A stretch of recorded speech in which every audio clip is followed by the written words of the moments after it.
There we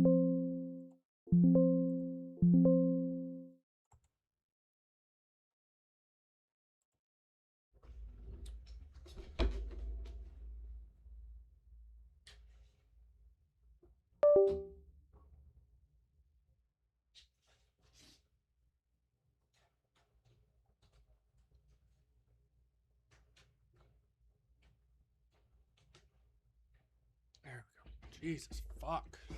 Okay.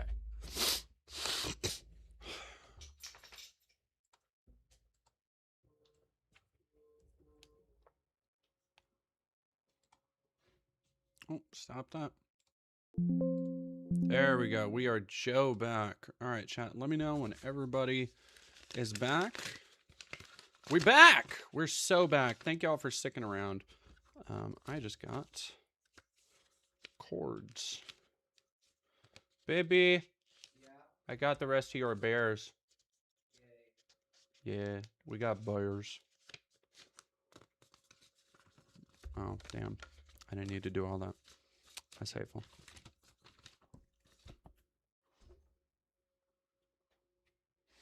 Hello, Dustin the Damned. Yeah, so let's watch this. Be more excited to be here today. The golden age of America is just beginning. I really believe that America right now is divided between what I like to call the lions and the scavengers. Lions are people who want to build things, people who are productive. The scavengers believe that if you fail, it's probably somebody else's fault. Donald Trump and the American people are about to make our economy dynamic again. Free markets are merit. Free markets are justice. Free markets are innovation, and they are dynamism. How do we retain the momentum?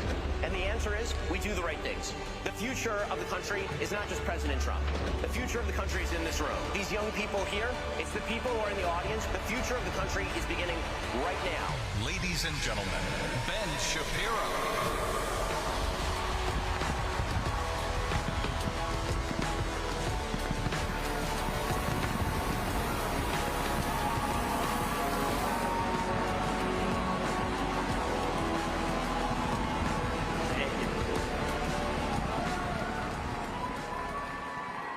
Thank you so much. Thank you so much. It's obviously a massive honor to be here at Turning Point USA. It's even more of an honor to follow Erica Kirk, a heroic figure and a true American patriot. Okay, buddy. Oh, he's up there. He's up there. Give me one second. I'll be right back. The goodness of a man is goodness of a man. Whatever. Shut up, dude. All right, I'll be right back. I gotta go show my partner a bear.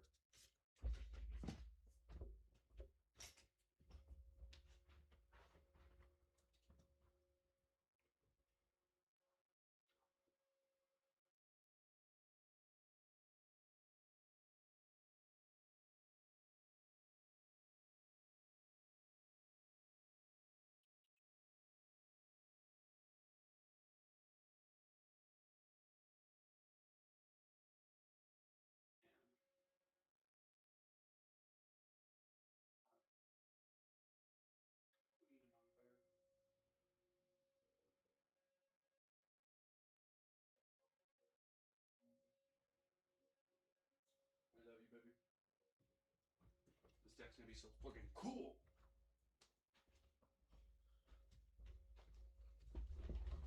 Alrighty. Sorry, see the goodness of his wife and his children. Let me not do that. Yeah, no, I am back. I apologize. Sorry. I was just I got finally my partner got a I am making for Koa a magic deck, and it's a bear deck. And I just finally got the last cards from TCG Player.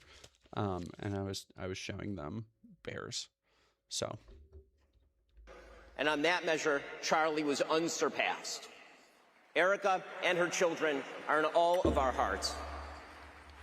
And of course, this is an incredibly bittersweet moment. It's absolutely bitter because of the murder of our friend Charlie Kirk, an irreplaceable human being. I knew. Carnell, do you know if timestamps notes? 2 streams into 1? Oh, yeah. Just do individual timestamps for each video, because it's just gonna stay as like it would be so much more work for me to do. to like take them both down. Like, yeah, just keep individual timestamps. It's fine. Charlie from the time he was 18 years old, and I watched him build himself into one of the most powerful exponents of conservatism in America, one of the most powerful coalition builders in American history. But it's also sweet to see the number of people who continue to remember Charlie each and every day and to carry on his mission. Well, today, I want to talk about the future of the country. And the future of this country, this amazing country, relies on the future of the conservative movement. It relies on what TPUSA defines as its core mission: freedom, free markets, and limited government. So lies, right? Like just basic lies. There is nobody in the conservative movement. Ben Shapiro might be one of the actually only holdouts remaining that probably would say he sincerely believes in those things, despite all ideological evidence to the contrary. That is not shit that Trump and his merry band believe in or advocate for or fucking in any way.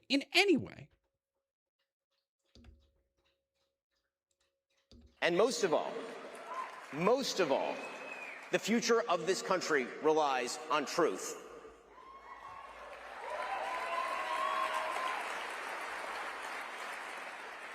This country relies on truth because victory, true, real, lasting victory, cannot be achieved without truth. Victory without truth is victory for a lie, and that is no victory at all. And unity without truth is no unity. It is merely solidarity in falsehood. You can tell this dude is actual friends with fucking Jordan Peterson. That's crazy. You see, we live in a chaotic M Dove, thank you very much for subbing with Prime and following. Time, in a time when lots of people are asking. Christian Garcia, I thought he will be announcing Mr. Bertram season 2. I love the idea of Ben Shapiro using this, like, I love the idea of AmFest being conservative game awards. Like, I love the idea of if AmFest was just, I would have watched, I didn't watch the game awards all the way through. No, I did. I watched some of it. I didn't watch like the whole thing because I saw some of it and I was good.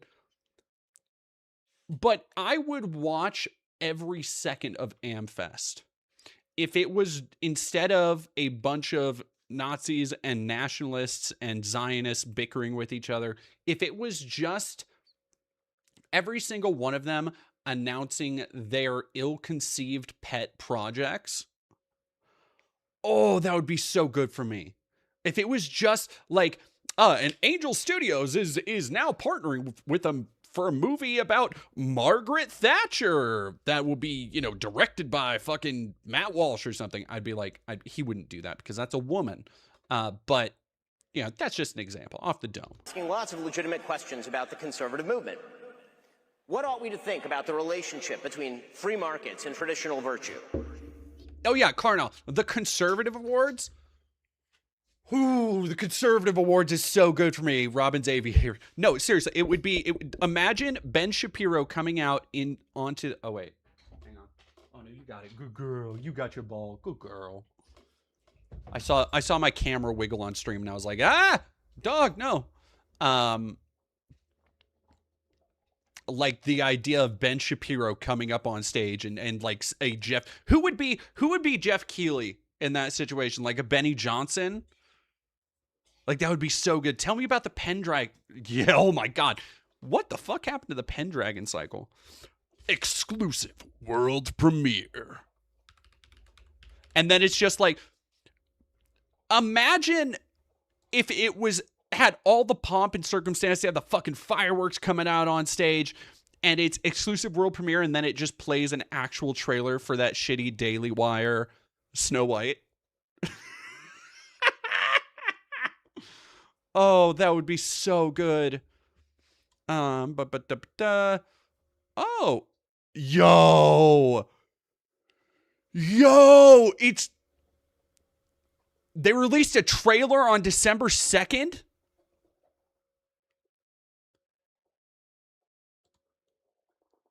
It's coming. I thought it was fake.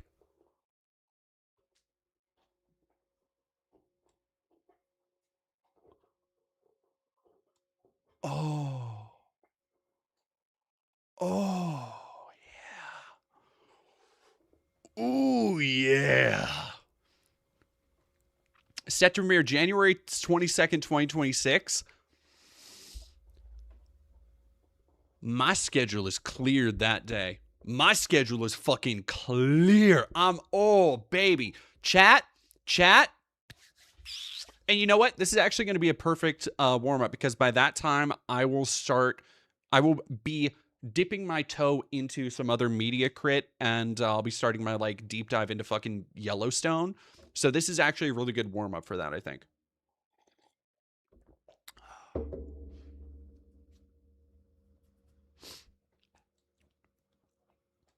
I thought it was going to be shelved forever because of Brett leaving. I imagine, so Pendragon had Brett in it, but I imagine that Brett, we gotta watch it. We gotta watch it.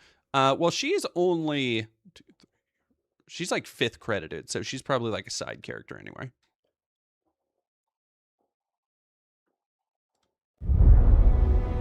It's such a bad trailer. Oh, you know what? We need the full Pendragon experience here. I'm sorry for this. This is for those who don't know, this is the passion project that very likely is going to have ended up contributing at least partially to the Daily Wire's bankruptcy.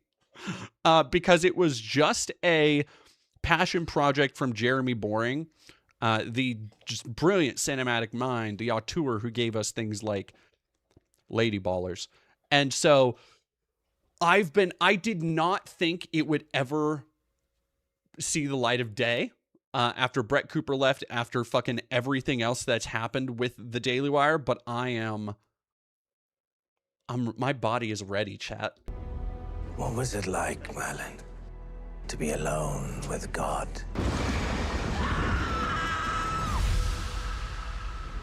Is that who you think I was alone with? All right, let me see if I can fucking up the quality here. Let's go at least 720 is the way to go. I knew your father. I am yet convinced that he was not of the... Oh my god, chat. Oh my god, chat. Koa? Yeah. Okay, sorry. I just wanted to make sure that that wasn't just me. 3 million views and 1K likes.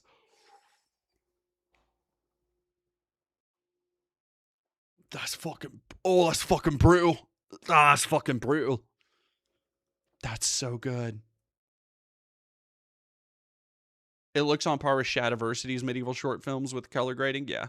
I mean, it's very much going, like, trying to ape, like, a Game of Thrones fantasy type series. This world.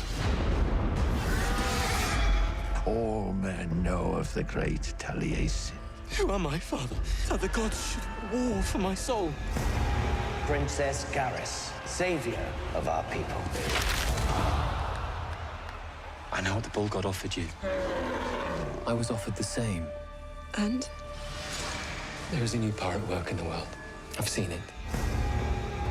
A god who sacrifices what he loves for us. Oh my god, dude. I thought it was just like, I thought it was Christian fantasy. I don't know about Pendragon, okay? I don't know from Pendragon. I thought it was Christian fantasy, quote unquote, in the same way that like Narnia is Christian fantasy and that like there are themes and stuff tied up in it. Or the same way, yes, Papagio, we are going to talk about that. In the same way that like, you know, people, Catholics get really uppity about calling Tolkien fantasy. But it's just Christian slop. Like, it's just like, hey, have you heard about this Jesus guy in this Arthurian legend? Oh, yeah. Oh, We yeah. are each given only one life, Singer. No. We're given another. I learned of Yezu the Christ, and I have become his follower. He's waiting on a miracle, and I think you can give him one. Trust in Yezu. He is the only hope for men like us. Fate of Britain never rests in the hands of the great light. Great light, great darkness. Such things mattered to me then. What matters to you now, Mistress of Lies? You, nephew. The sword of a high king. I straight up cannot, like, the editing and everything. It's like, okay. It's like they know what you should put in a trailer, but don't understand how it's supposed to, like, tell a story or get people interested. These are going to be 47-minute episodes. I can only hope. I can only hope. How many lives must be lost before you accept the power you were born to wield? So clinging to the promises of a god who has abandoned you. I cannot take up that sword again. You know what you must do. Great light, forgive me.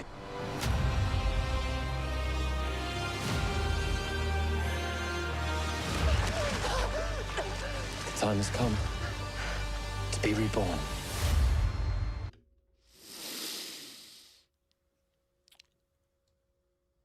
Oh yeah. I'm fucking ready. Oh my gosh, Violet left again? Thank you so much for gifting 5 more tier 1 subs. Thank you so much, Violet.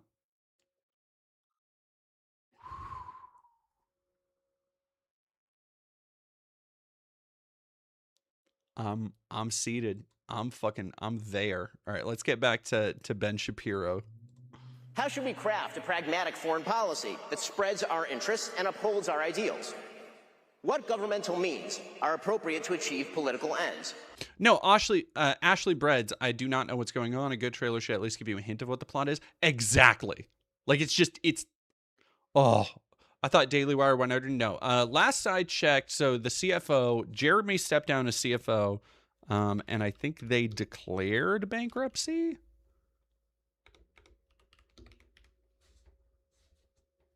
Or they got a bankruptcy lawyer.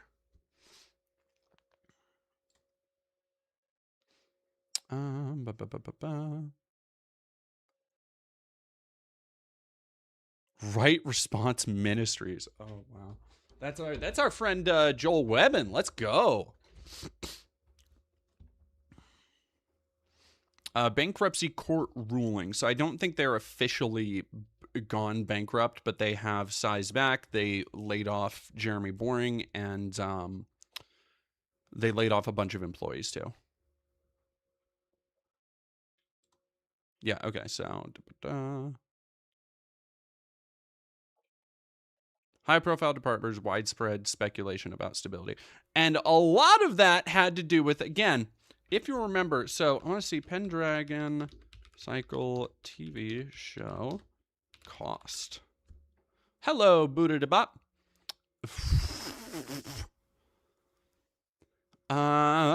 Aiming for an ambitious production values potentially matching other high budget shows, though no dragons or extensive magic are expected, suggesting a significant investment possibly in the tens of millions. From what I've heard, the budget seems to be in the tens of millions, so that's where the AI is grabbing that. I would love if that's true. I would love if that's true. Because, like, this was also on the back of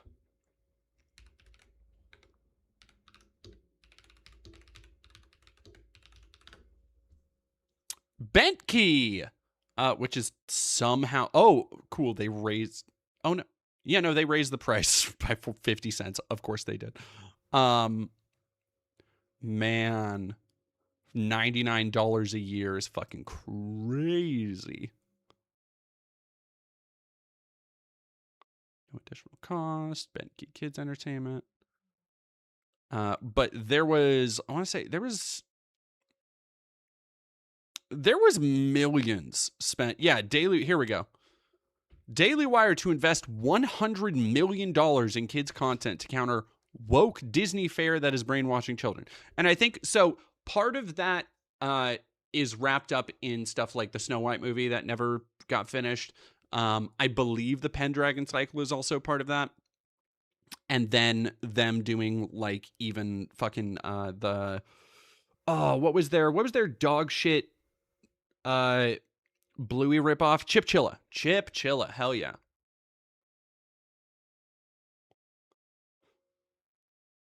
Let's go. Let's go. Blah, blah, blah, blah. A fucking unbelievable goddamn lineup. Ugh.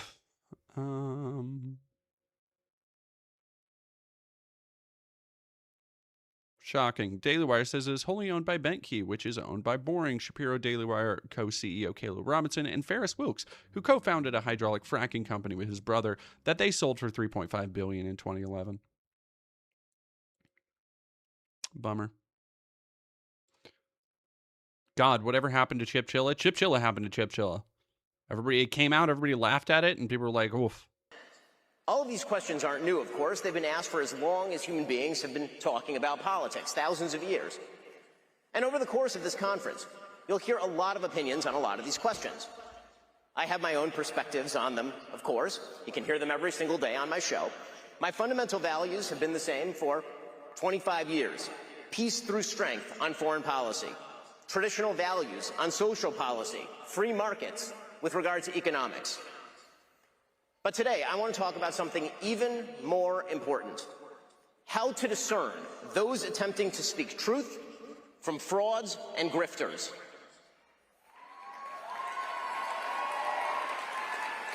Because something is new. An informational environment rife with both opportunity and chaos. Opportunity because the legacy media gatekeepers are no longer in charge of what we see and what we hear. And chaos because an anarchic informational environment means we actually have to be smart in how we assess the information and arguments that we hear. Good word. Why does that matter? Well, because today the conservative movement is in serious danger. Here we go. Here we go. Buckle up. Not just from a left that all too frequently excuses everything up to and including murder. The conservative movement is also in danger from charlatans who claim to speak in the name of principle, but actually traffic in conspiracism and dishonesty, who offer nothing but bile and despair, who seek to undermine fundamental principles of conservatism by championing enervation and grievance. These people are okay, side. Love your content. Thank you. Frauds, and they are grifters, and they do not deserve your time. And they are something worse than that. A danger to the only movement capable of stopping the left from wrecking the country wholesale. So today, I want to discuss 5 obligations that people who speak to you on matters of importance have to you. I want to speak to you about our duties. I do want to point out, again, I was talking about how earlier people were like, we talked about Laura Loomer coming out and being like, oh, Democrats are right about, this thing, says the headline. But then you look into it, and it's her saying that the Democrats are right, that there are Nazis on the Republican side.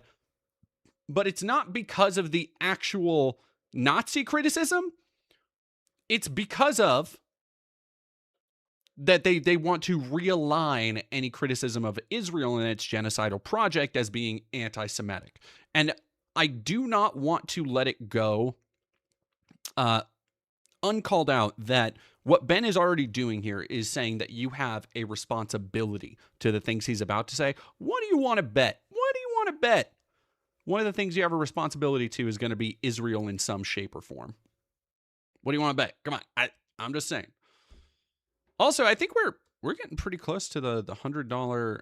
Damn it. I haven't been keeping track of there was 20, it was 30. All right. Let's put a $50 and I'll put on the cat ears for the stream. Our first duty is truth. We owe you the truth. That means we should not mislead you. It means we shouldn't hide the ball. We shouldn't be deliberately obscure about what we're telling you. Low-key, very funny for him to talk to an audience of already converted conservatives about truth, using a turn of phrase that seems to imply they have the cognition of babies. It's like, I'm not going to hide the ball from you. We need to talk in the language of truth. That means we should not say we have your nose when we don't actually have your nose. That means that we should not pretend as though we stop existing when we put our face behind our hands. This is something that all conservatives know. We have an obligation to clarity and to honesty. This means that we actually have to be clear in the language that we use. We should not traffic in generality. We should not say things like, they shot Charlie, without specifying whom we mean by they. The person who allegedly shot Charlie Kirk, and whom all the evidence points at, all of it, is a gay, trans-loving furry.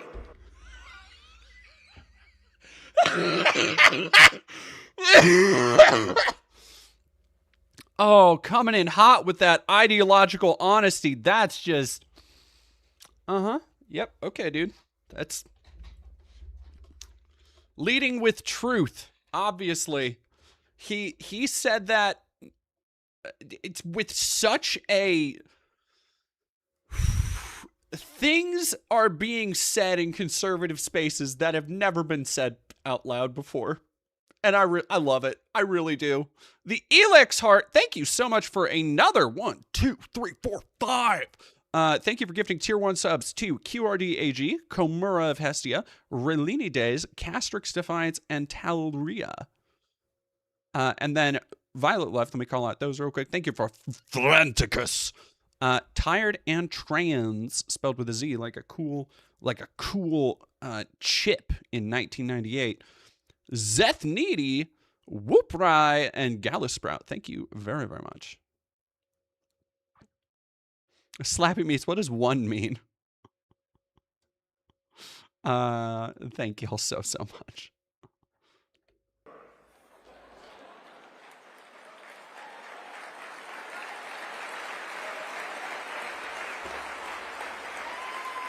If we are going to target ideological movements, we should talk about the fact that the radical trans movement treats all those who oppose it as existential threats. Or if we're going to talk about the Democratic Party making room for the radical trans movement, echoing its inflammatory rhetoric, well, we should talk about that. Again, just like... I realize I'm watching this for the infighting, but I do not want it to, again, go unchecked that Ben Shapiro, at the end of the day, while being slightly more reasonable, is still a craven opportunist and is still using this to push his ideologically compromised worldview. Where in what fucking world, Benjamin? In what fucking world is the Democrat Party solidifying around trans people? Yeah, oh, they're really fucking what? What?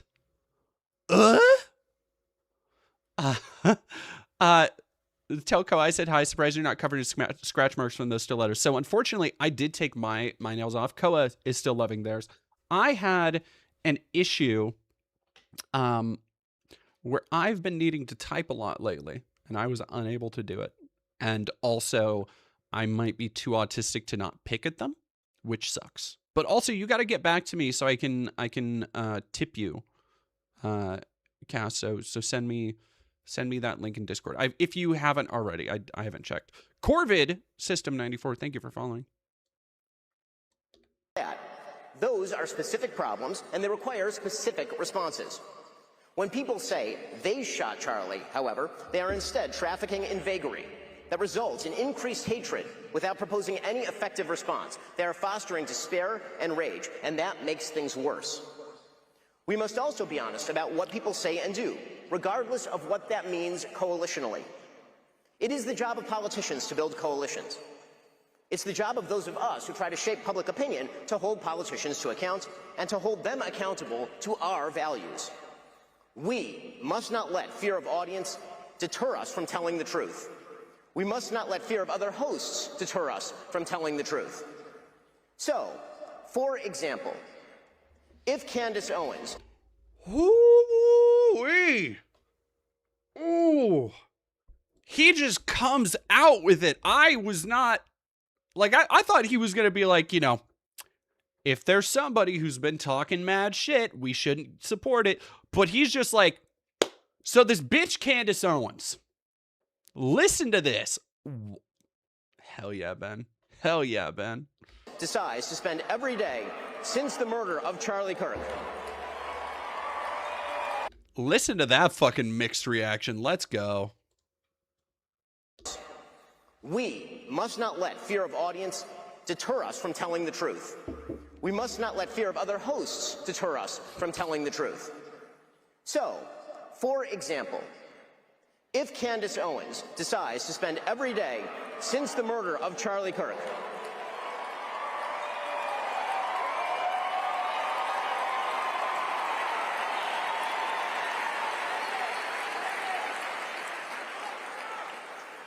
So, if Candace Owens decides to spend every day since the murder of Charlie Kirk casting aspersions at TPUSA and the people who work here, who worked with Charlie every single day. Oliver Brown, was that clapping or booing? Yes, it was both. It was very clearly both mixed together. 2D Sync Team, thank you for $5. You know, it's really fucked up. The only lasting impact Kirk has had to the public is reinforcing hatred and lies. Got what he wanted. It is... The memification of Charlie Kirk is something that the conservative movement was wholly unprepared for, which they should have seen coming. Because here's the thing, that would happen to if anybody on any side was that publicly. You know what? Actually, I don't think it would have.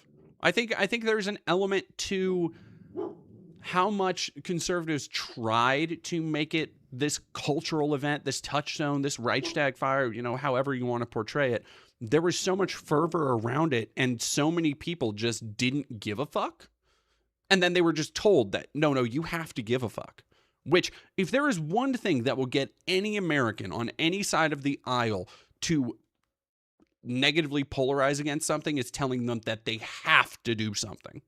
Like I feel like if anybody should know that, it would be the conservatives who did the exact same thing during COVID. Like what? You are telling me I have to wear a mask? A minor inconvenience for the health and safety of the rest of the population? Fuck you. I do what I want. And eagles fly overhead and there's a bunch of fucking fireworks and shit. But it's this. For Charlie Kirk, for a shitty podcaster who the vice president has been on his podcast and all this other stuff that they rolled out, they had like a state funeral and this massive, like look at the amount of money that is happening here. So first off, I want to call attention to that. Why are people talking about Niara? Is Niara in chat?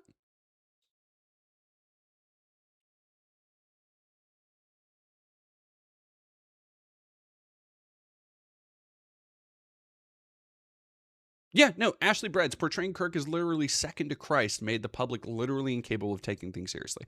And it was so quick. It was so clear their intention to just like hoist his body literally up on like a fake cross that they were constructing and saying, come look everybody, look at how our side is ideologically besieged. Doesn't that make you want to support us more? And everybody's like, fucking no. Leet Ale, thank you very much for $5. Bad timing. The Trump battleship had broken multiple military YouTubers on all political sides. Is great. NCD showed they are reskinning a ship class. Of course they are. Of course they are. Kite Wells, thank you for following. Grayed V, thank you for another 5. Heck yeah, DD, it's good to see you while I'm still able to keep my eyes open. Keep doing the good work, but take care of yourself. I am trying. I'm genuinely really trying. It's been a little rough lately. Did Niara Mog Asmongold again? No, but just to be here, I'm going to be putting out another Asmongold stream highlight that we did last time, just because I love poking the bear. We like causing a little bit of ruckus. We do.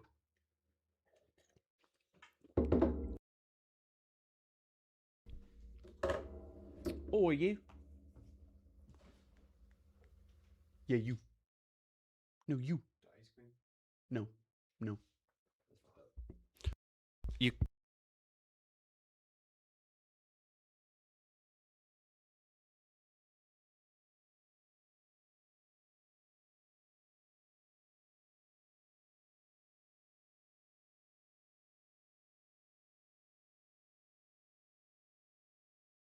Hello. Sorry, I'm just calling a thing to his. That last VOD had his fans salty. Oh, if they're mad at that, they're going to be so much more mad at the next stream highlight. Is that the monster mug? Monster mug? I don't think so. Is it the Texas Chainsaw mug?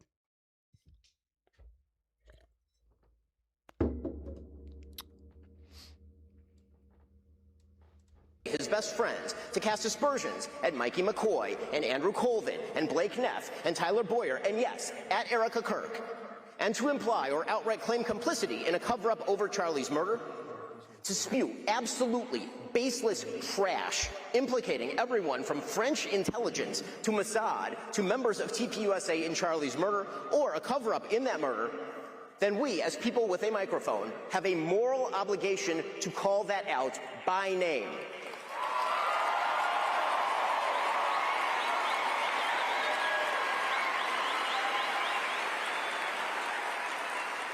Erica Kirk and TPUSA never should have been put in the position to have to defend themselves against such specious and evil attacks, particularly in a time of mourning.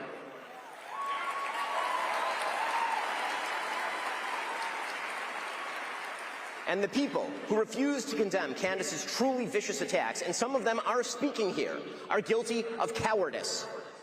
Yes, cowardice.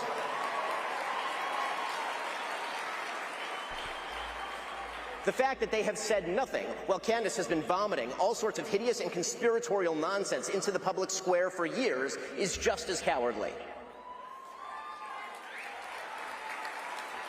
Second, because we owe you the truth, we owe you the duty to speak out of principle, not personal feeling. It should not matter whether... Incredible thing for him to fucking say. Incredible thing for him to say right after taking personal offense to his outlet being called out. And also there's no other way to describe accusing essentially somebody of being a gay, furry, trans loving person, and then trying to loop in not only every trans person, but then the Democrats for supporting trans people, even though Capitol Hill Democrats could give a fuck. There's no other way to classify that response than being emotional, dude. Like that's your feelings. That's not facts. That's crazy. Whether we despise someone or whether we love someone. The question is what they say and what they do, and whether those things are morally decent or not. On a political level, do they foster freedom, justice, and prosperity? On a personal level, do they treat others as they would wish to be treated? Personal feeling is not a substitute for moral judgment. To take again the Candace Owens situation as an example, friendship with public figures who say or do evil things is not an excuse for silence on the matter. Politics is not the sisterhood of the traveling pants.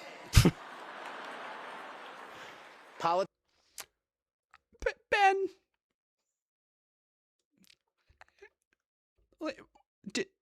why does he just have like a secret storehouse of chick flick references he makes? Like, why, Ben? Why? That is such a weird, like, imagine Steve Bannon taking the stage and making a reference to 13 going on 30.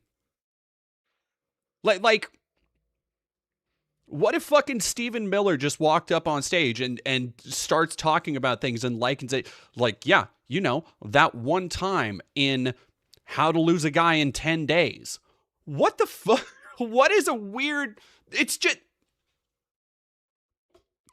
what a crazy thing.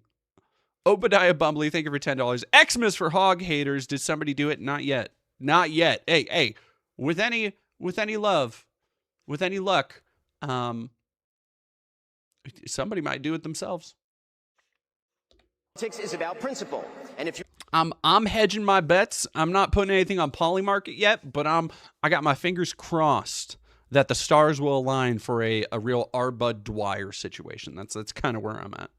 You are willing to sacrifice basic truth and simple principle in favor of emotional solidarity, you have betrayed your fundamental duty to the American people.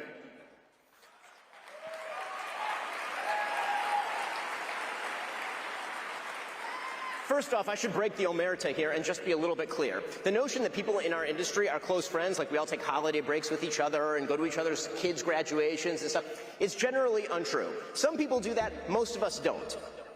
We see each other at conferences and we talk on the phone and all the rest. We're business colleagues. But Even if it were true that other public figures were our best friends, our very best friends, that does not relieve us of our duty to speak out of principle and not to cover up evil or shy away from addressing it out of friendship.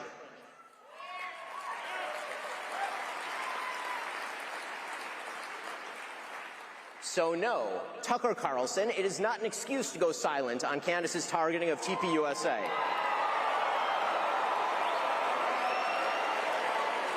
That's booze. That's fucking booze, dude. Whoo. That's... See, because here's the thing.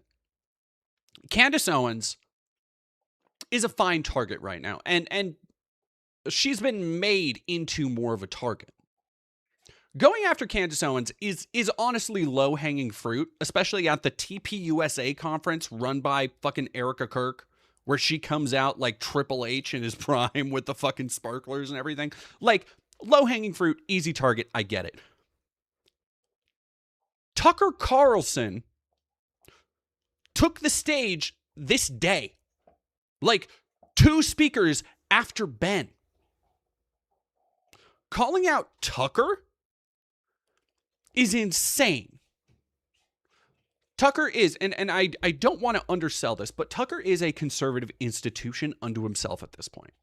I'm not saying that's a good thing. It's actually a very bad thing because he's deeply stupid, incredibly incurious, and much like Joe Rogan is credulous to just the dumbest people in the world telling him anything that confirms his worldview. We watched we watched his interview with the dude who was talking about taking DMT and seeing demon portals and shit, right? And he was just on there like, yeah, you know, it seems to me that, well, these drugs might be some kind of portal to demon possession. And he just nods along as the guy goes, yeah, no, totally. And if you think about it, like all these people, and he's just like, he does his Tucker look, which is just this kind of constant consternation, just like that's what Tucker does. Irregardless, yes, I know it's not a real word for everybody who called out me saying rocket biology as though it wasn't intentional. I'm aware. Irregardless of that point, Tucker is somebody who has had a massive built-in fan base from Fox News. He has a massive built-in fan base that he continues to fucking power grab from other creators. And doing that, by the way, by pulling what are essentially stunts, like having Nick Fuentes on his channel. And I think Candace Owens even did a fucking interview with him. So calling him out, I see why and where he's making the connection. But for Ben, this is messy bitch behavior. Because this is somebody who legitimately will drive wedges between people at a conference like this. Where people will be like, well, do you side with Tucker? Or do you side? Well, do you side with Tucker or do you side with Ben? Yeah. And you know what? I'm gonna be so real. I'm here for it. I'm here for it. Or to mirror her bullshit lines of questioning because you love Candace personally. The same holds true of Megyn Kelly, a person I consider a friend, characterizing Candace as a young mother and thus shying away from condemning her actions or fibbing about them. That is a non-starter. Meghan Markle is a young mother.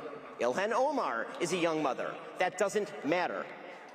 And when Megyn said this week, quote, my goal and my job here is to try to understand, yes, where Candace is coming from on this, and says she sees no purpose in inserting herself, quote, into this on one side, that is a moral and logical absurdity.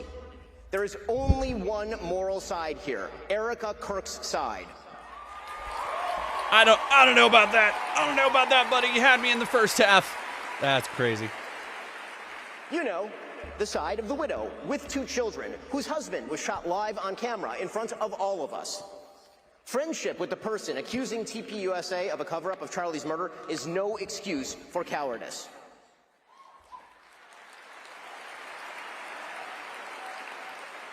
Third, and relatedly, we have a duty to take responsibility for what we say and do. If we hire awful people, we're responsible for that. I have some experience there, as you might suspect. I'm choosing to believe, because what he's talking about, so Candace Owens used to work for the Daily Wire before her anti-Semitic shit got her shit canned because of Ben. But I am choosing to believe in my heart of hearts that he's actually talking about Matt Walsh, and everybody in the audience is like, Matt Walsh.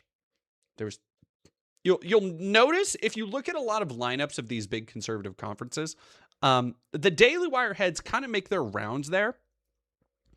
Not Matt, because nobody actually likes Matt. Dexter Bunko, thank you for $4.99. These idiots are why at Midwest Fur Fest a couple weeks ago, I genuinely wondered if we see someone compelled to violent action and perceived revenge. I mean, like, furries always got to keep your heads on a swivel. Do they not like Matt anymore? Nobody in the conservative movement actually likes Matt. Like, that's been an unspoken thing for a long time. I talk about this in the Matt Walsh video I did years ago.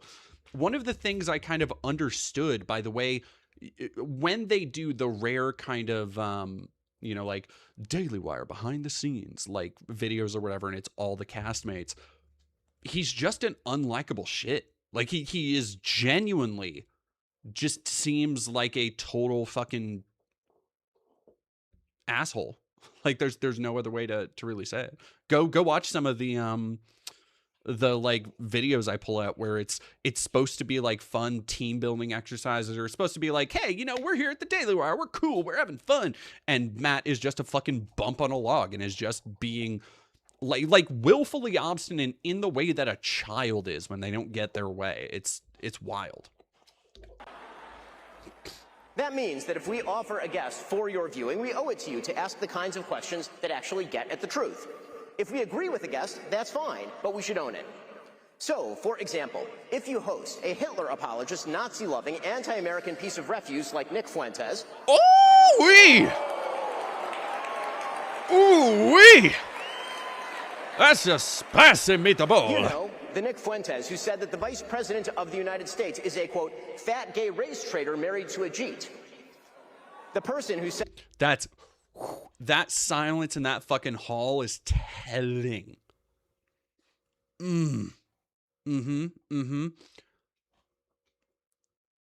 There were so many people. That was the loudest boo ever. Because again,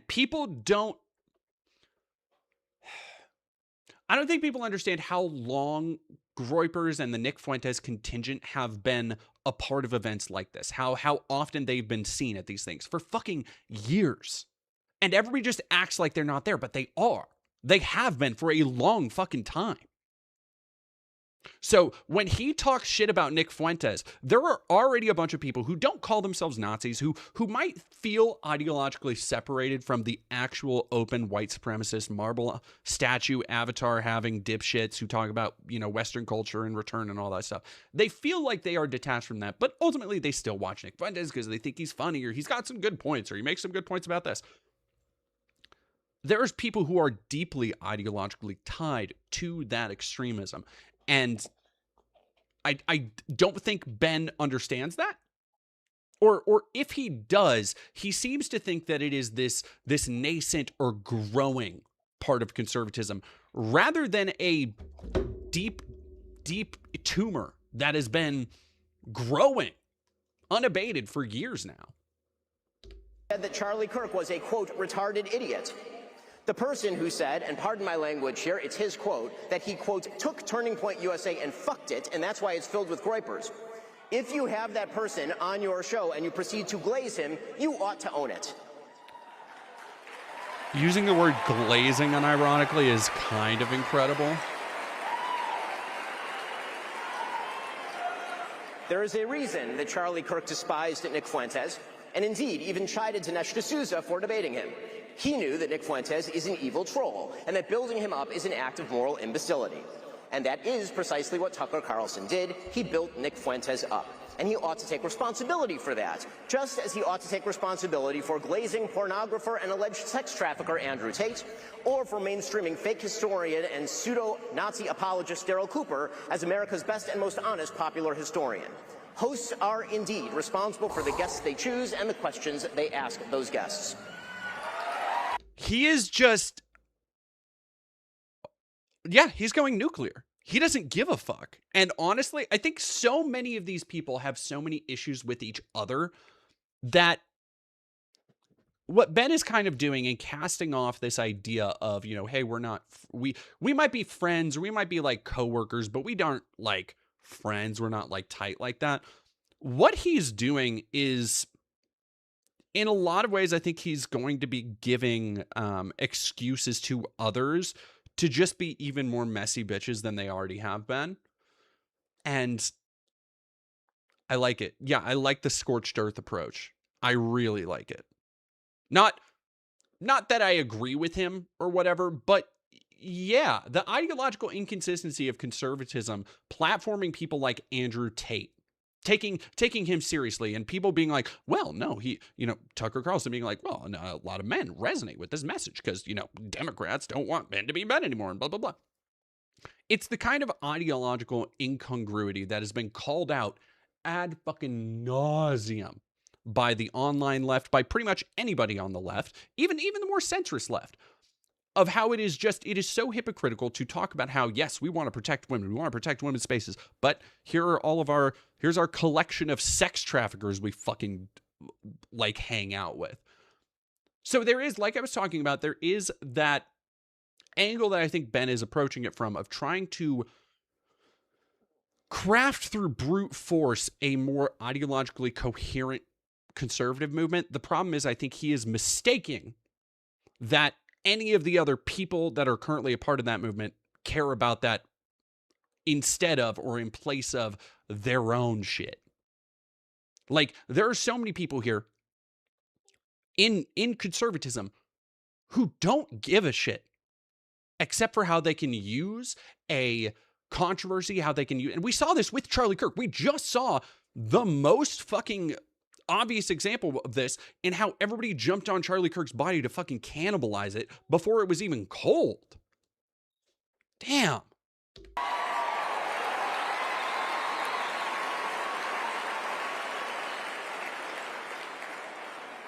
Fourth, because we have a duty to truth, we also have a duty to provide you with evidence of the claims that we make. Emotive accusations, conspiracy theories, and just asking questions, that's lazy and stupid and misleading. Damn, None of dude. them are a substitute for truth. None of them are a substitute for evidence. So, when Candace Owens says, I don't know, but I know, that is retarded. And we are all more retarded for having heard it. Jesus Christ, dude.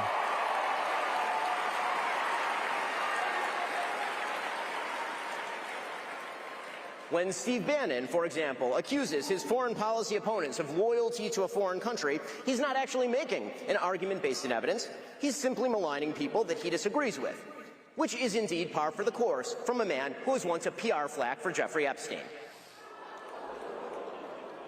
Check the record. Our duty to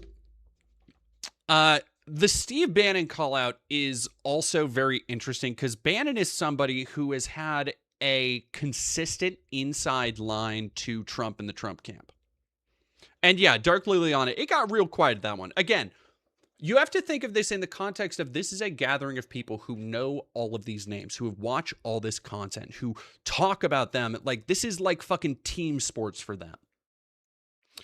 And the idea of calling out Bannon with the audience's full knowledge of Bannon's proximity to other people, including Trump, Alex Jones, Roger Stone, big fucking figures in the overall conservative movement. It's not insignificant. It's not accidental. It is messy. That's the thing. provide you evidence means we actually have to do much more than just ask questions. Just asking questions is something my 5-year-old does, and it's really cute when it comes from my 5-year-old. But when grown men and women spend their days just asking questions without, seeking answers, they are lying to you. In fact, they're doing something even worse. They are seeding distrust in the world around you, and they are enervating you in the process. So, for example, if many speakers, including Tucker Carlson and others, get on stage here at TPUSA and claim, without proper evidence, that Jeffrey Epstein was running a Mossad rape ring being covered up by the Trump administration, they are not actually uncovering a conspiracy or effectuating a solution.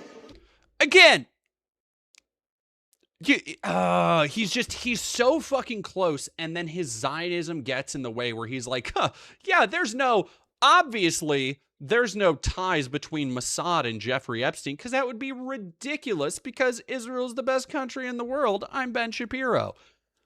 It's like, dude, you were just talking about how people on your side of the aisle were buddies with Jeffrey Epstein. People like Steve Bannon. People who've been on plenty of stages like this before. But the line is Israel. And I think that comes down to, that is where Ben is the most disingenuous, and where it becomes so easy to see how politically motivated so much of this is that I don't think Ben's real goal here, I think what he believes and what he would say, is that they want a better, stronger conservative movement that is ideologically consistent, which would be great for anybody to fucking have. Doesn't matter what movement it is.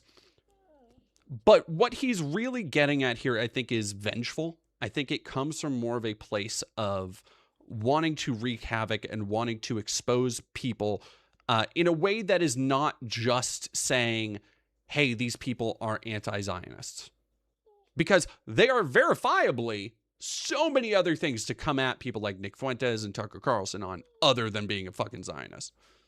And I think that's what he's really taking advantage of here. Obadiah Bumbley, thank you for $10. Gotta get back to work. Heartwarming, the people I despise are fighting. I know. It's pretty nice. Hey, kind of a good Christmas, if I'm being honest. Super Unknown 190. Thank you for $2. Perhaps Ben should just sell his house and move. To fucking who, Ben? Aquaman?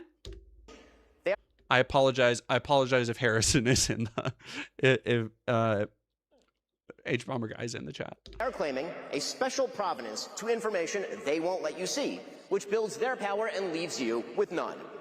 They are also implicating in their speculation actual human beings, good human beings, like Kash Patel and Dan Bongino. See? And Pam Again, Bondi, come on, dude.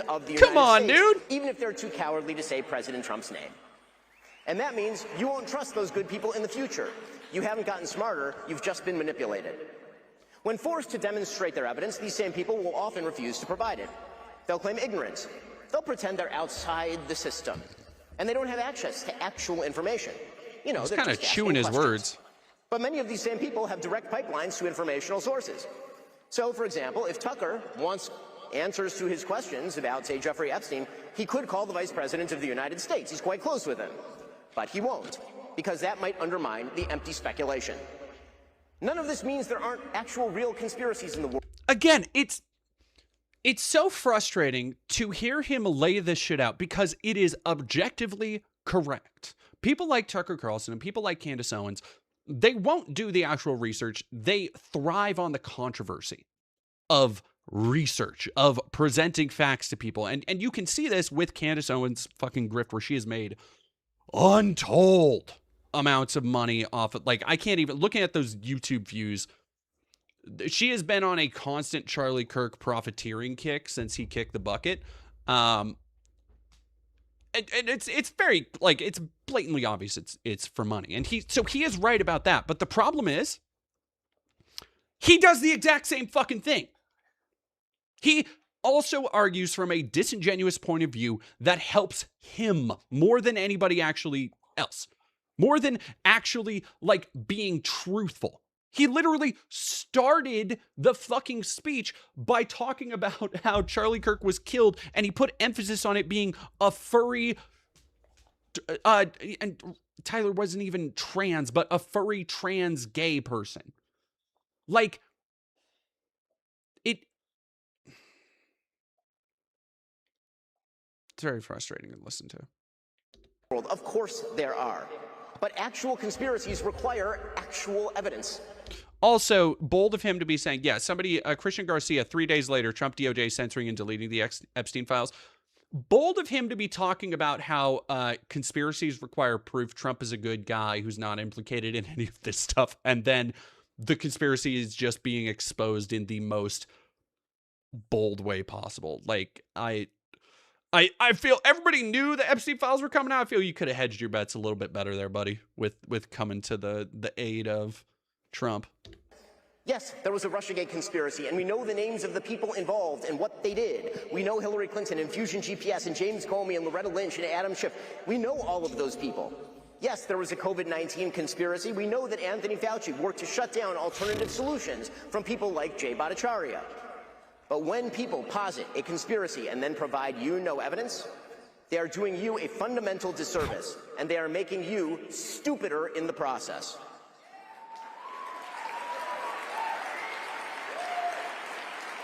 Finally, because it is our job to make the lives of our audience better, right? That's really our job, is to give you more information to make your lives better. We have a duty to propose solutions. That's why we have to talk about our problems in order to find the solutions. That's what politics was supposed to be about, after all, finding solutions to our common problems. If we speak endlessly about the problems we face, without ever positing a solution other than wrecking the system or centralizing power in a cult-like figure, we are not finding solutions. We are merely making problems worse. Just asking questions, positing vague conspiracies, raving like Alex Jones about the secret confederacies that control your life, none of it makes your life better. None of it. In fact, it makes your life markedly worse.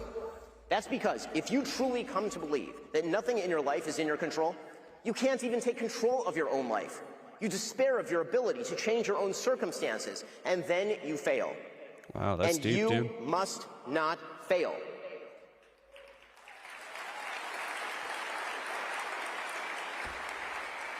Because here is the most fundamental truth of all in the United States. For all of its problems, many of which, a huge number of which, are real and serious, the United States is still the greatest bit of that begins with truth. We owe you that quest for truth. The fuck? You owe yourselves that quest for truth. And true victory only. Did they just cut that out? Ever devised by man. Thanks so much. Happy to take a couple questions. What? The fuck?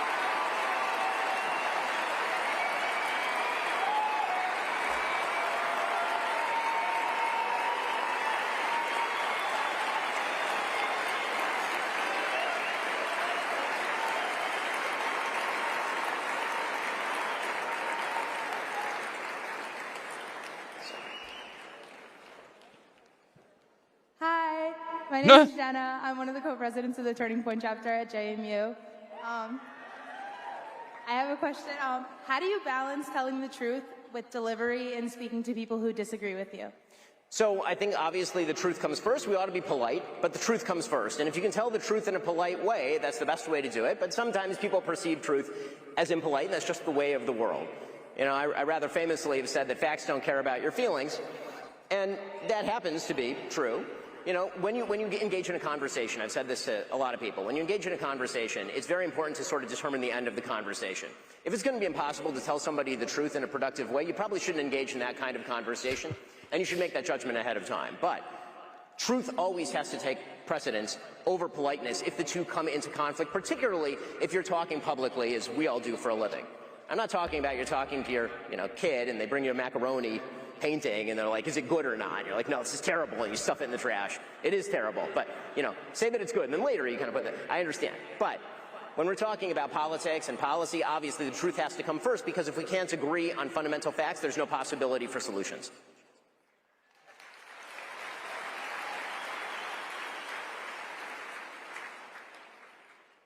Thank you for being here, Ben.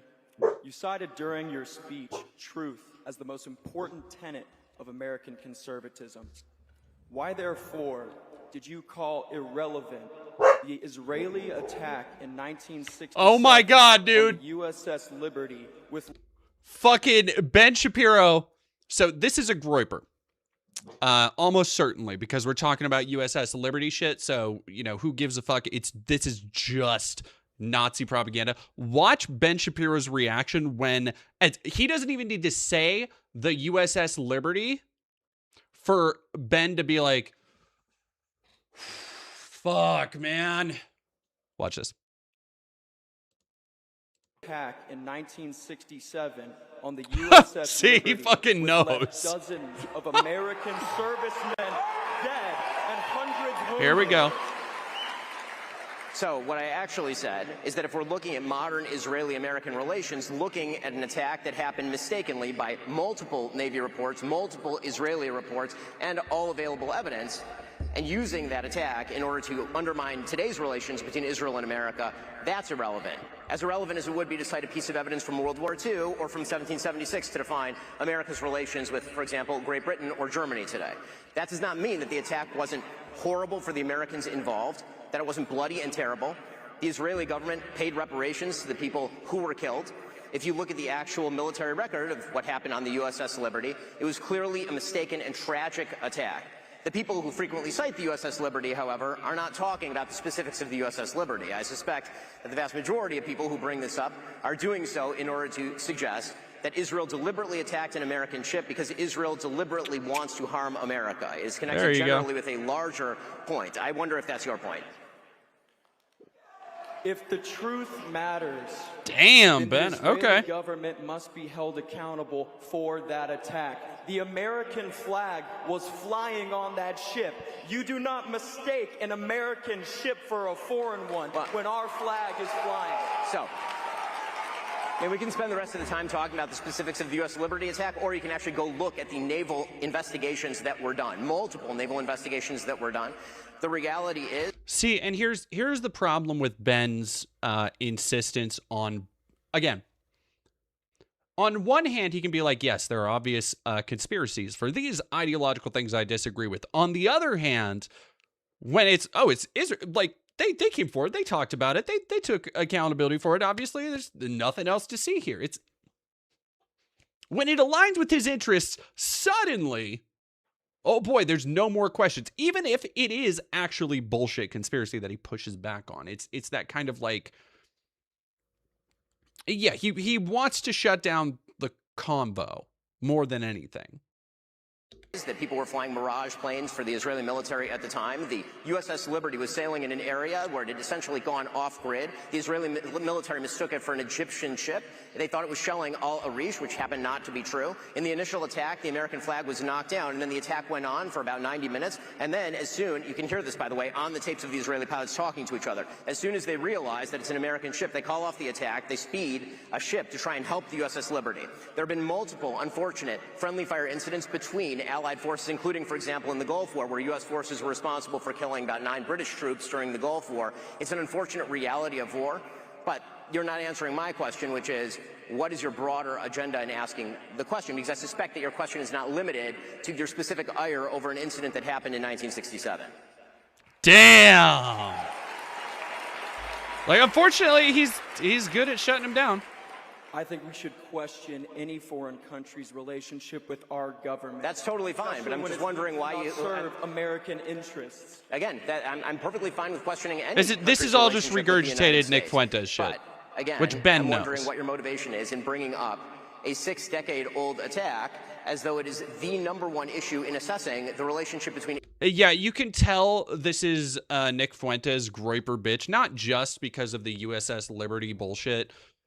But look at how smug he is. He's one of these people, you see this a lot when you look at the groipers, you see a lot of these people who, I don't know if they just didn't have a personality before they watch Nick Fuentes, but what they do is they just like adopt many of his smug mannerisms so that when they're out and about, they just kind of act like these weird mini Nicks. And that's, well, watch his reaction. Like he's not able to have a actually good, what he is trying to do is the same thing Nick does, which is just be so smarmy and smug that he makes the other person fucking angry. It's trolling. It's yeah. So let's watch his reaction as Ben is being a slightly more affable than he should be. With the United States. But again, I'm wondering what your motivation is in bringing up a 6-decade-old attack as though it is the #1 issue in assessing the relationship between Israel and the United States today.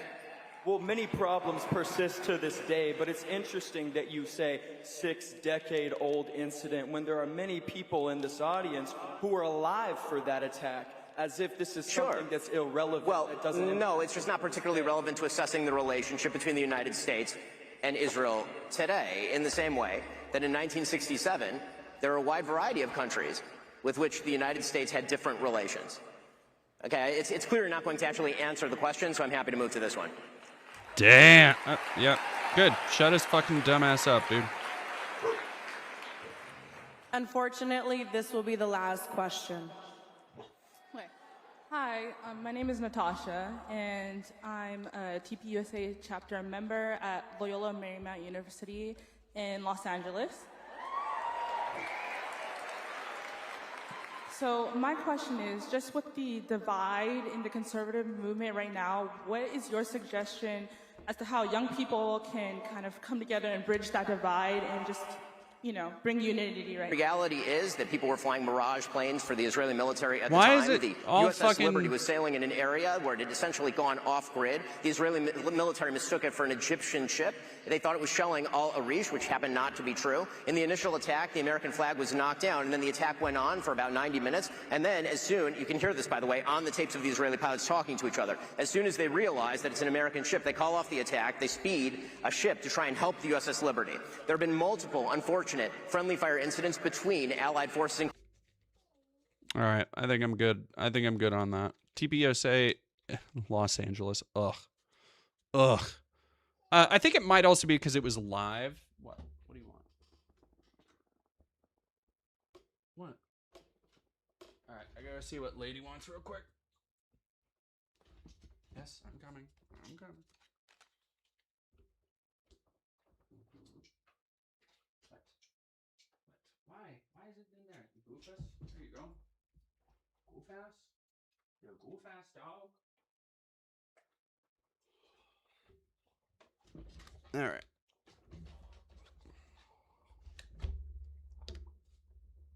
Including, for example, in the Gulf War, where U.S. forces were responsible for killing about 9 British troops during the Gulf War. It's an unfortunate reality of war, but you're not answering my question, which is, what is your broader agenda in asking the question? Because I suspect that your question is not limited to your specific ire over an incident that happened in 1967.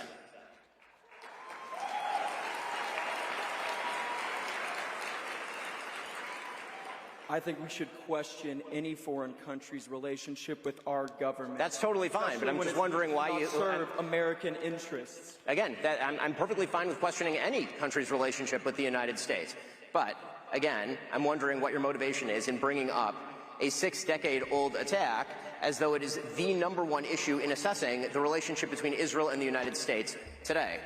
Well, many problems persist to this day, but it's interesting that you say 6-decade-old incident when there are many. Yeah, I'm done with this, dude. I do want to see really quick Tucker Carlson's response.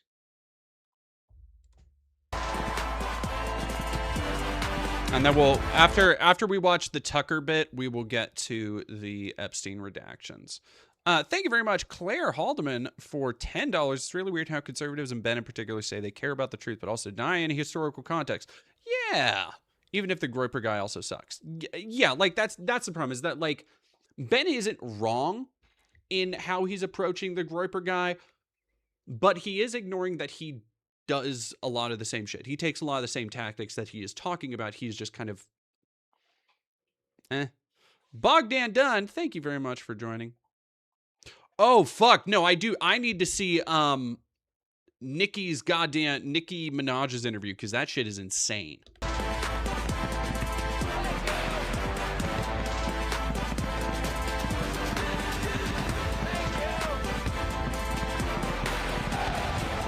what a trip.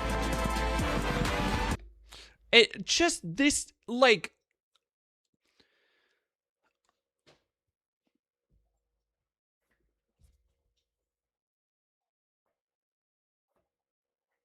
oh yeah, no, we're building up. We're finding the insane stuff that was found last night for sure. We're covering that. Mothmom, just thank you for $5.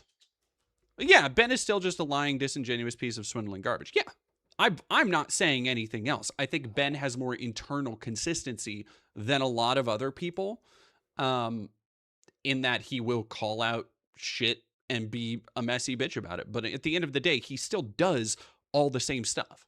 Like, yeah.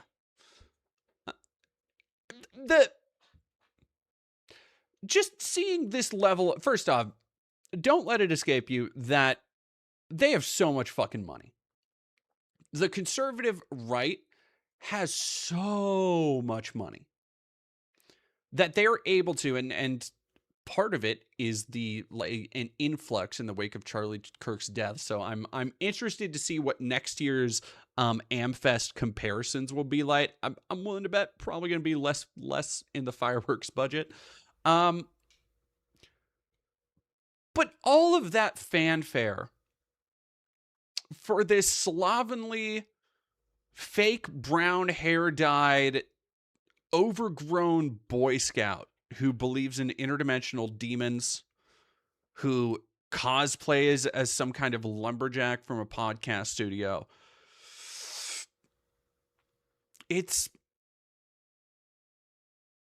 I don't know, what's the word? It's oddly fitting, I guess, for this kind of spectacle. Thank you very much. Oh yeah. Thank you. Whoa. Thank you. It's like the fucking trap beats for Walking out is always such a trip at these things. Like playing trap beats to Tucker Carlson taking the stage is just so sure, dude. Whatever. This is where we're at. Awesome. I just got here and I feel like I missed the first part of the program. Hope I didn't miss anything meaningful. But I just want to say, I don't think I did. No, I'm just kidding. I watched it. I laughed. That kind of bitter, sardonic laugh that emerges from you when like Upside Down World arrives.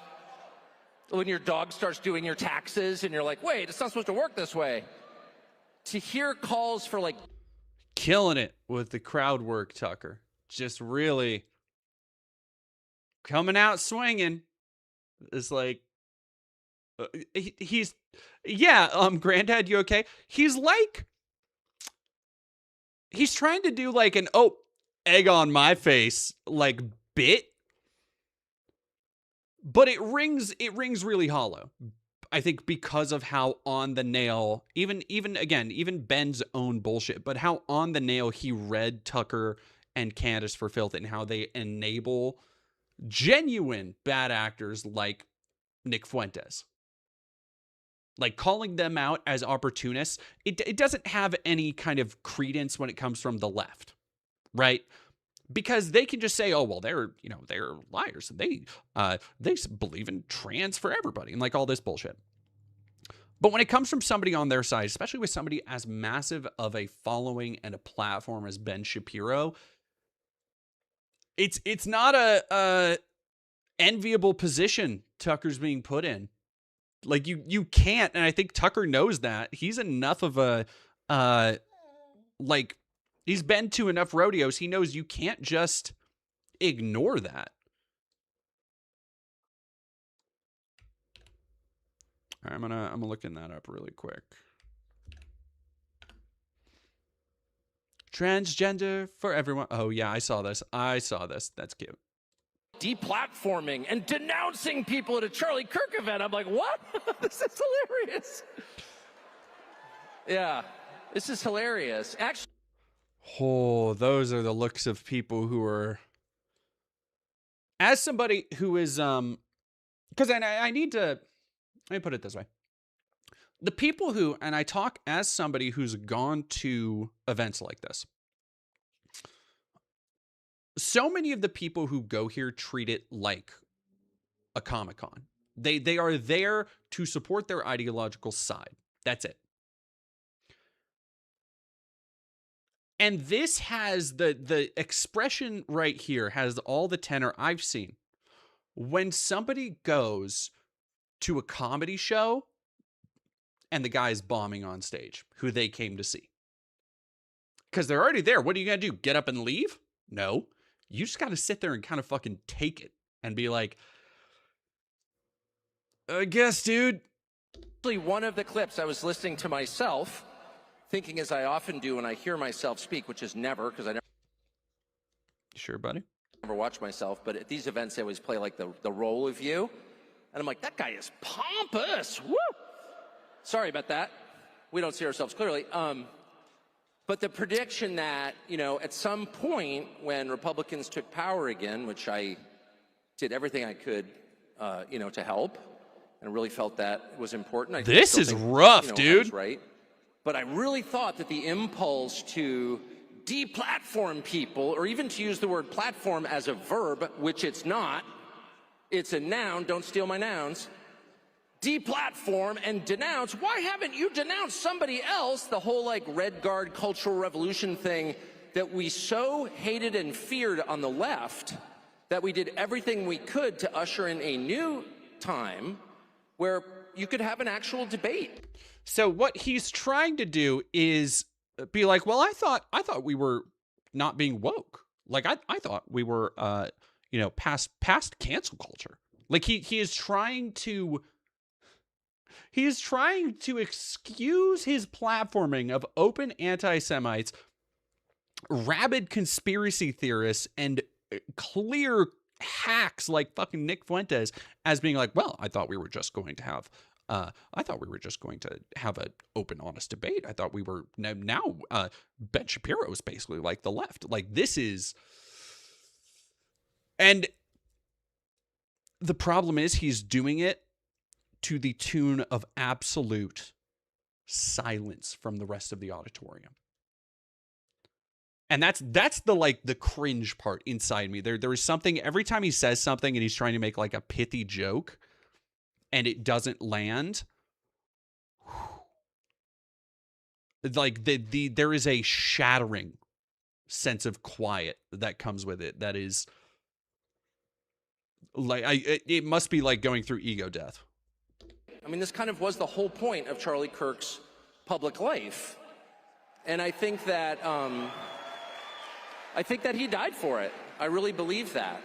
And I know a lot about it because the last several months of Charlie's life were devoted in part to arguing about this event, in fact, this speech, in fact, my speech here, which he asked me to do earlier this year, this summer, and was immediately put under just immense pressure from people there you go, buddy. Who give money to Turning Point. I would assume good people, but who wanted him to take me off the roster. And this has all become public, and the whole thing is so sad that I never talk about it, except to say Charlie stood firm in his often stated and deeply held belief that people should be able to debate, and that if you have something valid to say, if you're telling the truth, you ought to be able to explain it calmly and in detail to people who don't agree with you, and that you shouldn't immediately resort to shut up racist. Okay, but Tucky Tum Tum, do you see the problem with that is that none of those things describe Nick Fuentes or the interview you did with him. I talk about this a lot. This is actually, it's weird because it's a main focus of my Destiny piece is when you try and even just debate somebody, just have a conversation, and you are engaging somebody in good faith who is very obviously engaging in bad faith, you're just platforming them. Because they're going to switch it around. They're going to act like they don't actually believe things as severely, or, oh, you know, I was just saying this and I'm just joking about this and this, that, and the other. And they're going to act like you're actually reaching them and you're actually passing on some wisdom. But what they're really doing, and this is particular to Nick Fuentes, what they're really doing is growing their audience by coming across as a more rational, reasonable person. And you, Tucker, help that. Shouldn't immediately go to motive. By the way, shut up racist is the #1 reason I voted for Donald Trump. Nobody says that. Stop trying to make that happen. I mean, first of all, if I was a racist, if I was a bigot, I would just say so. Okay, it's America. You're allowed to be whatever kind of person you want. I'm not. I'm sincerely opposed, have always been, and will always be. But the style of debate where you prevent the other side from talking or being heard because you immediately go to motive, well, I wonder why you're asking that question. I wonder why. Why are you asking that question? I detect in the question a certain evil in your soul. And everyone listening should know that listening to you implicates them, and that they someday may be asked to denounce you, and that friendship is not a reason to defend someone. Love is no defense. Nate in box 64. Thank you for $5. Do you think Nick Fuentes would try to tell his audience that they should go for Trump's head? No. Like, Nick is not. Nick talks a lot of shit and pretends to be a badass, but he is a just soft jelly baby. And he would not. The most he would do is make some coy speculation or talk about how, you know, if somebody did do it, I'm not saying that would be a bad thing. Like, that's the level of, like, cowardly dipshittery Nick Fuentes is all into. I kind of thought we'd reached the end of that. And as far as I'm concerned, we have. And I'm not going to play by those rules. I'm not going to engage in that. Honestly, kind of an incredible tactic to get the crowd back on your side at a TPUSA event to go, actually, I'm not going to bow to cancel culture, Ben Shapiro, because that's like a fucking, that's like a sleeper cell activation phrase for everybody in the crowd. It's like, huh? Trying to cancel someone? Oh. If someone doesn't back on board, like what I think, fine with me, as long as I get to express it. That's my view. But since we're on the topic, I think I should take the opportunity to explain why Charlie was under all this pressure, and I think Erica, who I just saw backstage, and whom I love. So we're going to talk about Israel. We're going to talk about Israel. We're going to talk about Israel. The core principle of Charlie's public life, which is the right of every person to express what he believes. That is rooted in Christian faith. We believe people should be able to say what they think. There you go. Because they have souls. They're human beings. What he's not so subtly saying there is, as long as they agree with us, we want people to say what they mean. Like, yeah, that's a little, okay, Freudian slip, but okay. Created by God, they are not slaves. They are not animals. They are not objects. You cannot tell another human being to shut up, even shut up racist, because you don't own him. He is an independent, autonomous person created by God as an individual. Okay, so that's where that belief comes from. That's where free speech comes from. And there's no accident. This is the only country in the world that protects it, because our founding documents were informed, as you just heard so nicely expressed by Michael Knowles, my friend, by people who self-consciously incorporated Christian precepts into their structure of government.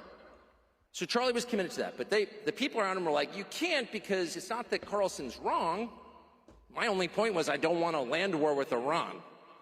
I got over my skis and said I didn't want another regime change war with Iran. Rather than explain why we should have a regime change war with Iran, which I'd be happy to listen to, he's an anti-Semite. He's an anti-Semite. Which I said, well, obviously that's not true. And Charlie said, I know. And then it just didn't stop. So I continued to say, I'm not an anti-Semite. We don't care what you say. You're lying. You are. So let me just affirm one final time. Not only am I not an anti-Semite, and would say so if I was, I'm not an anti-Semite for a very specific reason. Not because it's unpopular or my donors don't like it. I don't have any donors. I'm not an anti-Semite because anti-Semitism is immoral. In my religion, it is immoral to hate people for how they were born. Period. But that is not... It doesn't stop you causing hate towards trans and queer people. How in the fuck is it so popular to loudly denounce anti-Semitism when every other word out of his mouth is about Christian values? Because he is I don't even know if Tucker would describe himself as that. But Tucker, a lot of conservatives call themselves Christian Zionists, which is basically a Zionist. Not a limited principle. That is a universal principle.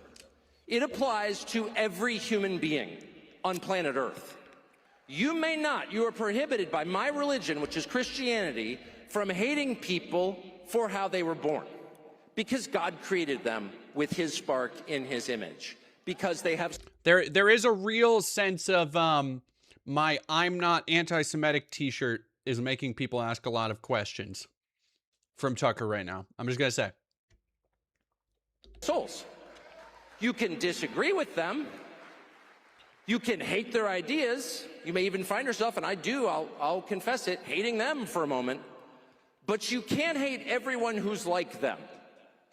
You can't punish people for crimes they didn't commit. That's the basis of our justice system. That's the basis of Christian ethics. That's why we have what are called human rights. They apply to every human, not just your group, not just my group, but every group, every human, because we don't consider people in terms of the groups to which they belong. We consider them as individuals the way that God created them. That is, Tucker, that is literally not what you or other conservatives do. The idea that this massive effort, this multi-billion-dollar racist project right now to extract workers and civilians under the guise of remigration, to kick all the immigrants out, so we can have better health care and stuff, as if, whatever. I don't need to go into the whole immigration thing, but like, that is literally what you are doing. That is literally the idea, the ideological mission that you and people like you have been supporting for over a decade now, is painting entire swaths, entire groups of people. And it doesn't matter if they're brown people overseas or brown people over here. It's all the same shit. The idea that he has ever lived by the doctrine of loving your neighbor by yourself is laughable on its fucking face. What the fuck are you talking about? So anti-Semitism is not just naughty, it's immoral. And it is precisely as immoral. Hey, Tuckums, why that word? Why? Why is naughty one of Tucker's go-to words? Like, this is the second time I've watched him give a speech where he's talked about naughty. I hate it so much, dude. As hating any other group. And that would include other groups in the United States that are hated and have been under attack for decades. And that would include white men who did nothing to become white men. They were born that way. And just because you have a beef with a white man, let's just say Donald Trump, doesn't mean you get to punish all the rest of the white men in the country. I'm sorry. So, right after his "I'm definitely not anti-Semitic," his next talking point is, hey, it's okay to be white. I don't think that, Tuckums, I don't think that's how you beat the, I don't think that's how you beat the anti-Semitism allegations. Oh, buddy. He's just repeating, he's just repeating shit that, like, Nick Fuentes says at this point. Great, dude. And yet, our leaders, not just of our Congress, the executive branch under Biden, but of every major U.S. corporation, of every college in the country, probably except Hillsdale and 2 others, every single one for more than 10 years has engaged in a systematic effort to hurt white men because they are white men. That is racism that is precisely as bad as anti-Semitism, but it is much more widespread and has been so far. I'll take literally any proof there, buddy. This is again kind of a bold thing for him to do right after Ben Shapiro called out how Tucker operates like this, where he'll make these broad sweeping assertions with no proof, and even if proof is offered to him, he'll turn it down. Where it's just like, no, it helps his bottom line to get the crowd back on his side to say this shit is like, actually white men are the real ones being ostracized here. Bold of him to take this tactic right after Ben Shapiro just gave the whole audience the conservative grifters for dummies speech and kind of talk like he's doing the same thing Ben just talked about him doing. Much more damaging. And my point is, if you said nothing about that, or if you encouraged it by, say, cheering on BLM, which was an anti-white hate group, and said so, then you have no moral standing to lecture me about bias. Period. Because all bias is the same. Is all bias is, well, no, all bias is not the same. Was Ben Shapiro a big fan of, yeah, Black Clover, I am still going by Vesper. Was Ben Shapiro a big fan of BLM? What the fuck was that calling out? You are not allowed to hate people based on their bloodline. We do not believe in blood guilt. We reject blood guilt. That's why our justice system is just. That's why our religion is just. Every person has the possibility of transformation. Paul is wandering around, Saul of Tarsus is wandering around murdering Christians. Jingling keys, jingling keys. And he's met on the road by Jesus, who changes him, and in one day he becomes the most energetic church planter and apostle of Christianity. In one day. He went from enemy to leader in one day. And that possibility exists for every human being, every human being. That's what our Christian faith tells us. That's also what our eyes tell us. There are no permanent enemies. There cannot be. And I would extend this to even people who attack me from this stage. They'll say, if we agree on something, I'm happy to be friends with you. You may have been mean to me one day. Well, I was mean to you too. That's all right. There is always the possibility that we can recognize we have more in common than divides us and come back together. There are no permanent enemies. There is no such thing as blood guilt, and collective punishment in this country, in the Middle East, anywhere on the planet is totally immoral. Then why do you advocate for it, dude? Why is your entire ideology been predicated on collectively punishing and targeting groups to be collectively punished?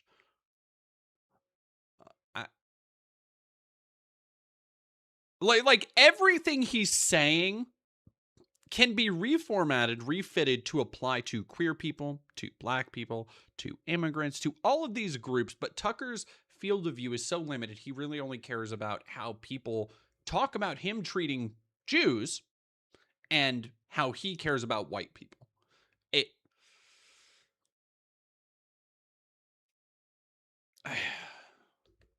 And if you want to know what makes America exceptional, it's that idea.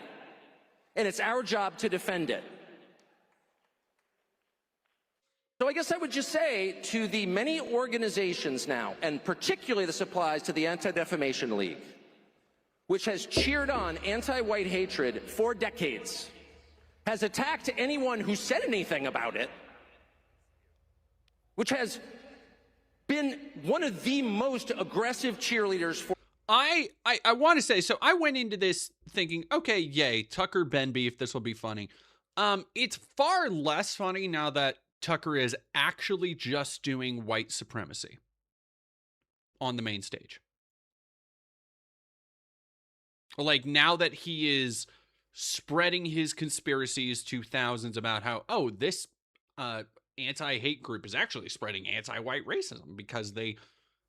I'm willing to bet it's because they keep track of people like him and his friends and how the shit that they say reinforces and spreads ideas of white supremacy.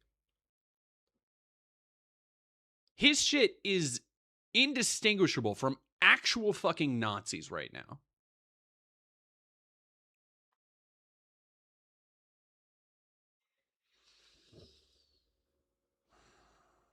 Or hate against white men in the United States, now trying to lecture the rest of us about hate, I would say it's enough to point out the irony of that. Come to our side, which is the side of humanity, and oppose all hate against all people. Say out loud, hate against whites is every bit as bad as hate against Jews. It's a universal principle, or it's not a principle. It's just a preference. Okay, so, and I again, it behooves and benefits people like this to misconstrue and misrepresent the things being said.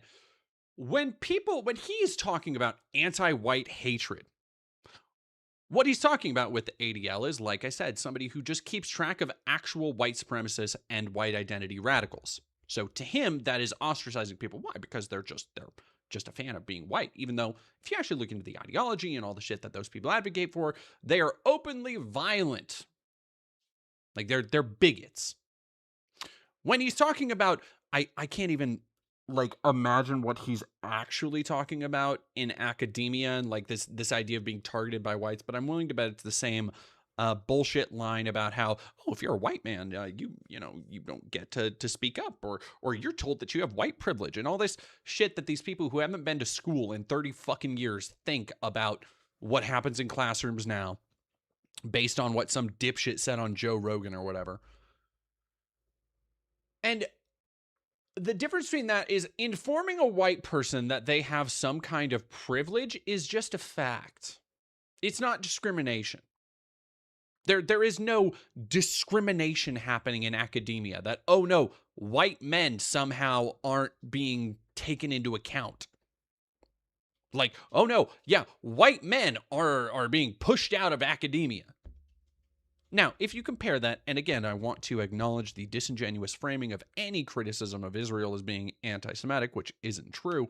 But if you compare that to, I don't know, let's say some of the shit that Nick Fuentes says about Jewish people, lies about the Talmud, talking about how they're all okay with pedophiles, talking about how they encourage usury. They want to get all the what's called the goys under their thumb, and like there's this big plan and this ancient cabal to control the world.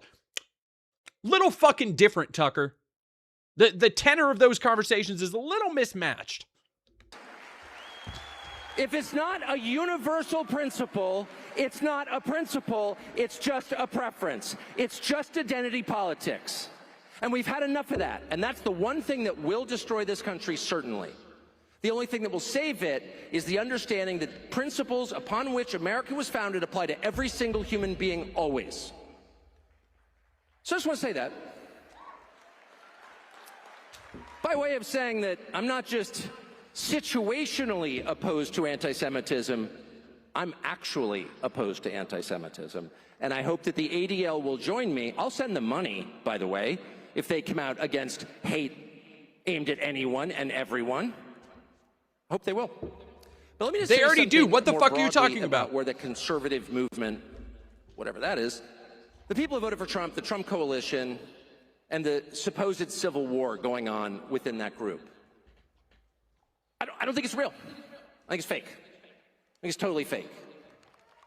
I don't think, and I've had cause to think a lot about this because... You don't think the ideological civil war is happening, Tucker, because you're stupid. And because you're also a white supremacist who agrees broadly with the assertions made by people like Candace Owens and Nick Fuentes. That's why you don't think it's real. Because you don't actually care about anybody else's perception but your own. I've been unwittingly involved in the proxy war. A proxy war. There are two things going on here, and I'm not guessing. One is jockeying for position post-Trump. So Trump created this amazing coalition, bringing in people who had never voted Republican before but were very enthusiastic about him. And that coalition took over the most powerful government in the history of the world. So there's a lot at stake here. And so the question becomes, who gets to run it after? Who gets the machinery when the president exits the scene? And there are a lot of people in Washington, maybe even in this room, who aren't quite sure what they want, but they know they don't want J.D. Vance. Okay? And so the attack, and you heard it from the stage tonight, there's someone here who's a very bad man, and he's friends with J.D. Vance. Could be me. I am sad about... That fucking echo is so haunting. Because the way it's not cutting back to a lot of like crowd shots, so it gives this feeling that it's almost there's this almost Lynchian element to this, where between the very faint crowd responses, the resonating silence, and the just booming echo, the reverberating of his voice and the echo that keeps happening, where it feels like he's fucking alone on stage. Like listen to this shit. It feels like this is one man alone. And there are a lot of people in Washington, maybe even in this room, who aren't quite sure what they want, but they know they don't want J.D. Vance. Okay? And so the attack, and you heard it from the stage tonight. There's someone here who's a very bad man, and he's friends with J.D. Vance. Why did he look like Paul Rudd when he did that? Am I, all right. Walk with me here, chat.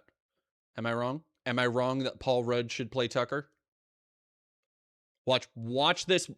I'm sorry, it just came to me, but watch this one more time. Washington, maybe even in this room, who aren't quite sure what they want, but they know they don't want J.D. Vance. Okay? And so the attack, and you heard it from the stage tonight. There's someone here who's a very bad man, and he's friends with J.D. Vance. Could be me. That just reads all as Paul Rudd to me. That's crazy. I'm sad about being used in a proxy war over politics in which I'm not involved in any level. I'm not an advisor to anybody. But I just think I should say that out loud, okay? There are people who are mad at J.D. Vance, and there's... The denim chicken, I want to say you're wrong, but I can't. I'm sorry, I don't miss. Stirring up a lot of this in order to make sure he doesn't get the nomination. So this is true. So this raises the obvious question, which is, why are they mad at J.D. Vance? Such a nice guy, which he is. They're mad at J.D. Vance because he is the one person, and things could change, of course, but right now, who really kind of buys the core idea of the Trump coalition. Now, what is that idea? Ladies and gentlemen, anyone know? Anyone know? America first. It's America first. It's really simple. Which I notice some people are pretty anxious to retire that phrase. Remember when they told us? That's a bigoted phrase. Really? It is? Really? It is?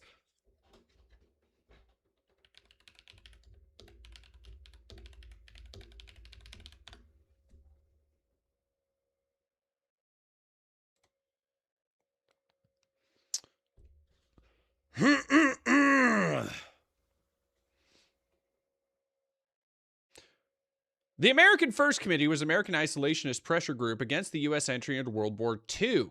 It was controversial for the anti-Semitic and pro-fascist views of some of its most prominent speakers, leaders, and members. Wow, that's interesting. That's interesting. Oh, key people. Who else was a part of that board? It was Henry Ford. Okay, and Charles Lindbergh. That's crazy. Those people were in with the Nazis. Henry Ford and others. Who are the others? We got an American businessman, Robert E. Wood. Lindbergh, there we go. Charles Coughlin. Oh, this asshole. Let's actually Charles.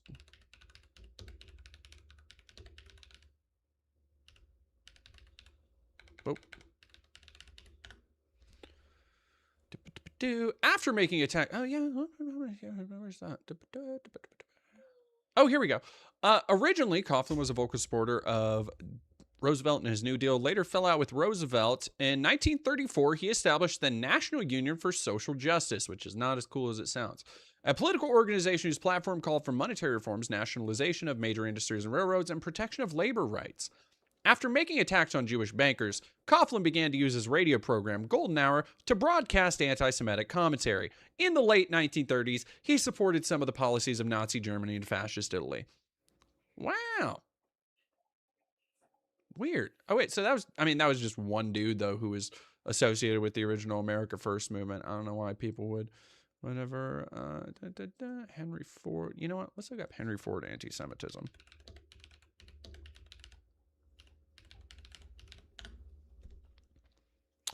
Oh, damn. You know what? I forgot about the international Jew. I didn't actually forget about the international Jew.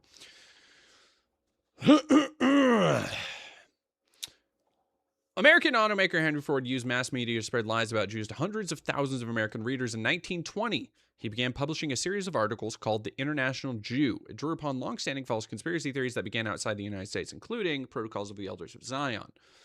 The series presented these anti-Semitic ideas in ways that were intended to appeal to Americans. He also influenced readers beyond the United States. In Germany, Adolf Hitler and other Nazi Party leaders admired Henry Ford for his anti-Semitism.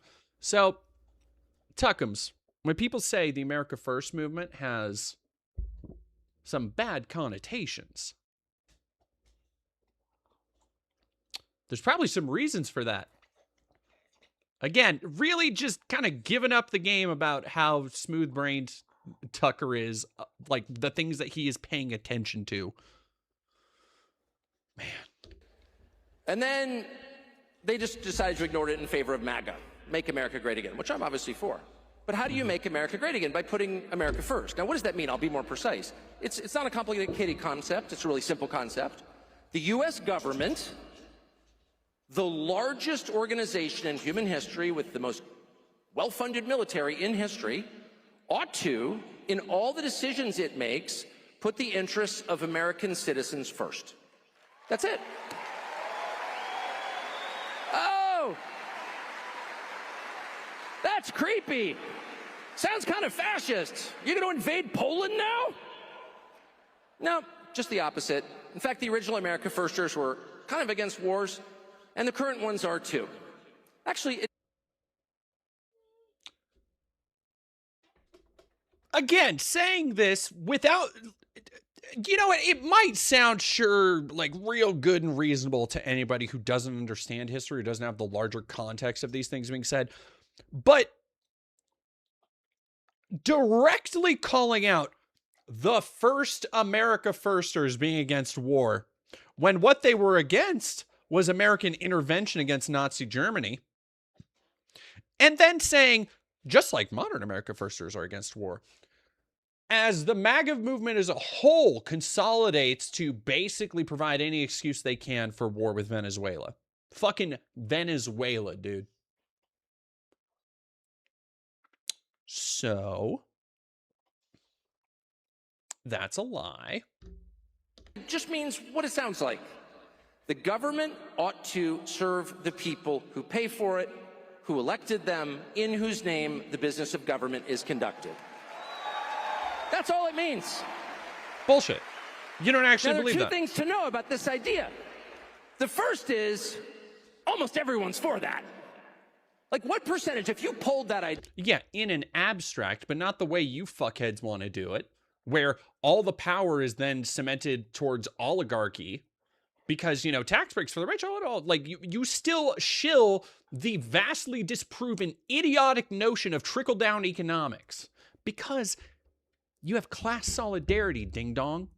Whatever, Tucker knows all this shit. Idea in the supposedly fractious Trump coalition. Outlaw which, why is the fuck is he talking like a shitty stand-up? Because that is what, like, that's the audience. That's what they expect. That's the vibe at these places. I say that again.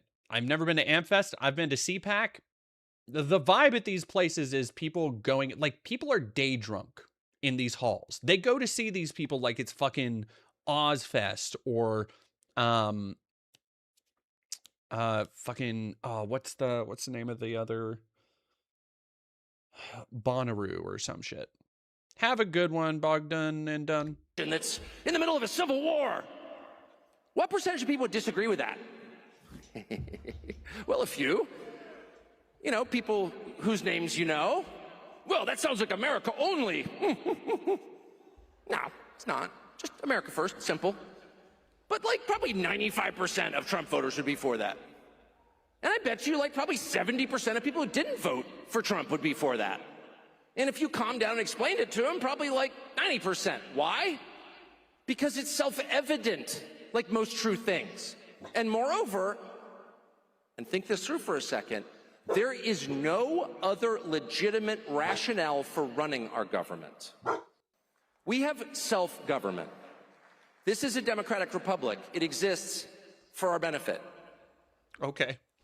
The documents are written that way. The point of the American Revolution was to make that point. And so if you're not operating he's just like...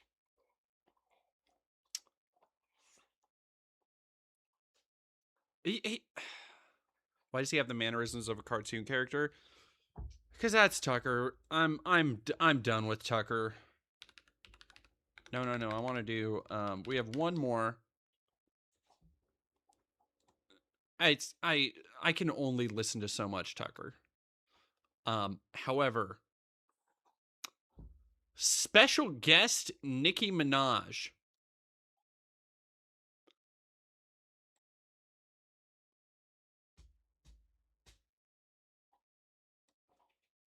This is the good stuff for me. Oh, yeah.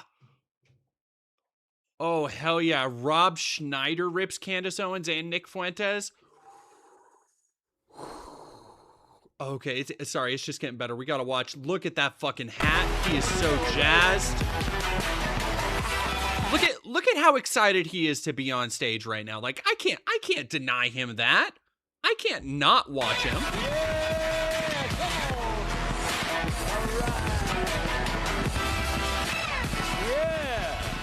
Thank you.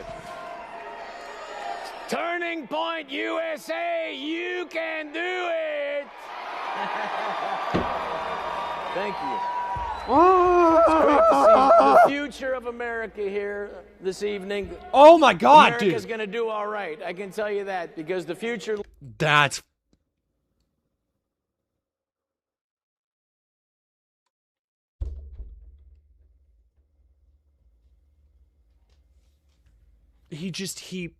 Nope, he did. He said the thing.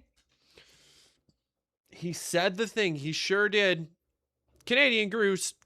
I know. I haven't seen, like, watch the full clips, but I'm aware of some of the stuff Nicki Minaj does. Thank you very much, Canadian Goose, for $5. Warning, DD, Nicki Minaj goes on an anti-trans tirade. I have heard. Leaders of America are here to... No, he is fucking dripped to the... Oh my God, he's so short. Oh, that should be a hate crime against short people to put him next to that fucking booth. That's... How tall is he? He's got to be around 5, mid 5.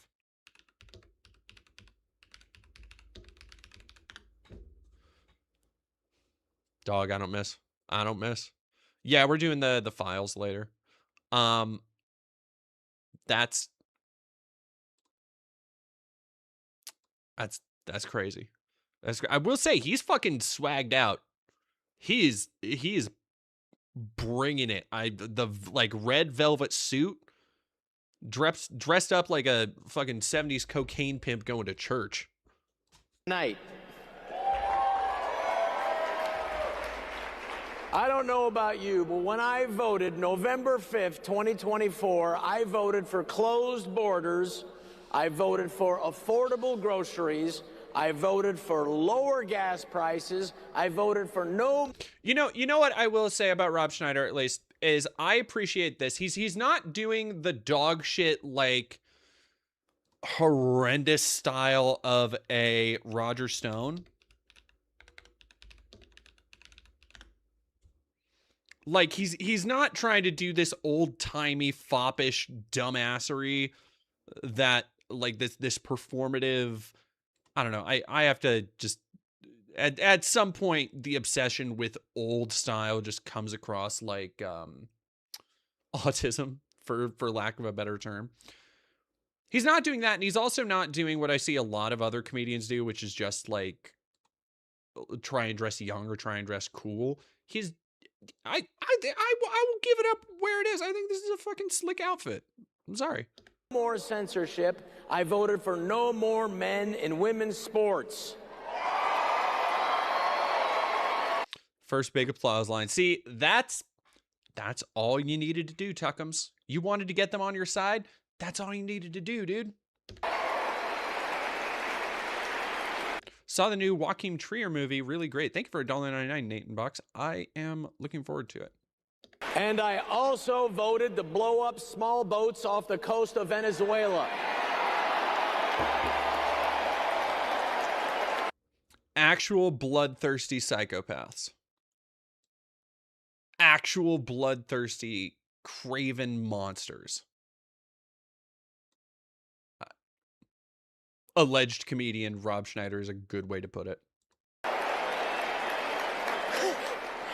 When people think of the biggest threat to world peace, we often get distracted by China and its growing influence in our hemisphere, or Russia and perhaps its desire to retake Europe, or maybe Iran.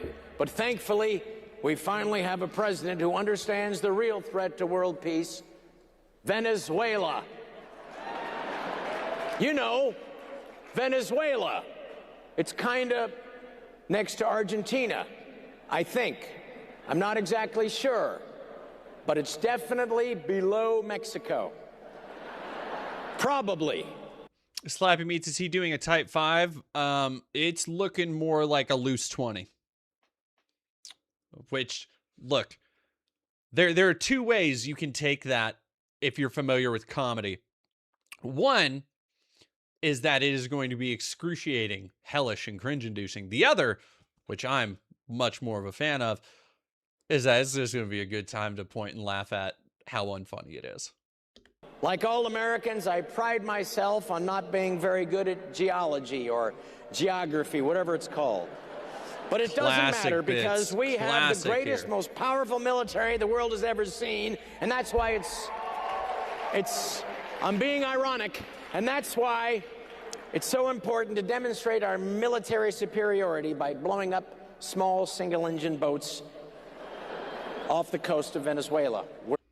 So what he's actually doing is criticizing this, rightfully. However, he's doing it in the worst way and in the worst place where people are going to not in any way see it as ironic. Like the genuine cheers for blowing up Venezuelan fisher boats when bad, like, first problem, know your audience. Wherever that country is. I'll tell you one thing, Guatemala and Costa Rica better think twice before they fuck with us. But anyway, Epstein. All right.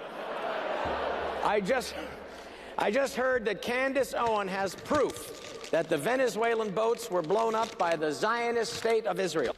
Somebody asking why, explain the joke to the audience. Why explain the joke to the audience? Because the audience is too stupid to understand when he's being sarcastic, and he's bad at telling jokes, which also plays into that. And it's true because Candace had a dream about it. All of Candace's dreams come true, especially the dream she had when she was a little girl about one day becoming the biggest grifter the internet has ever seen. But you know what? I'm gonna give him to that one. That's pretty good. That's pretty good. There is a glimmer of hope. After a conversation that she had with Erica Kirk, Candace Owens has promised to be 3% less completely retarded. But we must see. I've been meaning to talk about this a little bit. The R slur is something that I see even people I follow engage in. And it's not, because I grew up when that was the thing children said. Right? Like that was the, if you can't say a swear word, that's what you call somebody. And I think that's the reason why, I guess there was an entire like cultural shift at some point when I was maturing that I just didn't pay attention to because I was growing up, where kids stopped saying it because it was uncool and because it is. And then it became this like rallying cry for edgy people who can't help but remember their best days as when they were 30 pounds overweight in high school playing Modern Warfare 2 and drinking down Mountain Dew and rubbing their fucking greasy hands all over their pimpled face. Like, they hold that time of their life in such esteem that they associate being able to say this toothless slur with like a freedom of speech. And it's like, because it's something Destiny does. It's something like other people do. And the only thing I can think of is how immature it sounds. Like I'm being honest. It's like, I don't use that word, not because it's, well, it is ineffective to me, but I don't use it because it sounds like any 10-year-old on the fucking playground. Like it sounds childish. No, it's like if you call something stinky as a grown adult. It's like, what? Why are you using words like that? You're a grown-ass adult. Give Candace credit. She's not afraid to ask the important questions like, does Emmanuel Macron's elderly wife have a penis? No other journalist has been. The problem there, and I realize I'm giving tips to Rob on how to tighten up. The problem there is that that's not a joke. That's just something Candace actually said and believes. And I feel like that part should have been underlined a little bit more. Because he said it like it was a joke, but no, there has been a long-standing public feud between the fucking ruling of France and Candace Owens over this. Been so fearlessly laser-focused on world leaders' possible wives' penises. I hate to break it to Candace, but the only person interested in the genitals of Brigitte Macron is Candace Owen. Even her husband, Emmanuel Macron, isn't interested in Brigitte Macron's genitals and hasn't been since he was at least 14 years old.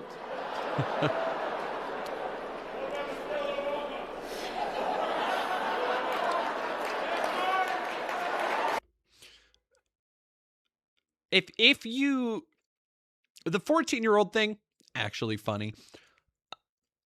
But then you hear and you get real insight into, the mind of the median conservative voter or the median conservative comedy enjoyer. When, I don't know if y'all heard that, but there was somebody who yelled from the crowd. Yeah, Corporate Carrot's asking what was said. Somebody yelled from the crowd, "What about Michelle Obama?" Here, listen again.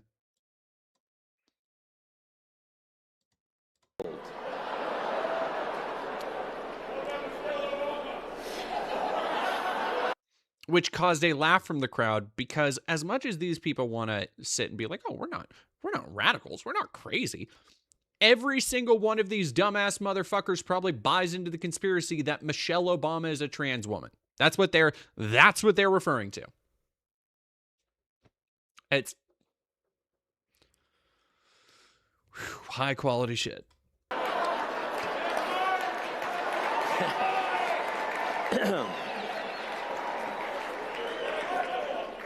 Well, let me tell you, I was supposed to be with Charlie Kirk at Colorado State University, and I asked him the week before, I said, I love, one of my other favorite parts here is that Charlie Kirk has become like the conservative 9/11, where every conservative commentator has a story now about how they were supposed to be there.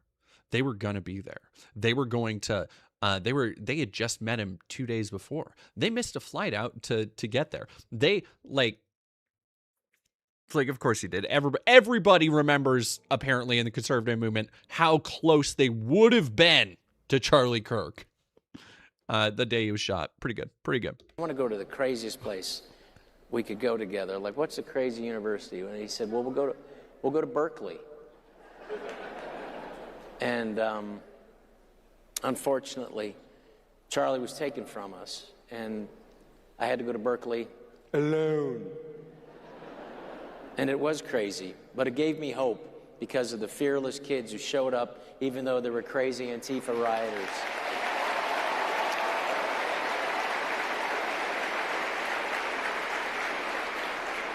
The future of this country is going to require us to be more courageous.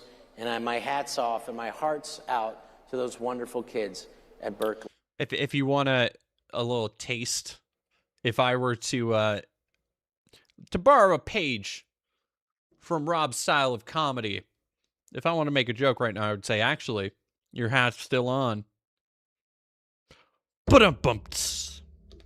Showing up and braving those crazy Antifa people and whatever hair they had, whatever color it was, that didn't stop them. Now, great in stuff, early dude. November, the New York Times ran a headline, Nick Fuentes is Was somebody asking where are the jokes? One of them just went. You just missed it. Oh, there it was. Becoming Charlie Kirk's successor. Now, that headline tells you everything we need to know about what's at stake right now.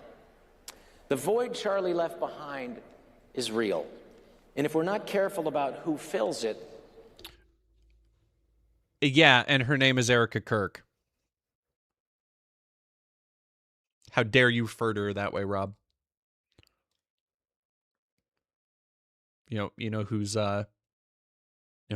been pretty concerned about filling that void Charlie left behind? J.D. Vance. I'm sorry, I'm on a roll here now. I'm on a roll. Let's go. If we let the Candace Owens and the Nick Fuenteses become our dominant voices, we're going to make the exact mistake the left made. And we're going to risk once again giving the reins of power back to the crazy radical left. Now, here's what I mean. Thank you. Here's what I mean. The left has spent years calling moderate people names. Charlie Kirk, fascist, with no evidence. Jordan Peterson, well-dressed fascist.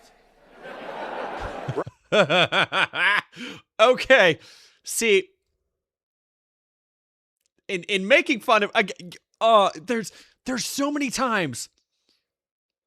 There's so many times where he comes close to a joke that I'm like, oh, if you put more emphasis, like the 1 and 2 there was good because he's talking to his audience. He's talking about how, they called Charlie Kirk a fascist with no evidence. And then following it up with, you think it's going to go the same way again. And like, it's a very classic comedy bit, just turn it around. But particularly for Jordan Peterson's goofy ass wardrobe, that's pretty good. That's pretty good. That's pretty good. That's pretty good. Bob Schneider, midget, but which is just as hurtful. I'm almost 5'5". But they couldn't counter Charlie Kirk's ideas with their own. So they had to characterize him as some right-wing monster. But they failed because anyone who spent 1 minute listening to Charlie Kirk knew what Charlie Kirk was about. Charlie Kirk was only interested in the pursuit of the divine truth, in love of family and country and freedom and saving the republic. Charlie Kirk wasn't Nick Fuentes, not even close. Charlie was about having conversations, addressing reality, having conversations about how black pilots are unqualified, having conversations about how children should be forced to carry their rapist baby to term, putting their own lives in danger, having conversations about, I don't know, public executions coming back and supporting people who go and assault and attempt to kill sitting Democrat politicians and their families. He was just a conversation guy. Come on. Let's not forget his actual legacy here. Opening up dialogue on college campuses. He made a point of resisting the more extreme elements on the right. He called people out when they got out of line. The groypers, the people who crossed into actual anti-Semitism. Nick Fuentes, Nick Fuentes said women should... I'm so excited for Rob Schneider's Nick Fuentes roast. I want to just pause it and let everybody know. I'm so locked in on this. I'm so ready because I know it's not going to be scathing. It's not going to be the scathing rebuke, the fire and brimstone preaching, fucking dunk own that Nick Fuentes deserves to have, because nobody's really going to go that hard. Like, do you think Rob Schneider let the, people have been trying to fill the void left by Charlie. He just let that joke go. He could have said, Her name is Erica Kirk. That would have been fucking funny. That would have gotten him a lot of flack, but it would have been funny. He does not have the edge to call out Nick Fuentes in the terms that he needs to be called out on publicly. But I want to see what he does. I'm still curious. Shouldn't be allowed to vote. So obviously not all his ideas are bad.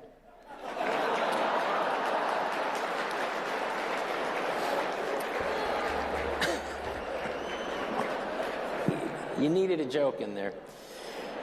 By misidentifying moderates as extremists and moderate ideas as abnormal, by being led by the woke mind virus, it cost the left their hold on the culture. The American people saw who the real extremists were, the Democrats. Oh? And Americans overwhelmingly resisted them at the ballot box. In every swing state and in the popular vote, the American people rejected Democrat extremism. But here's where it gets dangerous. The left is trying to reframe Charlie into something he wasn't, and by extension, all of us. Extremists, Nazis, fascists, white supremacists. By taking moderate people with views held by the majority and turning them into monsters hides the real monsters among us. So when actual extremists show up, people can't tell the difference anymore.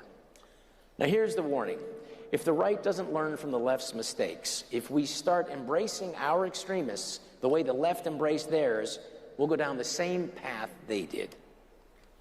Now, as opposed to having people like Stephen Miller with their open white nationalist bullshit in office right now, as opposed to having the Defense Department literally posting neo-Nazi fucking images and join ICE bullshit on Twitter right now.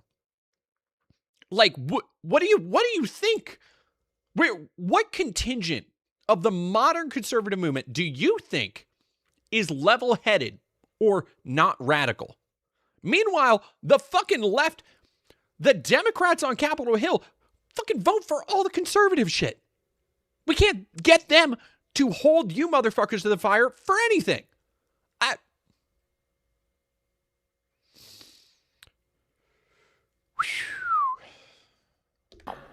for example, the day Joe Biden got... Exactly, yeah. Just to be here, anyone else craving Dr. Pepper looking at Rob's suit? You got me so fucked up. You got me so fucked up. On day one, his first day in office, he signed an executive order where somebody held his pen, allowing men in women's sports. Yes, Boo is right.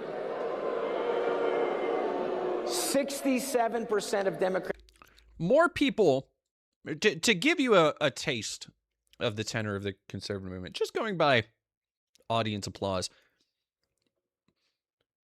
more people react to transphobia in these spaces than they do calling out actual Nazis and actual white supremacists.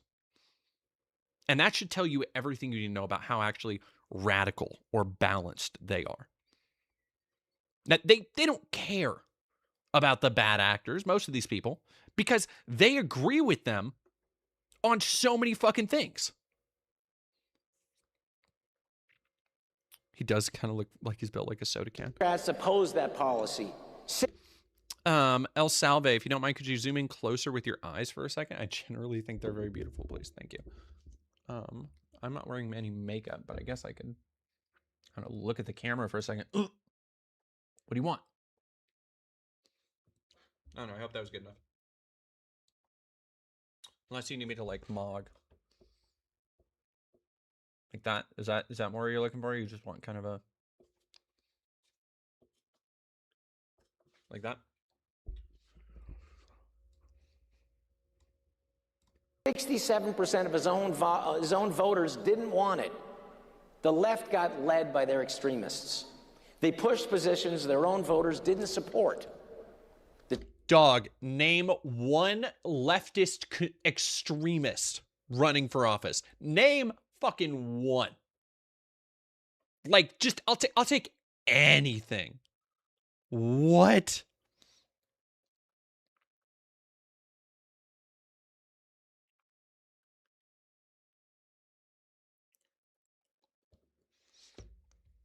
Tail wagging the dog, and it destroyed them politically and culturally. This is a road we must not follow.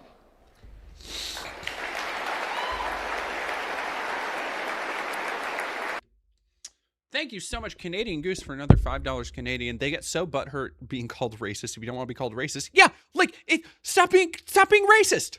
Rob Schneider. If we let the extremists fill the void Charlie left instead of the reasonable, rational voices he represented, then we will lose. Just like the left, we will become unelectable. And everything Charlie built will be for naught. Rob Schneider is unelectable. All right, let's go. I'm good. I'm done on the Schneid. However, we still have one more big hitter to go over, chat. Now heading live as we see Erica Kirk, and we're hearing Nicki Minaj. Actually, let me, because this is Fox, I want it right from the source. I want it from the tab.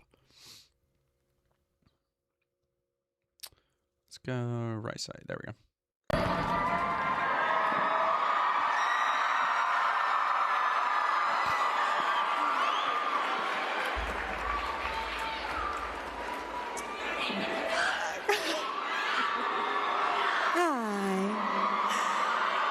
Hello, how are you?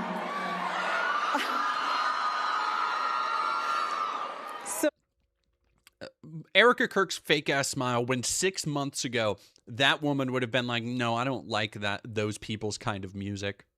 That's the type of shit she would be saying. Like, before Nicki decided to grift, which, by the way, she's only doing because there's credible assault allegations against her. Her husband is a pedophile, right?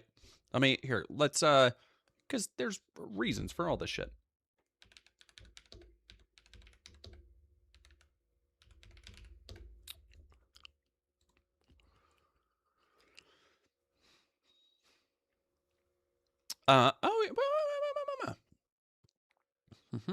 Attempted rape. He was convicted of first-degree attempted rape in 1995 for an incident involving a 16-year-old girl. He pleaded guilty to first-degree manslaughter for a 2002 killing.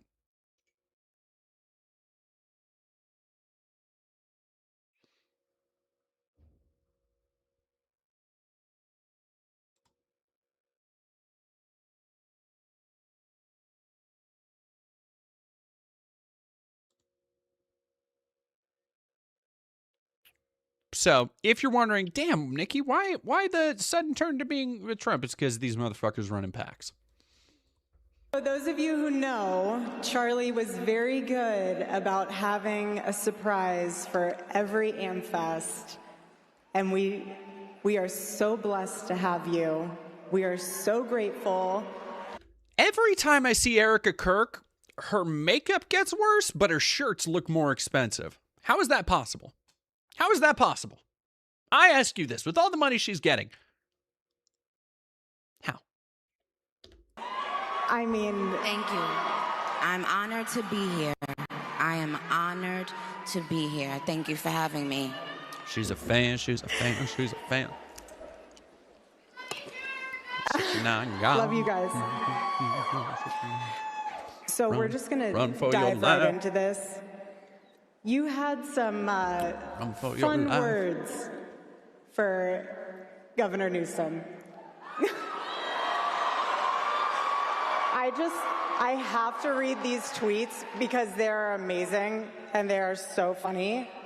This is what we do for, like, every time I criticize it, I have to stop and, like, I feel myself go into a third-person camera view where I, like, look at myself and I'm sitting at a desk watching people, celebrities on a stage, reacting to the tweets they've made to audiences of thousands, and I'm just like, damn, Jean Baudrillard fucking got it. Jean Baudrillard is on top of it. That's fucking crazy. Okay, first one. We'll do this one. Unless you want to read it in your own voice. I think it'd be really great. Okay. Oh, Gabby Poo, it only gets worse from here for you, buddy. It's the end of the road for you, my love. Get on the nearest jet ski and let that beautiful hair blow in the wind. Why is Chucky in the background? What is going on in the world?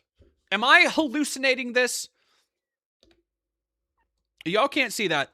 The other side of the screen is currently taken up by a large picture of the fictional serial killer Charles Lee Ray, better known as Chucky.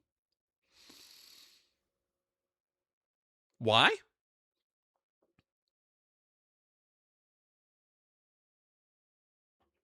I don't understand how anybody can defend, like, look, not only do Democrats not have any answer or any equivalent to this level of opulence, this level of showboating and just pageantry, but we have nothing even approaching the wild levels of unhinged that is just at one fucking AmFest.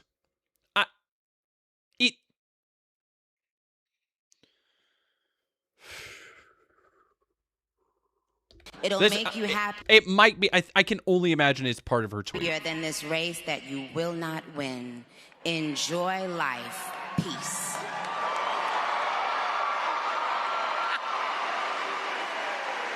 Okay. One more. Why not? Imagine being the guy Just great. I wonder, did she get this just great skill? Did she pick this from Bari Weiss's brain of like, hey, what if we got on stage in front of 1,000 people and just read tweets? Wouldn't that be great fucking TV? Good job, Erica. running on wanting to see trans kids. Haha, not even a trans adult would run on that. Normal adults wake up and think they want to see healthy, safe, happy kids. Not Gav, the Gav nots. Gav not in, Gav out. Send in the next guy, I'm bored. Great. Wow, that's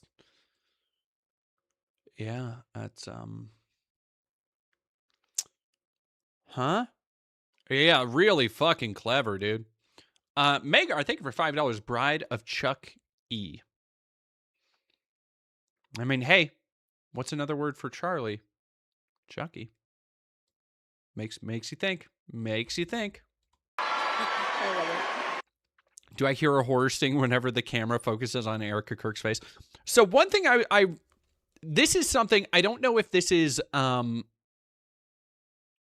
can only imagine it's for everybody's game, but I was watching Koa play Dragon Age Origins a while ago, and the opening of that game, at least for the Mage's Path or whatever, just like, for whatever reason, and I wish I would have recorded it because we were kind of high when it happened and we were riffing really well.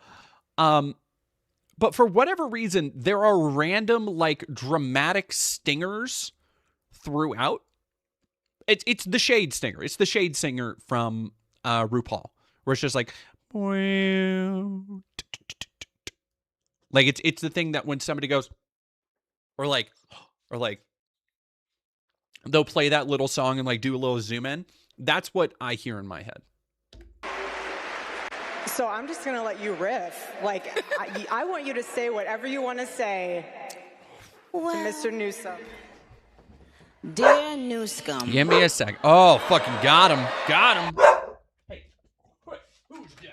Who is dead? It's my baby.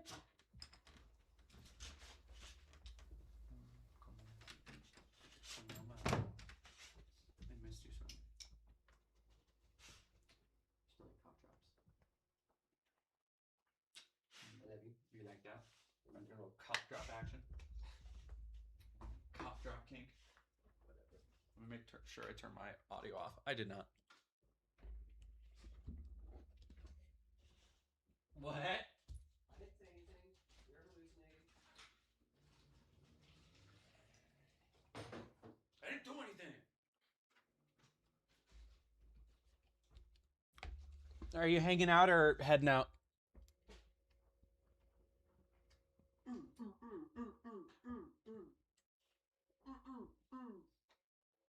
that a yes?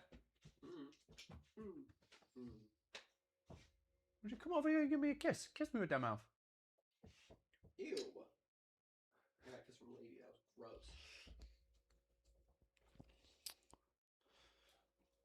What circle of hell are we? Oh, we're in different hells entirely. We're going into hells nobody has even known about. Oh, corporate carrots. I'm sorry about that. Is dog okay? Yeah, dog is fine. Oh, yeah. Velkin 999. It's the stinger when you're going around the swamp at the beginning of Dragon Age Origins. That for whatever reason, it just keeps going off. Like, it just keeps happening, and it's so fucking funny because it makes it seem like every line of dialogue is both super serious and also whoever's saying it is being very duplicitous.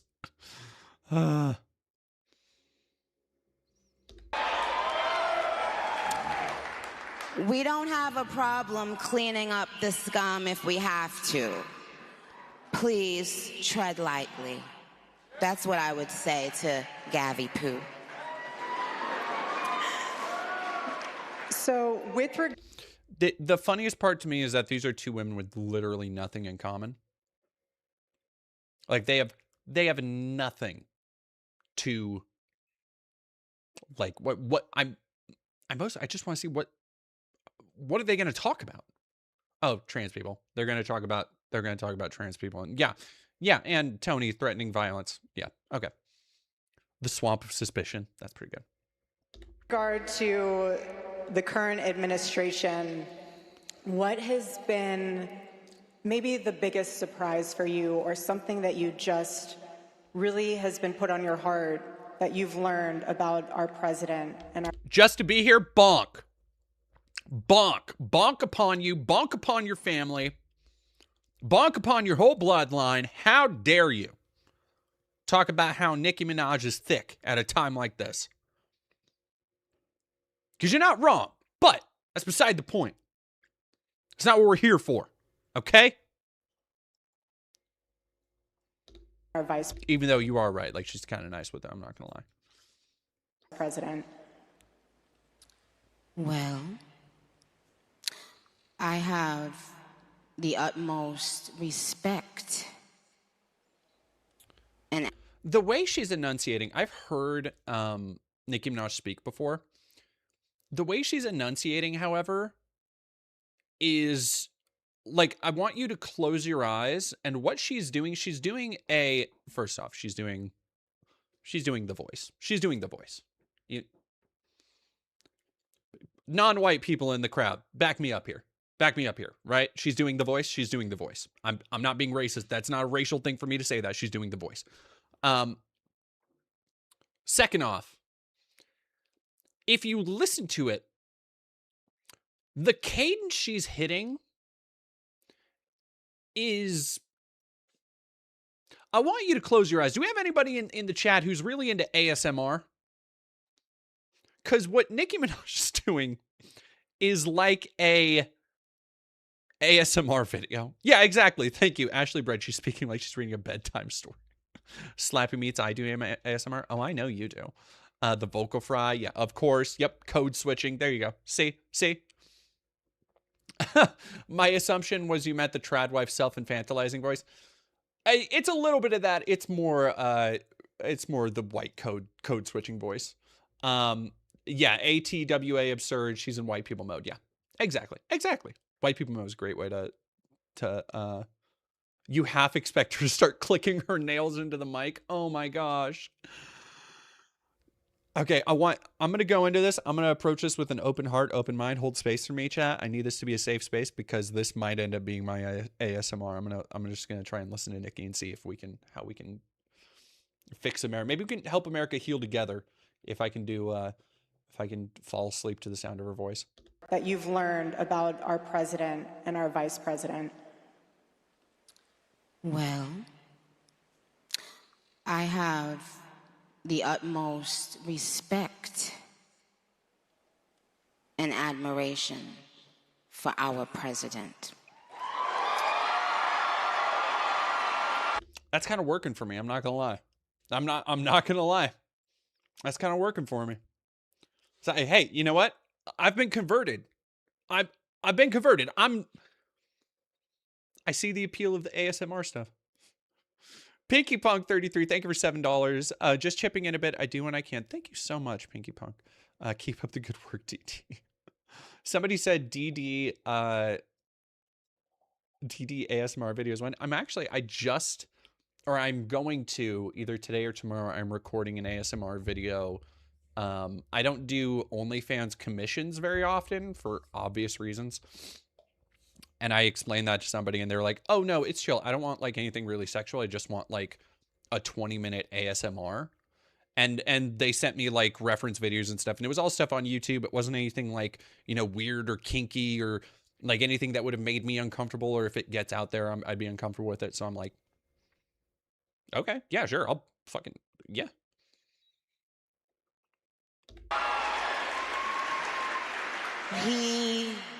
He has, I don't know if he even knows this, but he's given so many people hope that there's a chance to beat the bad guys and to win and to do it with your head held high and your integrity intact.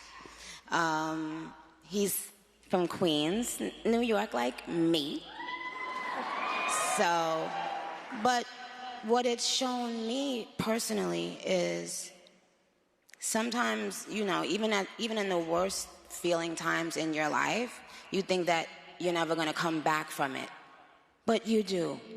And yeah, Dim Monk here. I don't like insulting people for their, you know, perceived intelligence. Different people have different speaking abilities. It's a low blow. That being said, it is hysterical for one of her things when they're talking about this, you know, existential crisis the country is in. She might as well have held up her hand like a third grader and gone like, he's from Queens, just like me. That's why I like Donald Trump. Woof. Woof. And our president shows that. He's been Did through she just... No, she did not. She did not just baby talk that. I hallucinated for a second. Did I hear president? Chat. Listen to me. Did we hear together president? Times in your life, you think that you're never going to come back from it. But you do. And our president shows that. He's been through every single thing a person could be through publicly. Yeah, and he was even through a couple... word on the street, he was even through a couple of sex trafficking victims in private. That's fucking crazy. Oh, President. Happy birthday, Mr. President. Hey, baby. Never mind. She's not listening. She don't care. Having to constantly be lied on. It's not really that funny. Until you are in that person's shoes that's being lied on, you'll never understand what it feels like. That person is a human being. They have a family. So is this her likening her husband's being a pedophile to defending Trump for similar allegations? Is that what we're doing? Is that what we're doing here, really? We're again, couldn't have picked a better time to double down. Could not have picked a better time than 4 days before the unredacted files were made public.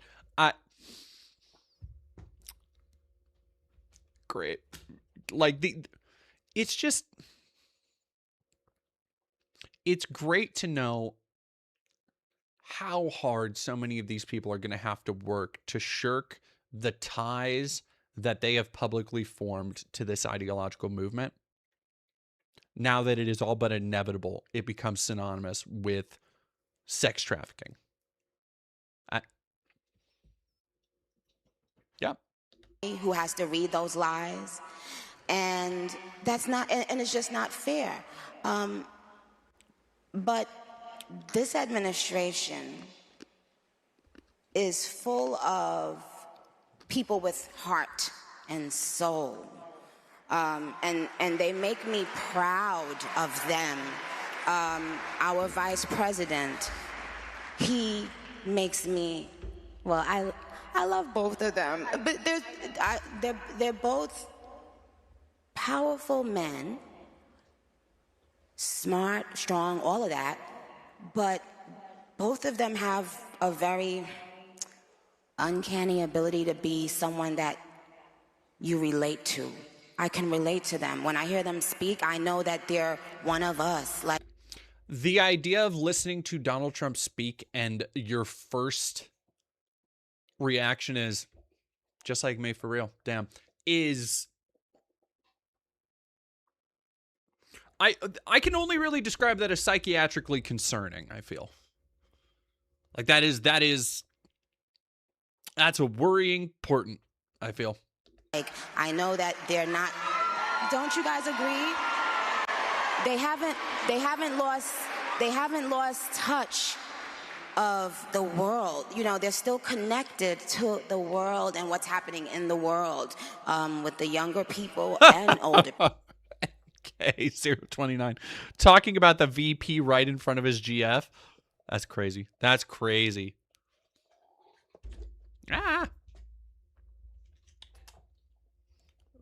Place your bets on a guy sniffing the chair after Nikki leaves. That's an insane thing to say. Again, just to be here. Just to be here. Horny jail for 1,000 years. People, with the richer people and not so rich people. They have the ability to... What do we call those, Nikki? Because, again, it comes down to, like, class solidarity being the thing I think she's picking up on here. When Donald Trump and J.D. Vance, and they talk about, you know, rich people getting richer and making sure that Americans hold on to our wealth and making sure your streets are clean so you don't have to see those dang dirty pores. What she's actually identifying with there, and this entire upper class echelon where they're like, yes, actually, this is very much like me, is their interest of being selfish, rich assholes and maintaining that status. That's what she's reacting and being attracted to. To still connect and be real and make us feel proud to be American.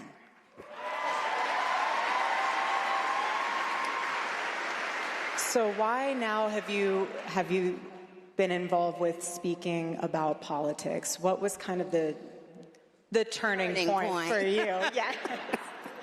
What was the turning point? Well, I just got tired of being pushed around.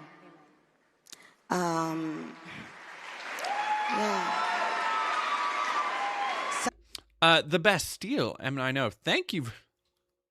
Thank you very much for $5. Have I seen the movie Mamma Mia and did I like it? I have not seen the movie, no. I know it has Amanda Seyfried and Pierce Brosnan. I don't have anything against seeing it. I just haven't seen it. Sometimes you just get tired of it and then you realize, wait a minute, I have something inside of me that's stronger than what's out there. That's right. So when you've had enough, you realize, wait a minute, why do I even care about these people and what they think? Who are they? They don't even know who they are. So I'm not going to... What do you mean they don't know who they are? Oh, is she talking about like trans people? I want to see Cardi B's take on this shit. I think there's going to be some really good rap songs made about this. I bet. I'm not going to back down anymore. I'm not going to back down ever again. Amen.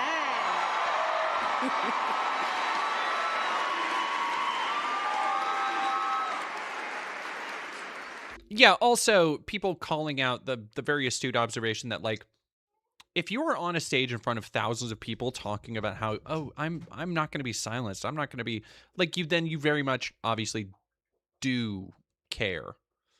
Like, you very obviously do care what other people think, because right now what you're doing is just virtue signaling to a room that is just going to agree with you.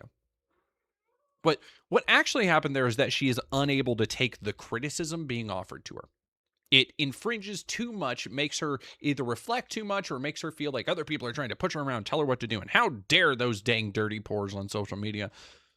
Something to that effect, I'm sure. And it's just like, you can just admit that it's because you actually can't take criticism that you had to go to what is essentially, say it with me now, a safe space. That's where she is right now. She's a safe space. She's in a safe space. Can the students in the room raise your hand? Wow. The more I see, and I'm pausing it again so soon.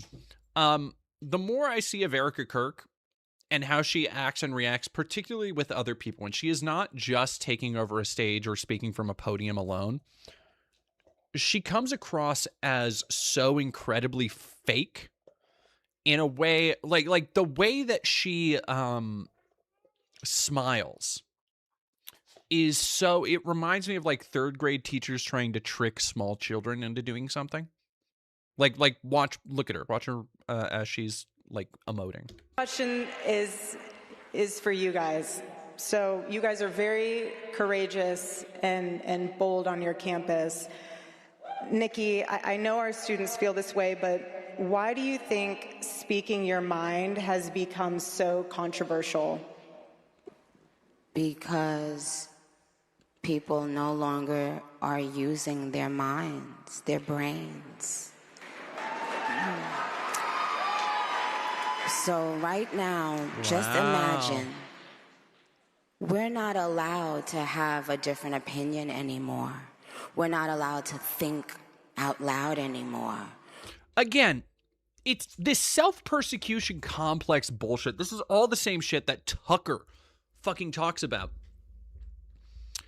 How the conservative media apparatus at any level, and it doesn't matter if it's I'm sure she's a billionaire or something, a millionaire, let's say, like fucking Nicki Minaj or Tucker Carlson or anybody else, they go on stage to this audience of thousands, this sold-out multi-day show that is fucking funded and paid for by oil investors and all these fucking other people and all these donations and stuff. And they all go up on stage to talk about how they're all so canceled and they can't say anything that they all take part in and they all won't shut the fuck up about.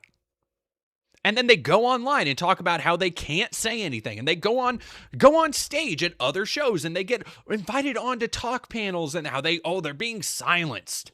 And then they write books about how they're being silenced. And they have fucking comedy specials called Canceled about how they're being silenced. And it's the most blatant grift, and it drives me up a fucking wall. Because for some people, like Nikki and Erica, I look at them and the way they're acting, and I'm like, no, they genuinely probably do think that way. They think that being publicly pushed back against, getting some backlash for being pieces of shit, is somehow trying to silence them. And so they go, where do they go? They go to their fucking safe space so they won't be silenced anymore. And then they just talk about how they're being silenced. Okay. We're not this is not what the world used to feel like. And especially for the young people, I don't want them growing up in a world where they feel like that. They deserve for their voices to be heard. They have valid feelings and they're thinking about things, and it deserves attention. You know, we should listen to what they're saying. And if you're growing up in a world that tells you it's taboo to say something that the masses don't agree with, that's not okay. And we're not gonna have it. And I love this. You know, it's giving the younger people confidence that they will need later on in life. You guys will need it, and you will have it. So, I'm rooting for you. Amen. Amen.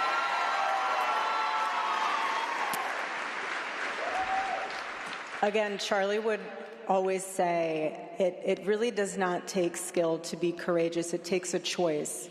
It takes a decision. Yep, you got it. You nailed it right there, Tony. Funny somehow.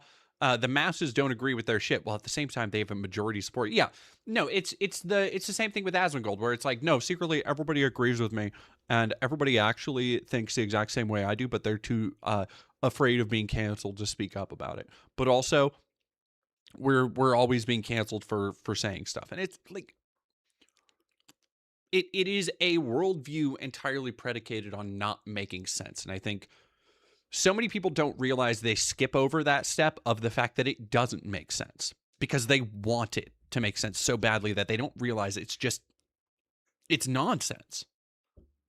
And I want to say again, thank you for coming and being courageous and being able to share your heart with us. And the reason why that also holds true sentiment-wise is because I know that you are getting yeah, no, it's the Umberto Eco quote about how the enemy is both strong and weak. Yeah, a couple of people in the comments are talking about this. Yeah, no, Joe, my opponents are weak and stupid, but control everything and are also massive manipulators. Yeah. A lot of backlash from your own industry. What is your reaction to that? Oh yeah, Canadian Goose, I did see that. Thank you for thank you, Canadian Goose, being a real one today. Thank you for $10. Hey DD, did you see the OU essay update? I got a link to it. I did see that. We'll talk about that right after this. I'll pull that up really quick. I didn't notice. Amen. I feel the same way. When people are like, what do you think about them? I'm like, I don't think about them. Bingo. We don't even think about them. We don't have time to. We're too busy building, right? Yeah, we're the cool kids. Okay. You know, the cool kids always have to let you know they're the cool kids, and definitely don't preface their speech by talking about how much other people talk about them and how they're totally not bothered. Woof. Woof, dude. The other people, they're the ones who are still just disgruntled, but really they're just disgruntled with themselves.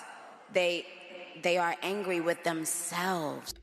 We've looked at a number of people in the last couple days who do this very same kind of shtick, which is to try and get esoteric and really sum up why an entire group of people disagree with them for all of the various differences in that group of people. Trans people, queer people are a great example of this, where nobody in the trans or queer community agrees with each other on fucking anything, let alone being trans and queer.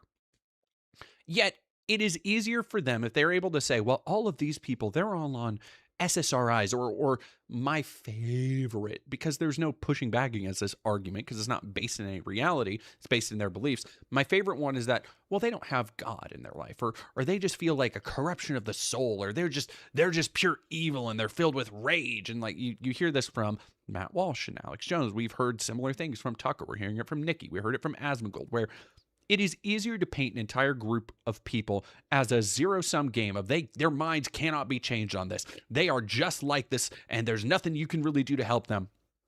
Because it gives them the justification to be people like Charlie Kirk, who, while still saying like, oh yes, I welcome conversation. I'll talk with anybody, of course. But then if you say, well, I believe this, that, and the other, go, well, obviously you're too insane to talk to, so we can't have a reasonable conversation. And then they shut that side out, and then they act like nobody actually wants to talk to them, or that they're ideologically unopposed in some way. And it's cope. Somebody in the chat said it's cope. That's what this is. It is this misunderstanding, or not being able to understand, or I suspect probably more that they don't want to understand the process, the internal thoughts and feelings and experiences of somebody else, and how those might contribute to a different worldview. Because being able to hear out somebody else's story serves to rationalize and serves to help people understand things, and they can't do that. They do not want to do that. They don't want to understand the experiences of queer kids or trans kids or black people or immigrants. They don't actually want to understand those experiences, which is why they kind of delineate these pathways that they can section everybody up and divide everybody up into, and be like, okay, well, you can't listen to this group because of this. You can't listen to this because of this. Even if it is something as just batshit intangible as like what Nikki is doing, which is asserting like what's wrong inside some people. Which there's no way for her to know that. There's no way for her to have a, like, just listening to this person, does she seem like she has a really deep insight into the human condition? Kind of know. But it's this, it kind of, I feel like it started with this Jordan Peterson school of trying to psychoanalyze everybody. And it's blended with Christian evangelicalism to just allow so many people to wholesale disregard criticism and critique and disagreement. And it's so frustrating. You guys. So you can't wake up and think about somebody who is determined to just stay mad. I literally tell them, stay mad.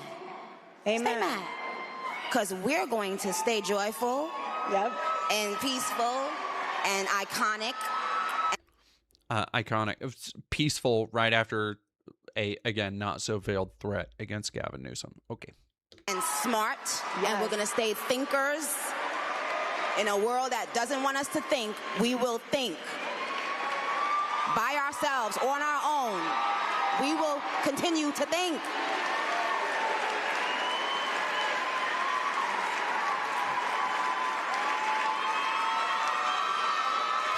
Proper iconic, not Ubisoft iconic. Ubisoft iconic is funny as hell.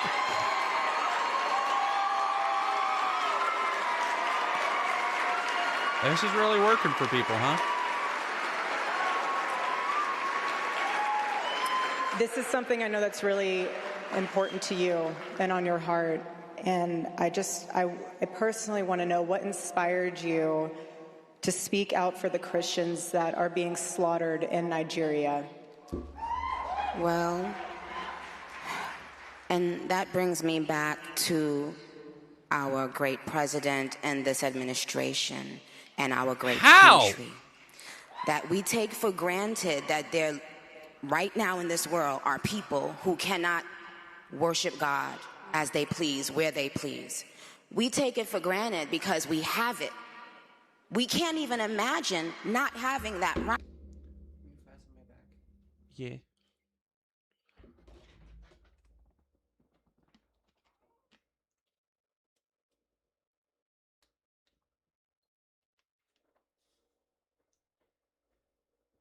Hey there. Hey you there. Where you going? Bring that back here. Bring that back here. What? Right. But every time we pray and fellowship, we have to remember the people that are right now in this world hiding to pray and fellowship. And we have to pray for them. And first of all, Nigeria is a place I've always loved. Someone very dear to me, my pastor, is Nigerian. I have lots of Nigerian barbs. And so hearing that Barbs is crazy.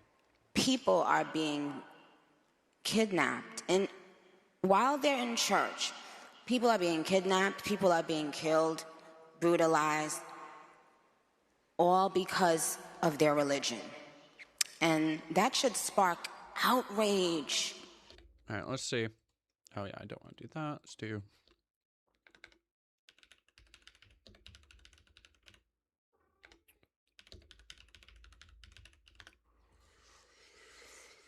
Jesus. Okay. Papiri kidnapping.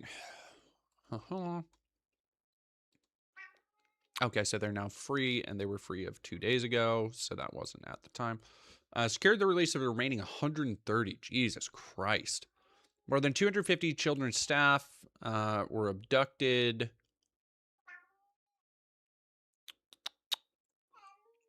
Cat, what do you want? I just fed you, dude. Yeah. I did. Niger. Well, taking to school tomorrow. Reunite their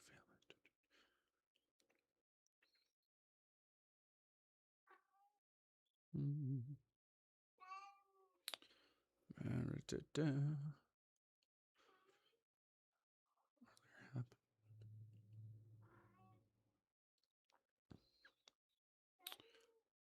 Abduction with the latest targeted attacks on school and places of worship in central Nigeria.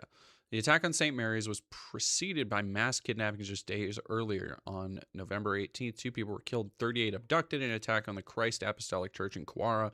And a day before that, 2 were killed and 25 Muslim students abducted from Government Girls Secondary School in Kebbi State.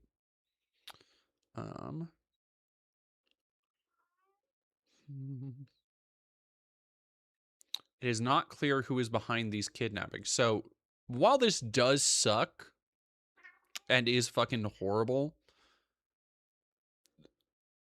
people acting like there's any concentrated effort and this isn't just people going after like women and children.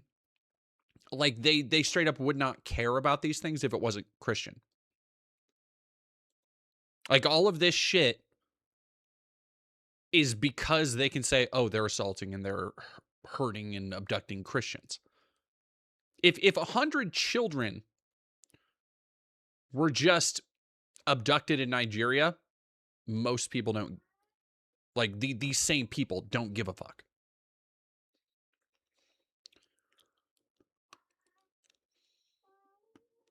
Also, not really talking about the gunman kidnapped 28 en route to Muslim religious event in central Nigeria. We just talked about 30 kids being taken from a Muslim school.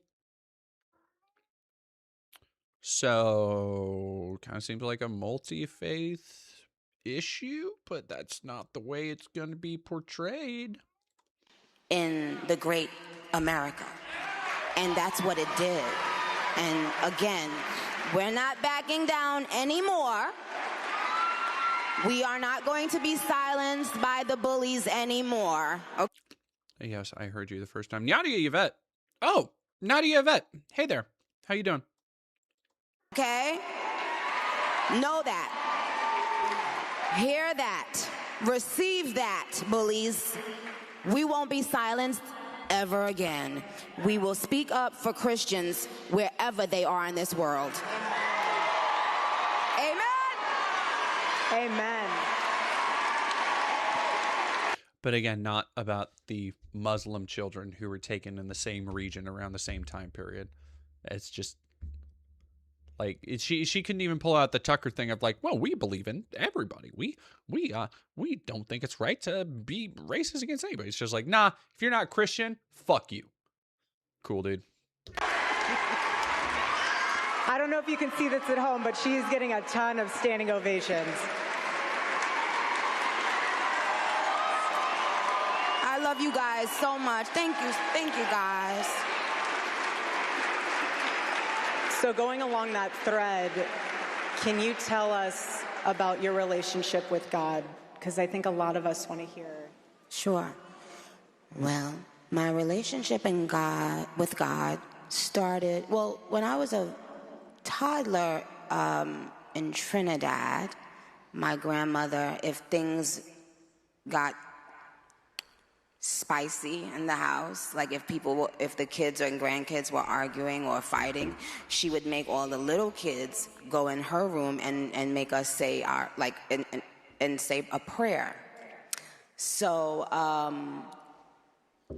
later on in my life, well, not much later, when I was like 10, 11, 12, I started going to church in New York. And it changed everything. It changed my life for the better because I was going every week. I was hearing the word of God be preached. And then... You know, some people have just a way of bringing you into their stories. Like, just they start talking and you're locked in. You're there. For example, I feel like I'm actually going through childhood again. Every excruciating, miserable, waiting second, just sitting here listening to her recount these inane stories. That's where I'm at. So in a way, she's actually a really great storyteller when you think about it. I was going home and I was applying it to my life. Even as a little girl, I learned how to pray very early. I always had this faith that made people think, you know, the kind of faith that you think a person is crazy, like, oh, please, like, you know.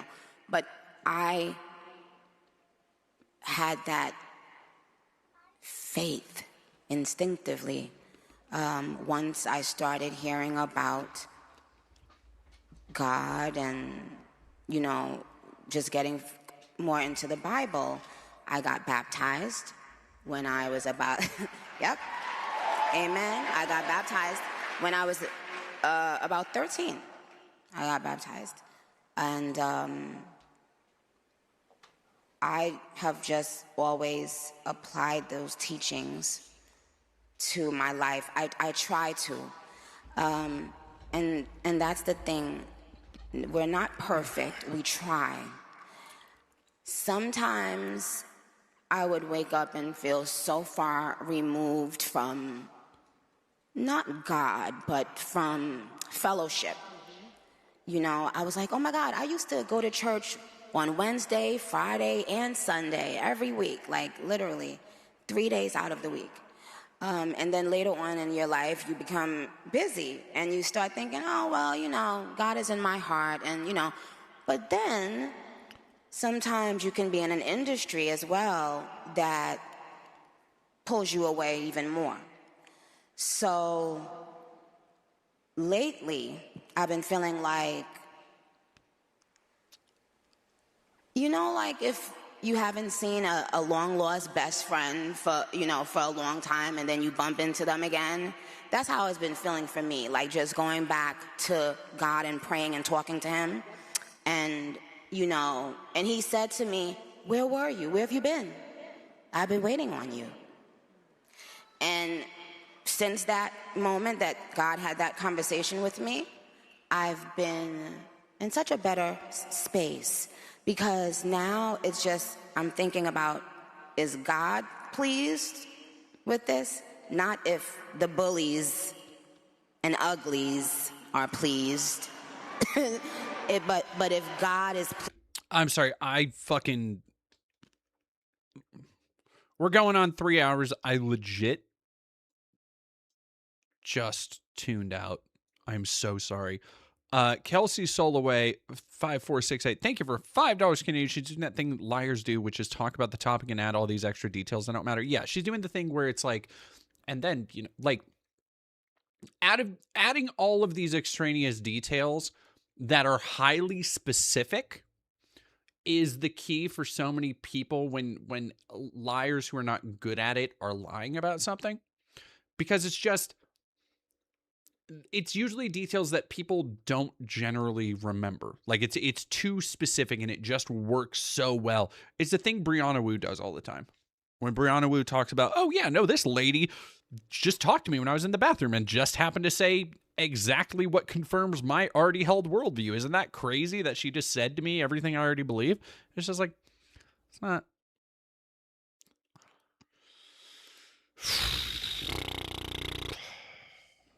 Call JD an assassin? What? Pleased. And when you have that personal relationship with God, guess okay, what? I'm locked back Even in school, he's there. Wherever you are and whenever you need it, you have something that you can tap into immediately. It's immediate. You don't have to leave a message. He's not going to call you back. He's there immediately.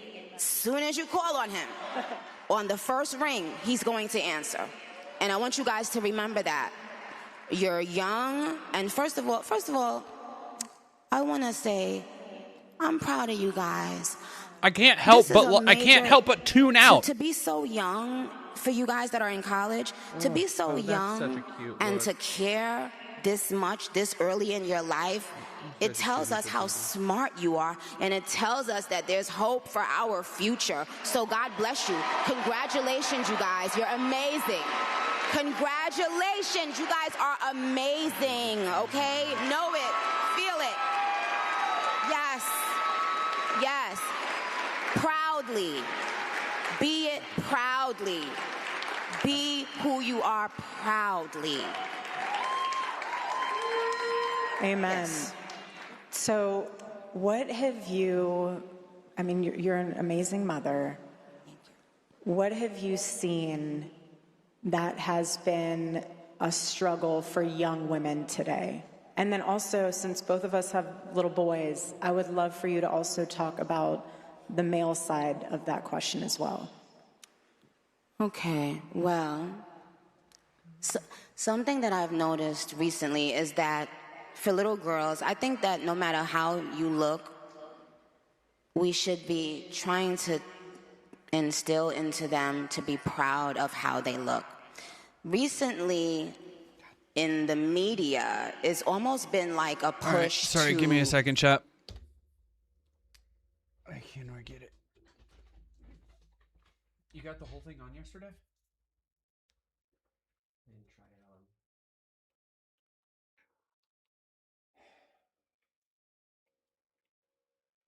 You're putting it at the farthest out, right?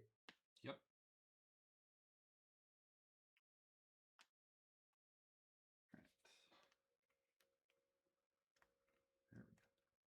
There we go. That's the way to do it.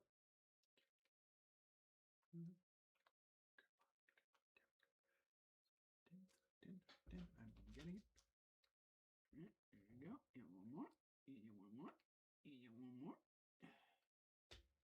Nope, one more. There we go. All right, how's that? Is it on? Yep. Let's go both. Let's go Bubs. How you doing? Can you breathe? Yeah, does it look stupid? No, it looks cute. Sorry, I was just putting a corset on my partner. You know how I do. It's not just making young black children feel proud of themselves, but it's almost like doing that and at the same time telling other children not to be proud of themselves. And I don't want any child feeling that way. If as black women, we felt that we were not being represented. Hey, Koa. Yeah? Dragons are poggers says hi. Koa says hi, dragons are poggers. Also, Kirajan Mystic, thank you. Hi, DD. Can't stick around for long, but just dropped in and say hi. Happy holidays to you and Koa. Much love to you both. Oh, thank you, Kirajan Mystic. And not being admired for our beauty. If we felt like that as black women, why would we want to do that to other women? Amen. Why would we now need to make other people downplay their beauty so that we can feel, no, that's not how it works. I don't need someone with blonde hair and blue eyes to downplay their beauty because I know my beauty. Do you understand? I don't understand. Oh, I do understand. I know where it's coming from. People are purposely misconstruing and disambiguating the argument that, hey, we should hold up black people because for a very long time, symbols of black beauty were pushed out of mainstream. Go read, God, what was that fucking book? Oh, it's so good. Ibram X. Kendi's Stamped from the Beginning, where they talk about at length how advertising played into a massive role. Hello? Oh dear, what?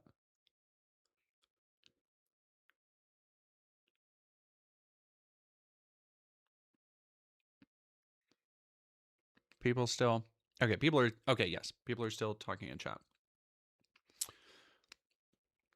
Where a white supremacy was at fault. And, like, institutional, widespread white supremacy was at fault for the way other people's bodies, other people's depictions were regarded, were seen. And it wasn't just black people, it's Asian people, Latino people, like all sorts of outgroups, right? But being able to try and rectify that, being able to try and spotlight black actors or black models or plus-size models or trans actors or whatever is not again, it's not saying that you can't be white or that being white is ugly or any of this other bullshit. And I'm so fucking tired of this disingenuous framing that tries to make it's all this poor me bullshit that is just in service of placating white people. Drives me fucking nuts. Doesn't bother me that a woman feels and says that she's beautiful. Why shouldn't she feel that? Why have we gotten to a point where certain colors or certain kinds of people have to be afraid of loving themselves and loving the way they look?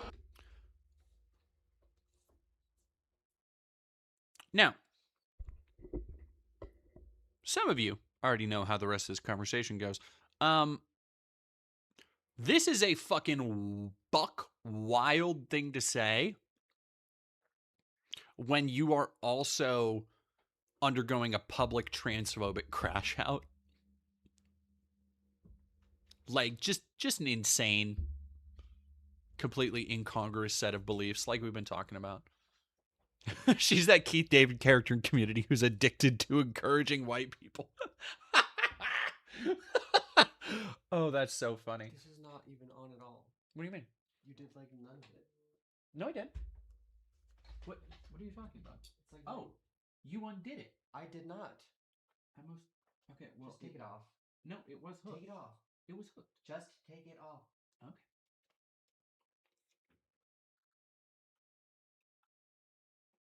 It was just the first three that were, or the last three that were unhooked. The rest of it was hooked up. Like, isn't that wild? And so for little girls, I don't want what was done to little black girls done to little white girls. I don't want it done to any girls. I want all the little girls in the world. That's a very weird way she's saying this.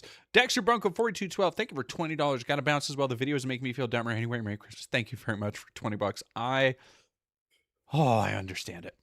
To know that you are unique, you are beautiful, you are you, and you can compliment another girl, you can compliment another woman, and still know that you are epic and amazing. So that's what I would say for the girls.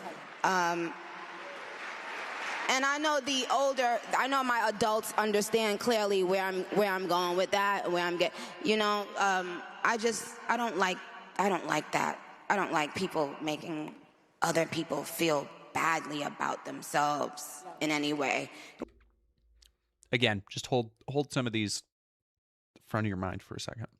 We need to nurture young girls. Yes, whether they are black, white, Asian, Hispanic, they still need to be nurtured. They cannot continue to pay for other people's sins. They what the fuck are you talking about? Wrong. Amen.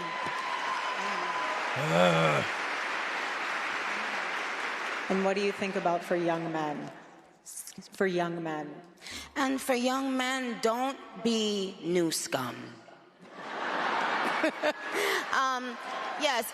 See, dear young men, you have amazing role models like our handsome, dashing president. And you have amazing role... Hang on, hold up. Hold the phone. What an insane fucking thing to say. Just want to throw that out there. What an insane thing to fucking say. I was never so sure before that she was lobbying for her husband's crimes to get Trump to expunge that in some way or another. That's wild. That's wild. She wants that pardon. She's going for that. Models like the assassin J.D. Vance, our vice president. And when I say that,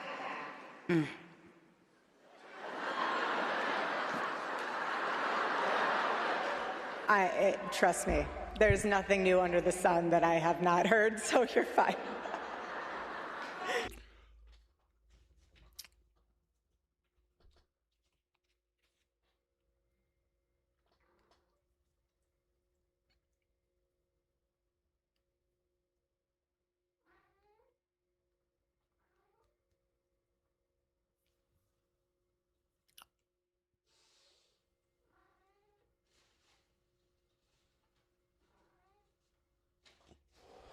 What?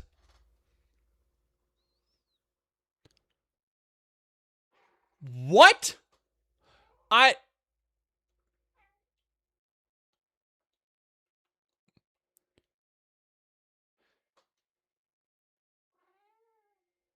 Okay, we gotta walk that back. We gotta walk that back. President. And you have amazing role models like the assassin J.D. Vance, our vice president. And when I say that,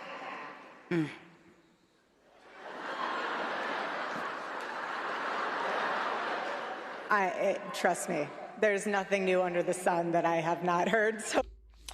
So, okay. What she's saying is that JD Vance is and I need you to hear me when I say this, because I'm going to say this sentence once and I'm never going to utter it again. What she's saying is that JD Vance is a pussy assassin. That's what she's saying. And I don't know if Erica Kirk is picking up on that, but Erica Kirk's response is like, huh, trust me, honey, I know.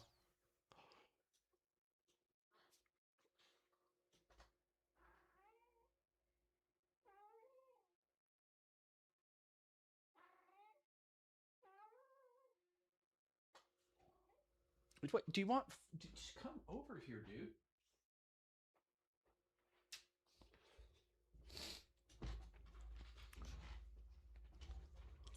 Oh, okay. Oh, that's much worse than what I was thinking? No. Like, that's what her knowing look is for. Go look at the way, because she is going, what she is doing is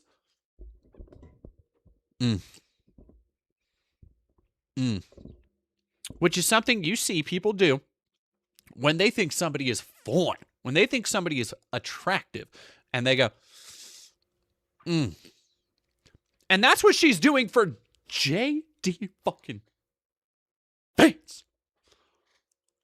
Of all people. I need to... Yeah, okay. Watch her go, like she's gonna fucking eat him up like a piece of nougat. Canadian Goose, thank you for $5. Erica's really been dressing up like a leather couch lately, though. Much to think about. Much to think of. Interesting. and for young men, don't be new scum. Yes, see, dear young men, you have amazing role models like our handsome, dashing president. And you have amazing role models like the assassin J. Yeah, I don't know why she chose assassin. No, she is calling him a suave, masculine man's man, which is so fucking funny. And then she realized that, yes, she was across the street. She realized she was calling J.D. Vance an assassin across the stage from a woman whose husband was literally just assassinated. Insane. J.D. Vance, our vice president. And when I say that,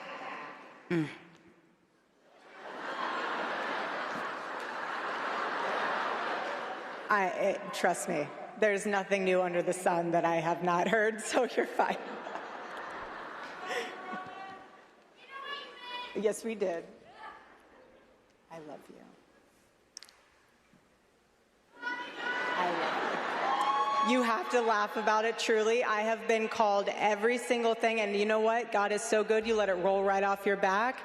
And this is what's so beautiful about this moment, because if the internet wants to clip it, who cares? I love this woman. She's an amazing woman. She has a soul and a heart for the Lord, and words are words, but I know her heart, and it doesn't even matter. And you say what you want to say because I know your heart. I will not judge my that. Sister. Thank you. For boys, be boys. Amen. Be boys. It's okay. Be boys. It's nothing wrong with being a boy. Amen. How about that? Amen. How powerful is that? How profound is that? Amen. Boys will be boys, and there's nothing wrong with that.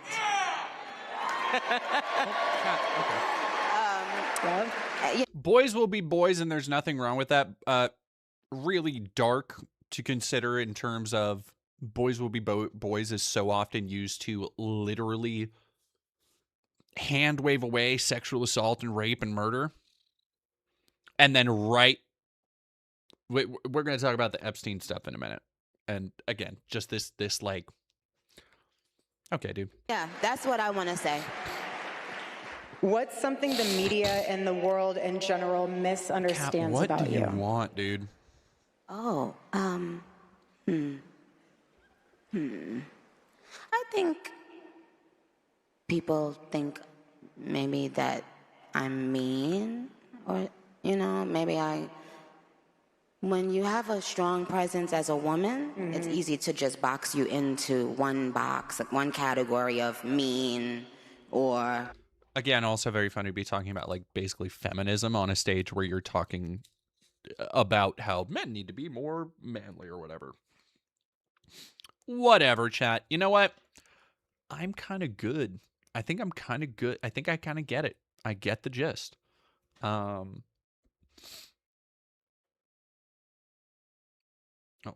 yes, you are being a little booger. This cat is being so ridiculously snuggly.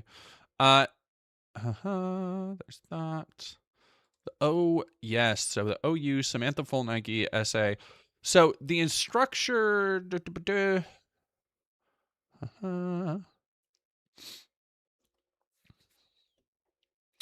teach following essay grade.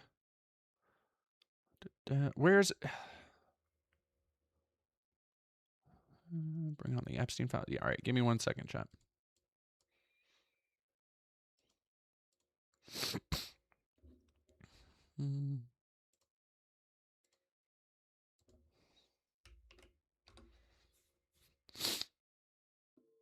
Oh, Jesus. I do want to... So before we get to the Epstein stuff, I want to have two slightly more light discussions.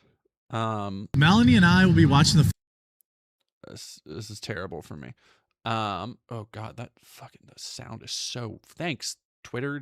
Let's just fucking fuck that up. God, he looks like ass run over twice. Oh, you'd be snuggly on Vest too? Would you now? Would you now?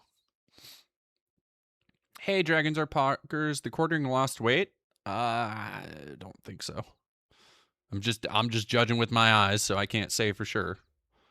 Oh yeah, we got to do the C. Well, we probably actually won't get to the C cop piece tonight. You know what? That's fine. I'll do something about it. Hello, cat. So, the one fun thing I guess we can say.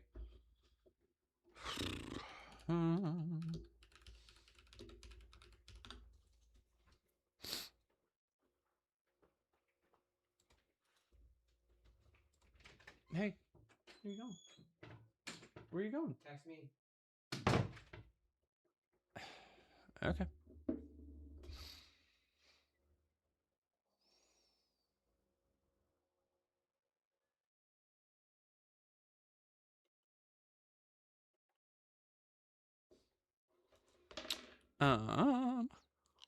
Hey, Swan Pond, it is okay.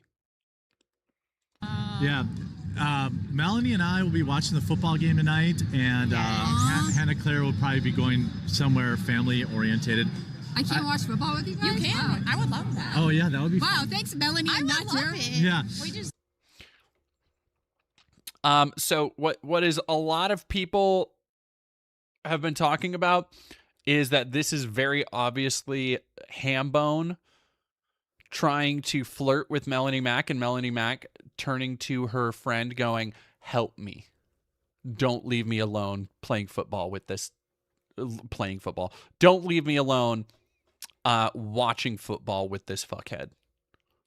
Please. Like really look at her eyes. Now, I'm no body language expert, but this is somebody in crisis, multiple kinds of crisis, because it's fucking Melanie Mack. Tonight, and Hannah Claire will probably be going somewhere family orientated. I can't watch football with you guys? You can. I would love that. Oh, yeah, that would be wow, fun. thanks, Melanie. I I'm would not love sure. it. Yeah. We just didn't know if you wanted to, but I would love I'm it. great at watching sports, and by that I mean I'm solidly okay. Well, yeah, well, we got to figure out where we're going to go. I have a dinner place I want to go, but I got to call. Okay. You forgot who Melanie, he has a merchant logo who is funding this. Yeah, 06, help me. That's fucking crazy.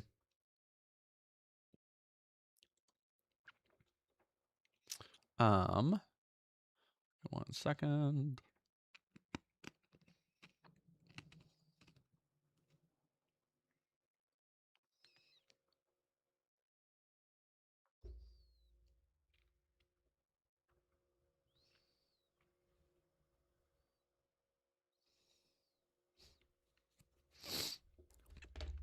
I have a bit of a tinfoil hot question. You think the sloppy redaction formatting allowed anybody to remove them was a planned move to make the file seem fabricated? Like, if the onus for making the data transparent is on the people who downloaded and cleared it manually, is that just a way to open the door to act like those people are faking the information? I think that's the way a lot of people are going to try and spin it. But, yes. Yeah, Sophie Bliss. Sorry, my ADHD is taking over. I think that's the way some people are going to try and spin it. I don't think that's going to... I don't think that fucking shit flies, honestly. I think the easier... I really do think it's an Occam's razor of the people who were in charge of redacting it, be they incompetent, be they too stupid, just didn't do a good job. Like, I really think that it just comes down to that.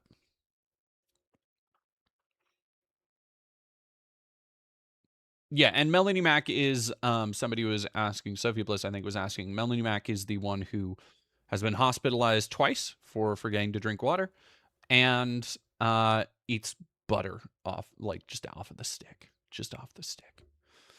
That's crazy. 07 Thorzane, thank you for following. Snaztastic333, thank you for following. So, this is from... Justice Department releases new batch of documents in Epstein investigation. CNN reporters are going through the documents into the convicted sex offender. So you're going to want to keep up with, because there's going to be a lot of stuff going around the internet. And this is a point at which you're going to actually want to make sure that anything you're reading on the Epstein documents is sourced and relates back to actual journalism and actual files. I have already seen several images and several posts and things go viral.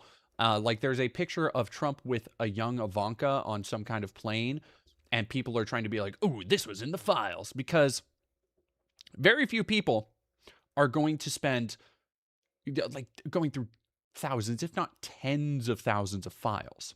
Very few people are going to do that, either because it's their job or just because they're crazy like that. I'm not even going to be doing that because I have so many other things to do. So I think it is really important to question anything you see and where it's coming from and how that information was reached. When you're browsing Twitter, when you're browsing Blue Sky, when you see literally anything related to the Epstein files and Trump, because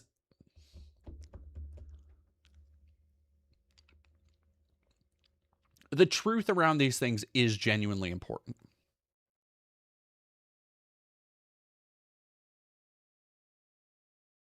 Can I ask you, have you come across trans representation in a courtroom? How so? Like, in terms of a lawyer?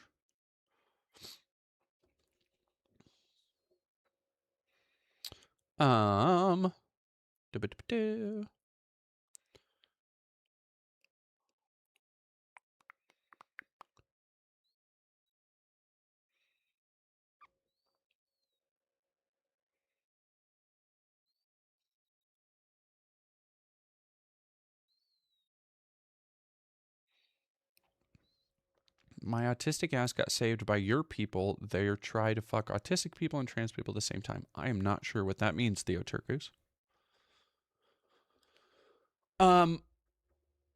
But yeah, people have been talking a little bit about the kind of memification of Epstein, and that's the thing that I've been seeing that legitimately sickens me, because it cheapens the gravity of the situation for so many people.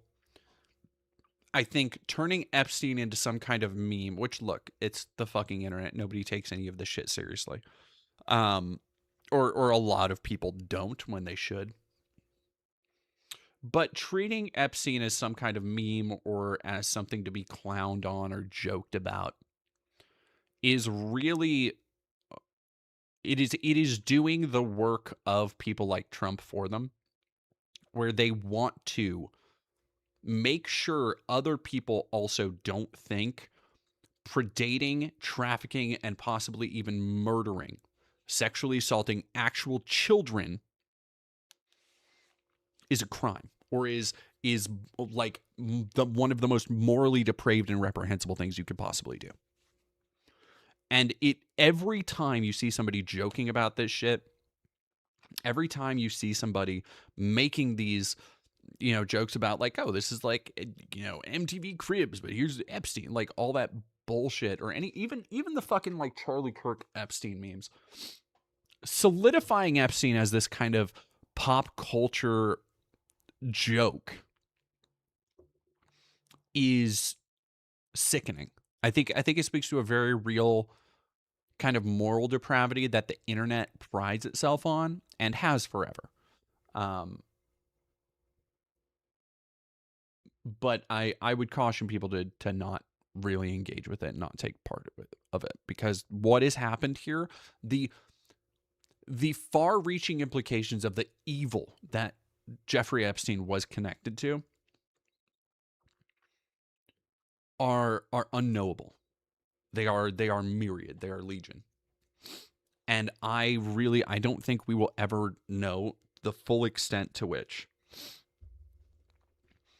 people in power have been responsible for unspeakable acts against humanity. But I think for the victims, I think as an effort to hold people accountable, the horror of these things cannot be cheapened. They cannot be made into a joke. They cannot be made into a fucking meme. And I am so serious about that.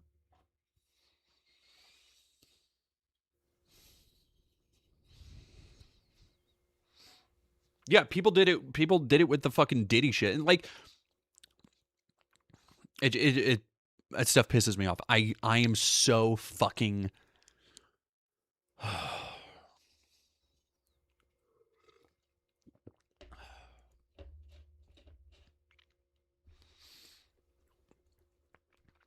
So all of that is to say that you should try and cross-reference sources when you're really looking into this stuff. And before we get to the actual files, or the ones that we've seen or the ones that I've seen, I want to make abundantly clear that from this point till really the end of the stream, it's not going to be a good time.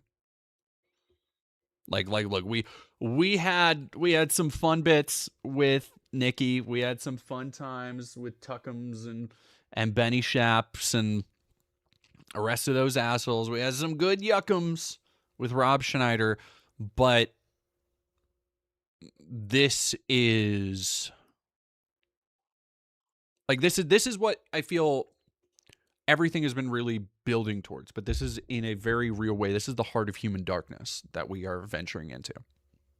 We've dabbled a little bit on the stream. We've looked a little bit into, here are the pictures of Epstein's fucked up nightmare home. And, here are, redacted pictures of victims and shit like that. And it is stomach churning and sickening, but hearing the accounts, the credible accounts,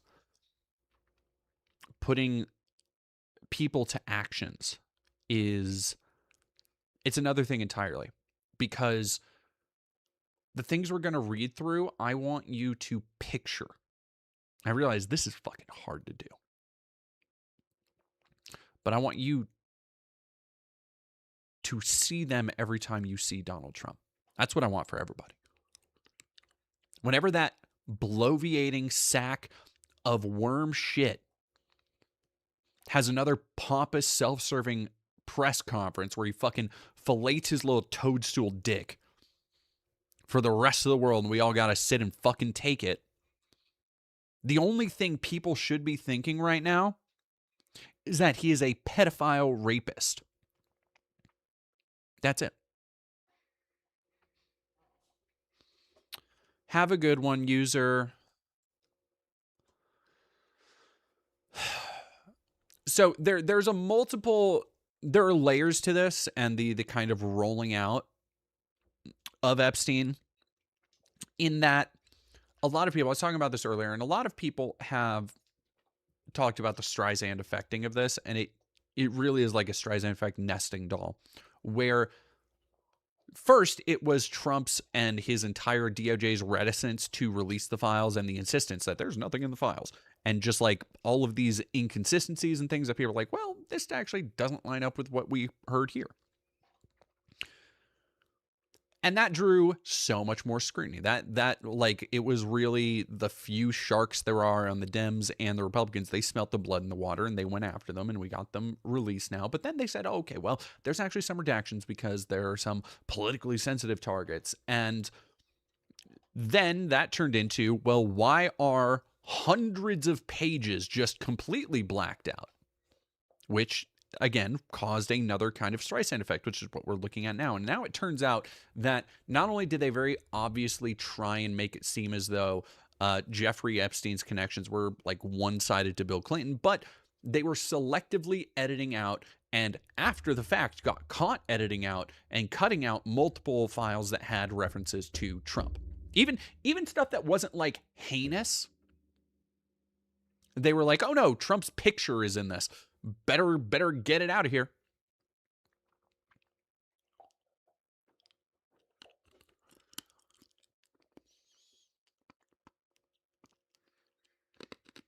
Donald Trump's name has appeared in the latest file drop. Authorities have not accused Trump of criminal wrongdoing related to Epstein. The DOJ has said some of the materials include untrue and sensationalist claims. And this is when I talked about at the beginning of the year, two things I was right about. To go back to the beginning of the year and my speculations on things, which I begrudge myself being so right about these things. I don't like that I'm right about these particular things. One of them, I didn't get to talk about it yet, but one of them was Randy Fine trying to get Ilhan Omar deported. At the beginning of the year, I said I think that they will very likely try and deport a elected representative of some kind by the end of the year. I think that's where we're going. Don't like being right about that. The other one is not being able to trust in any way the DOJ because they will cover, and we've seen it time and time again with Pam Bondi, with the way that she skeezed out all of this shit when they did the whole, oh no, we're definitely revealing the Epstein files and all that stuff. And that comes to the fore here.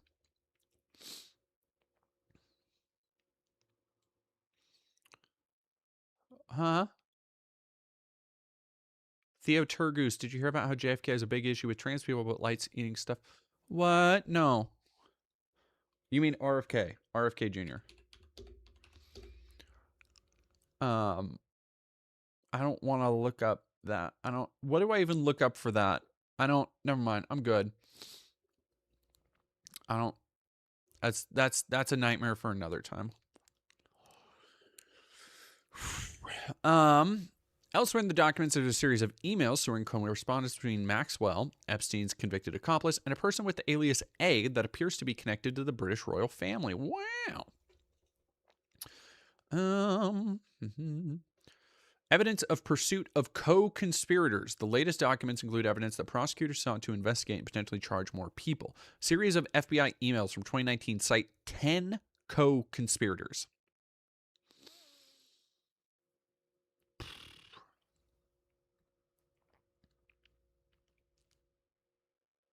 That means there were 10 other people. Retald, thank you for following. Snaztastic and Thorzane, also, thank you for following.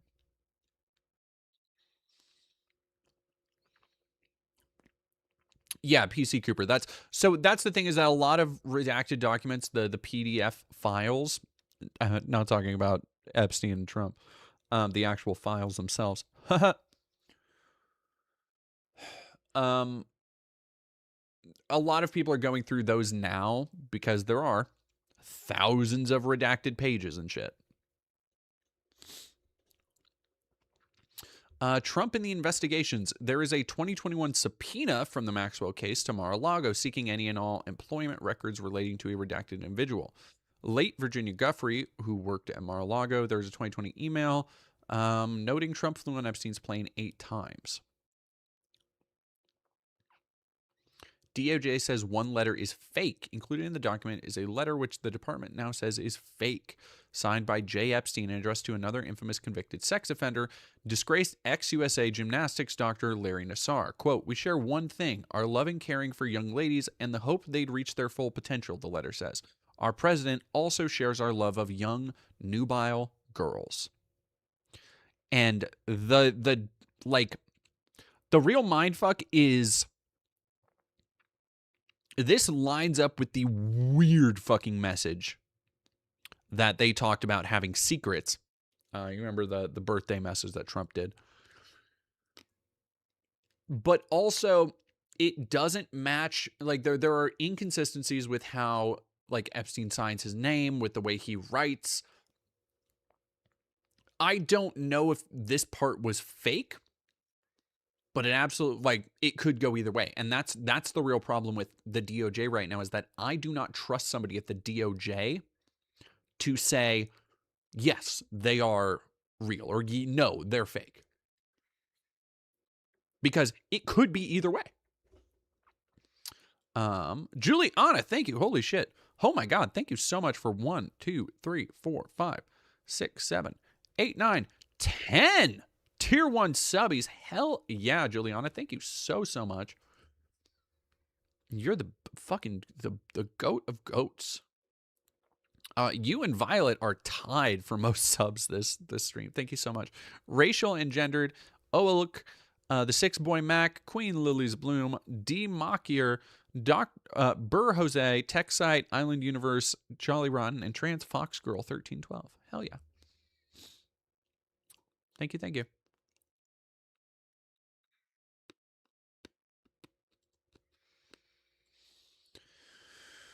Oh boy. Questionable actions from the DOJ. The department's initial statements read as if it's from Trump's personal lawyer, i.e. its reference to how his information, if credible, quote, certainly would have been weaponized against President Trump. Rather than a neutral handler of this information, the DOJ's questionable handling has also been underscored by the curious and heavy-handed redactions that go beyond the limits of the law Congress passed. All right, let me see if this is...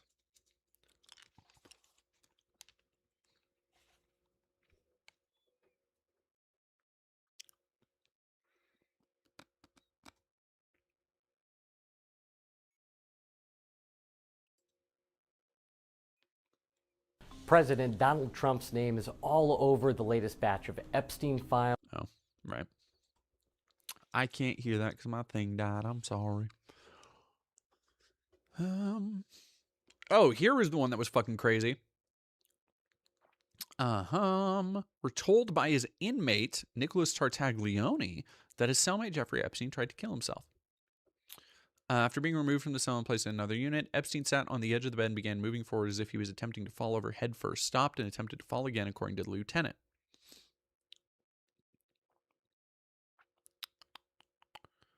Gave himself a rug burn with the sheet to call attention to his situation. Person, if it's safe to say, Epstein tried killing himself a week after the incident. In a follow-up email, the psychologist wrote, quote, just put potential suicide gesture. Neither of us knows what really happened. That seems like the best description. Jesus Christ. 10 co-conspirators. Oh, word. Of the 10 co-conspirators, 3 have been located in Florida, one of the places where Trump lives. served subpoenas, one in Boston, one in New York City, also where Trump lives, and one in Connecticut were located and served. 4 of the 10 are outstanding, but attempts have been made.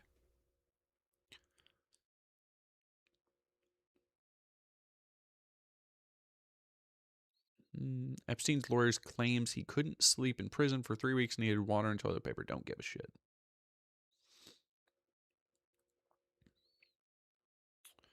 Later email, the data addressed to the warden.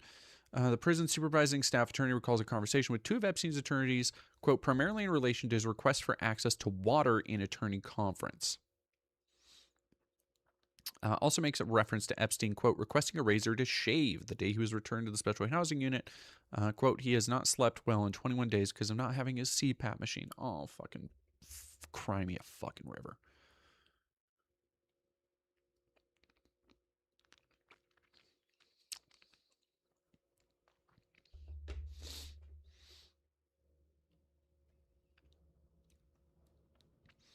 Appears to direct prison staff to investigate the matter along with whether Epstein has toilet paper in his cell.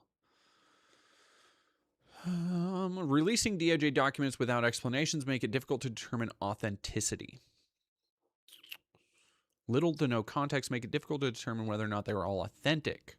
DOJ dropped more files overnight on top of hundreds of thousands last week.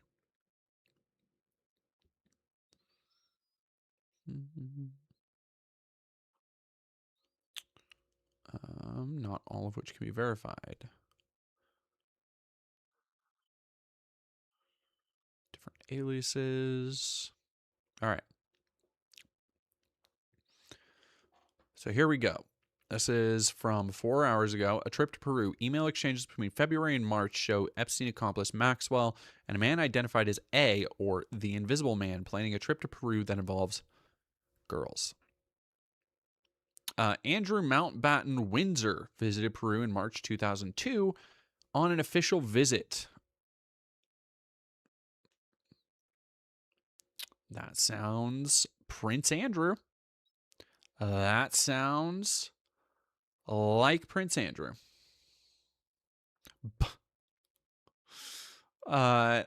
Thank you very much. Balls Deep 6969 for $2. The god/goddesses of control plus C, control plus V for the win. Hell yeah. Hell yeah. Crude references. A handwritten letter signed by J. Epstein appears to make crude references to Trump. We already talked about the Larry Nassar thing.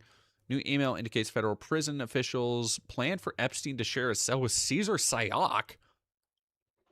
Why? What? The Trump supporter who's serving a 20-year sentence for sending pipe bombs to Democrats. That's bizarre. More notable figures, Larry Summers and Jess Staley, were made executors of Epstein's will.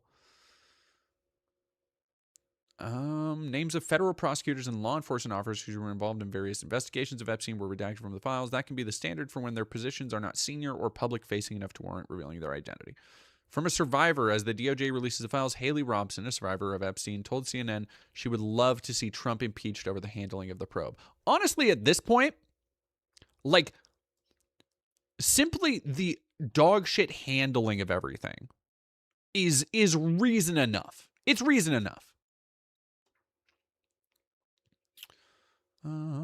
Salacious behavior collected by FBI.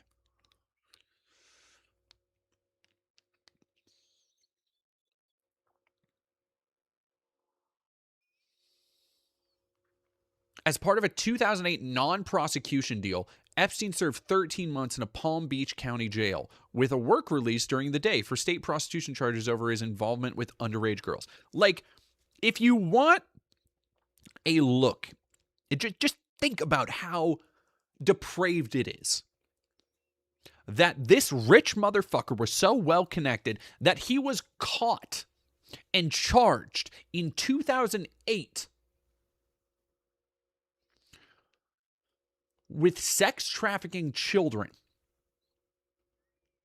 And he got the cushiest, lightest sentence possible.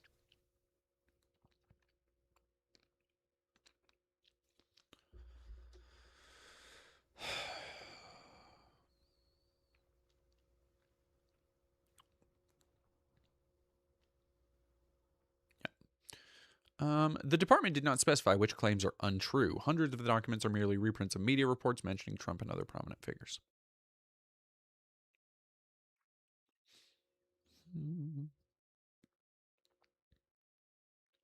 Yeah, no shit. Our presidents.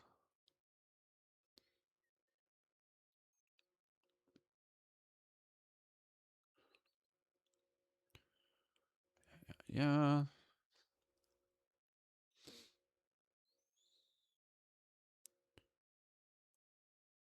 Dear LN, the letter reads, as you know by now, I have taken the short route home. Good luck. We shared one thing, our love and caring for young ladies and the hope they'd reach their full potential. Life is unfair, the letter reads.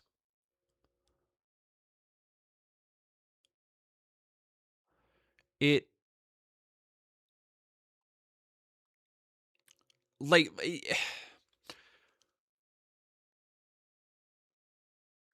the letter is fucking wild, and it is, but it's also like so, it's so weird on every possible level. The first and foremost being like whatever, I guess, you know, one pedophile to another, it's not that weird. But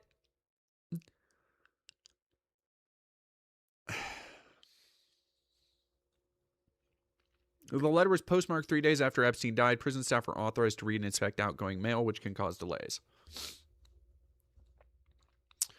Based on prison documents from a FOIA request, CNN previously reported that while he was jailed, Epstein appeared to have sent a letter to Nassar, although the contents of the letter were not disclosed. Okay, now I actually think it's real. I'm back on it. It was discovered by prison officials investigating his suicide weeks after his death. I'm right back in because it came. Here's the thing, it came through a FOIA request, and that means it was verified by the feds before they were trying to cover it up. The FBI in 2020 requested from its laboratory handwriting analysis. While the latest DOJ statement said the FBI had confirmed the letter was fake, it did not specifically say that conclusion was based on the handwriting analysis. So, like, they can literally just say, oh, it's just fake. It's just fake.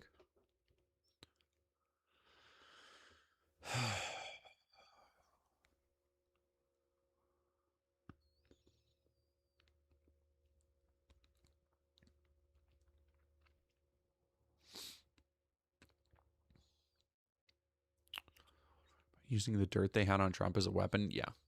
I wouldn't be surprised. Fitzpatrick, thank you for $5. Happy holidays. Happy holidays to you as well. God, I can't believe we are, damn, tomorrow's Christmas Eve. Holy shit.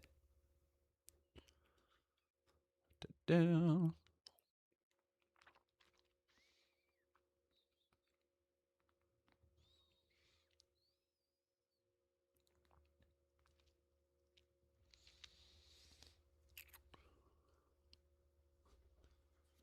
Why? I don't know why they were planning on having Caesar Sayok, that fucking nutbag.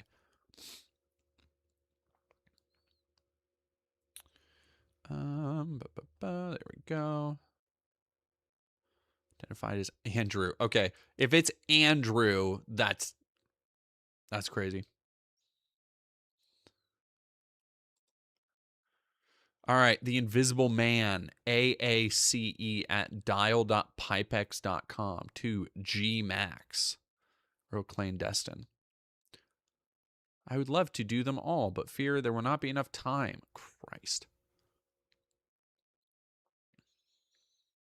Entirely to you and Juan Esteban.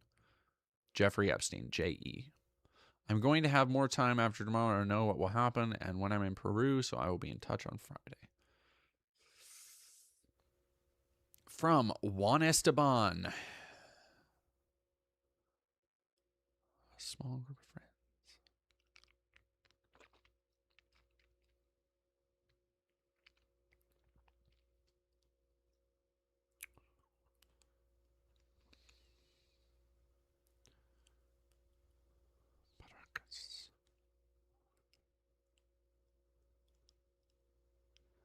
I doubt we will find somebody. Yeah, no, this is Prince Andrew. And it is Like, again, the callousness, the casualness.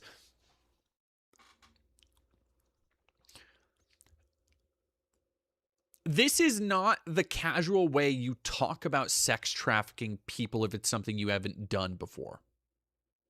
Like they are literally regarding the trafficking of children, very likely minors, with the same tone as, oh, we can go while you're in Peru. Do you want to go horseback riding and fucking see the Nazca lines? And that tells you so much of, I feel, what you need to know about the open secrets held across borders, across boundaries, across party lines by the 1%, by the upper crust. As far as I'm concerned, anybody who can be in these clubs is a fucking sicko pervert. Anybody who goes through life with an understanding, an admittance,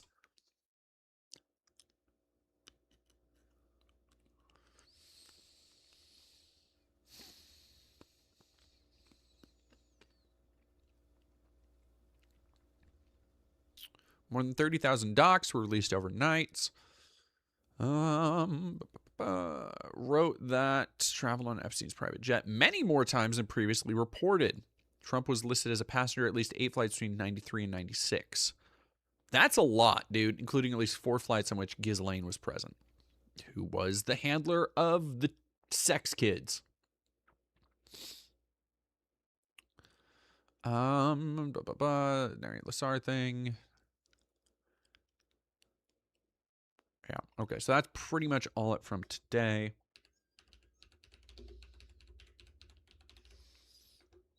Oh, I need to take my fucking caps lock. There we go.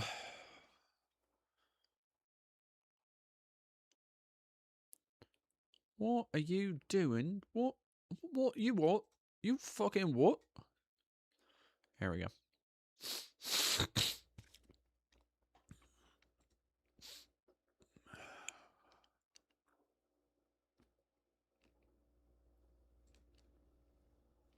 Why would you do that to me? A compilation of redacted pages from documents related to Jeffrey Epstein, yeah.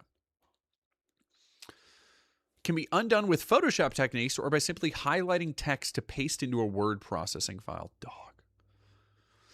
Oh, that's crazy. Redaction. Explaining how Epstein and his associates had facilitated the sexual abuse of children. The exhibit was the Second Amendment complaint, amended complaint in the state case against Indike and Khan. In Section 85, the redacted portion states, between September 2015 and June 2019, Indike signed for over $400,000 made payable to young female models and actresses, including a former Russian model who received $380,000 through monthly payments of $8,000 made over a period of more than 3.5 years until the middle of 2019. Jesus. Attorney, Representative Epstein.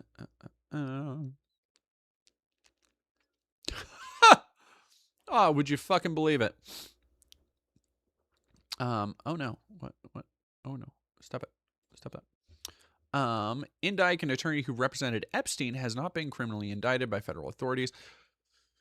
Before the Justice Department settled the Epstein case, that firm represents the Defense Secretary, Pete Hegseth, and previously represented Trump in his defense against charges stemming from the discovery of classified government documents in Mar-a-Lago.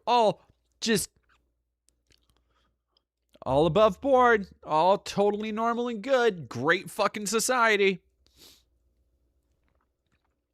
Quote, defendants also attempted to conceal their sex trafficking and abuse conduct by paying large sums of money to participant witnesses, including by paying for their attorney's fees and case costs in litigation. Epstein also threatened harm to victims and helped release damaging stories about them to damage their credibility when they tried to go public with their stories of being trafficked and sexually abused. Wow, geez, where have we have heard that before? That's just straight up Trump's fucking playbook. Hang on, God. My cat is so warm. She's just purring on my lap right now.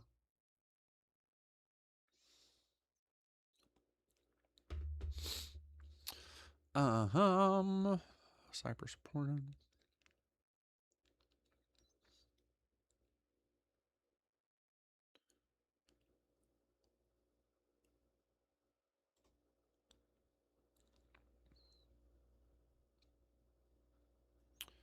Jesus fucking Christ.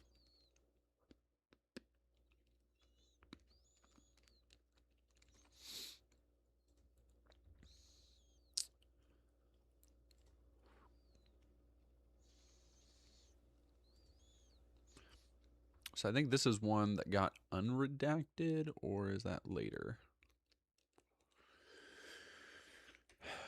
All right.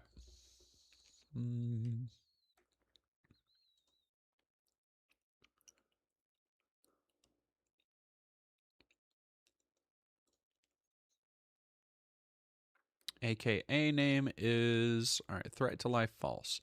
Provided a tip about 3 weeks ago under an alias. Is that's a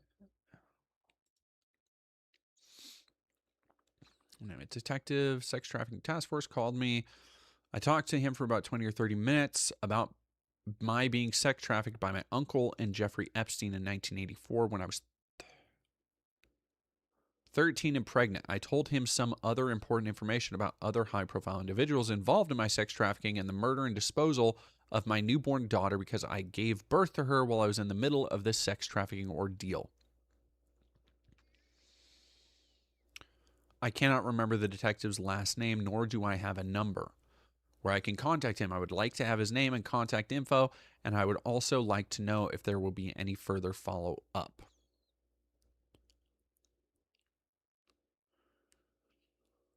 Additional info. I'm just wanting to reconnect with the original detective. He was orchestrating a deal along with my uncle where different men and a few women and girls would come to a variety of boats and yachts and pay money to force me to do something redacted with them when I was 13 and pregnant. Witness information. First name Donald, last name Trump. Just trying to find out the NYPD detective on the FBI sex trafficking force that called me a couple weeks ago and spoke to me about some of these issues. How is Donald Trump known? According to this person. Oh, no, he was always rich. He was born rich. Yeah, Donald Trump was always this fucking rich. Donald Trump participated regularly in paying money to force me to blank with him, and he was present when my uncle murdered my newborn child and disposed of the body in Lake Michigan. Oh, Epstein? Yes. Epstein was also this fucking old rich.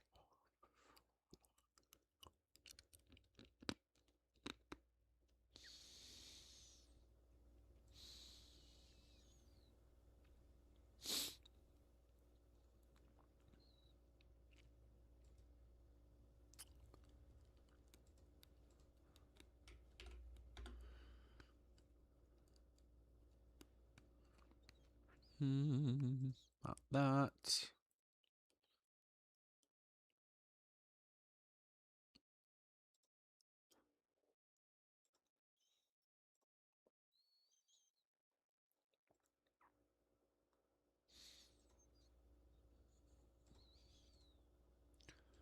Oh, here we go.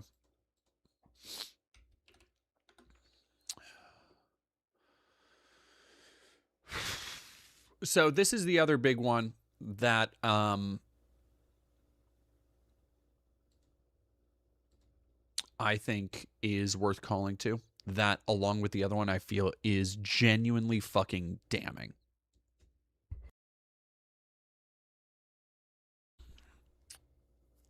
Pierre B, hello, over on Twitch. We are unfortunately not having a good big boy shit I said about Bill Clinton. What did he say? What did he say about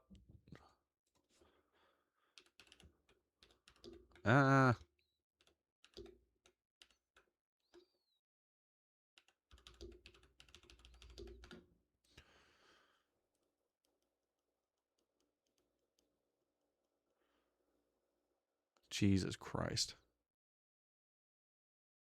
I think it's a terrible thing. Fuck off. Trump complains Epstein's files are damaging people who innocently met him.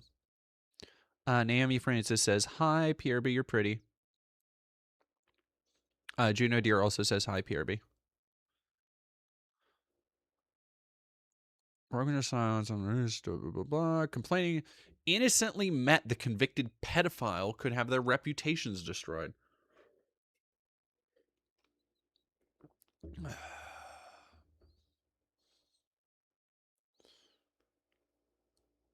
I hate to see the photos come out, but this is what the Democrats, mostly Democrats, and a couple of bad Republicans are asking for. So they're giving their photos of me too. What the fuck does that mean? I don't like the pictures. I think it's a terrible thing. I think Bill Clinton's a big boy. He can handle it. But you probably have pictures being exposed of other people that innocently met Epstein years ago, and they're highly respected bankers and lawyers and others.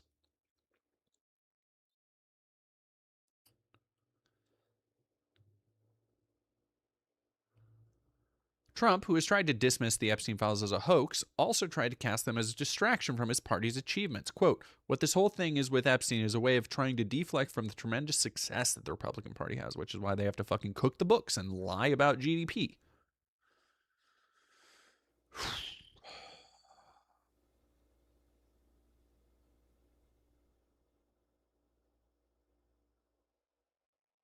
Yeah.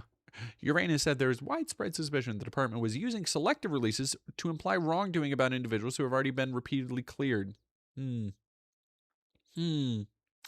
Interesting. So here's one thing that was found today.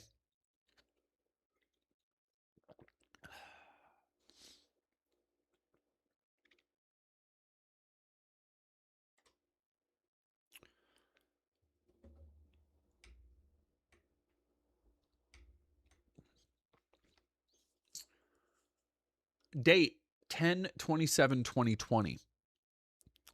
Blah blah blah. Called the FBI Threat NTOC unit to report potential information related to Jeffrey Epstein and Ghislaine Maxwell. Blank provided the following information. Blank reported around 1997 he made contact with blank, date of his birth, with whom he had known for 6 or 7 years prior as they had a son together. Blank and blank ended up dating. As blank explained, she was having money issues and problems with her daughters. So-and-so noted they were friends from before. During the contact in 97, so-and-so asked how to spell Ghislaine numerous times. As blank noted, she had taken her daughters up to see one of the supposed fathers who lived in Niagara Falls, New York recently. She reportedly met a lady who invited her daughters, blank, blah, blah, blah, to a fancy hotel and met Donald Trump and some of his friends in 1997. Blank continued asking blank how to spell Ghislaine, implying Ghislaine had given her money and would give her additional money if needed. On Christmas Eve of 99, or the day prior, blank was over visiting his son, who he had with blank years prior, began talking to as she seemed to be acting strange and asked so-and-so if they needed a ride home. In the Dallas-Fort Worth area, during their time as the driver, he had met Donald Trump. He noted he picked the president up in 95 and took him to the Dallas-Fort Worth airport. So-and-so reported that some of the things Trump had spoken about during the ride while on his cell phone were very concerning. Reported that he was, quote, a few seconds from pulling the limousine over on the median and within a few seconds of pulling him out of the car and hurting him due to some of the things he was saying, as the caller chose not to. He noted Trump continuously stated the name Jeffrey while on the phone and made references to abusing some girl. Blank was unsure who he was talking to nor who he was referencing. As blank talked about his time meeting Trump, blank immediately said their demeanor went stone cold. As blank stated, he raped me. Said what? As blank replied Donald Trump had raped her along with Jeffrey Epstein. They noted some girl with a funny name took me into a fancy hotel or building. That's how it happened.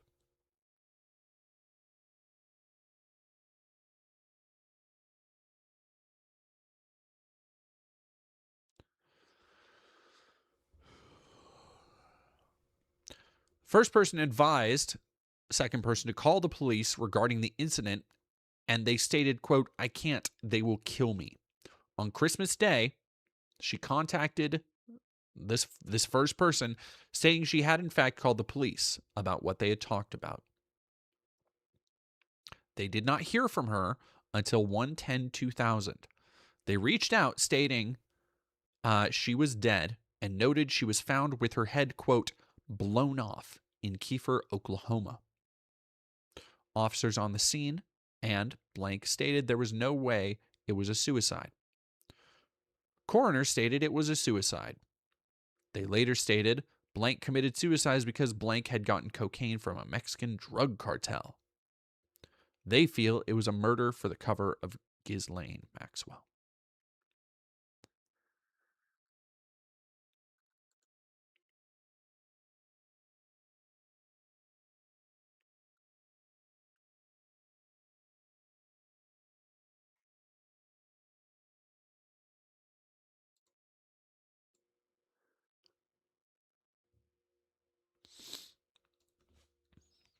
So what that is the witness account claiming Donald Trump had knowledge of a plot to have some stage a suicide so somebody wouldn't talk.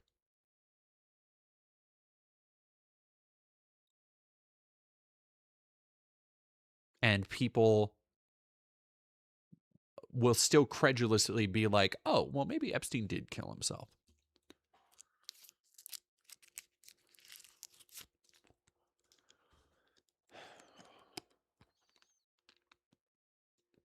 I can't say what these... Oh, I can't. I literally can't show my Twitter.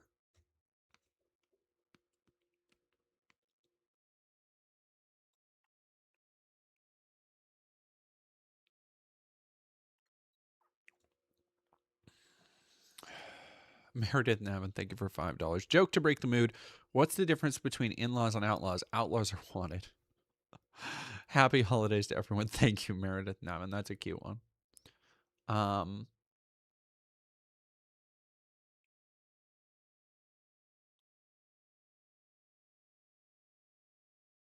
Yeah, those are the things that are coming out more and more by the day as people go through these redactions, as people... There's not going to be a way to stop this.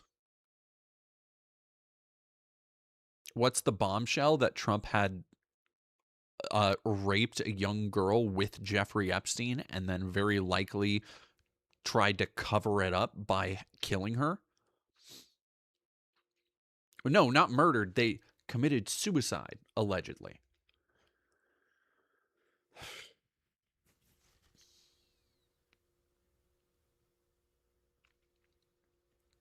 And see, I think this is why I get so incensed. Like earlier, I was getting so mad just listening to people on the TPUSA stage talk about what they think are fucking important, what they want to convince everybody is worth caring about. And it's not this idea of how many people, how many children, how many women, how many people who had futures, who had families who love them, are fucking dead, will never be the same again because they were trafficked and mutilated and hurt and used by these psychopathic, soulless, black-eyed cretins in skin suits, masquerading like they're one of us, masquerading like they're a human fucking being. And it's almost comical. It is darkly comical to think about, yeah, and one of those fucking pedophile skin sacks runs the government. But people will still try and tell you about, oh no, trans women in sports, that's the thing to care about.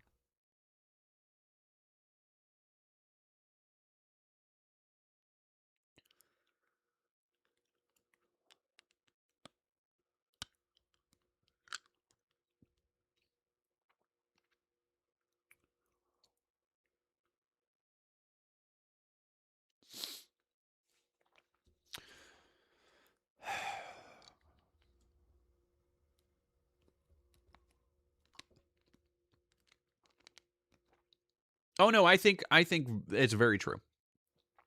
Violet left. Thank you for 100. We might get more. I'm not going to heaven slip-ups by Trump with all this getting out. I think that is...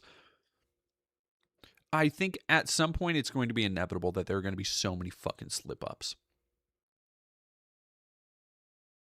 There are. There are going to be so many more.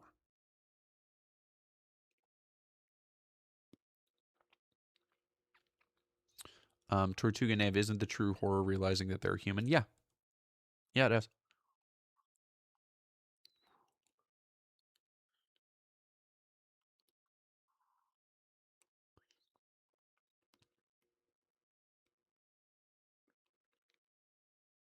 Like, looking at the human capacity for this kind of darkness.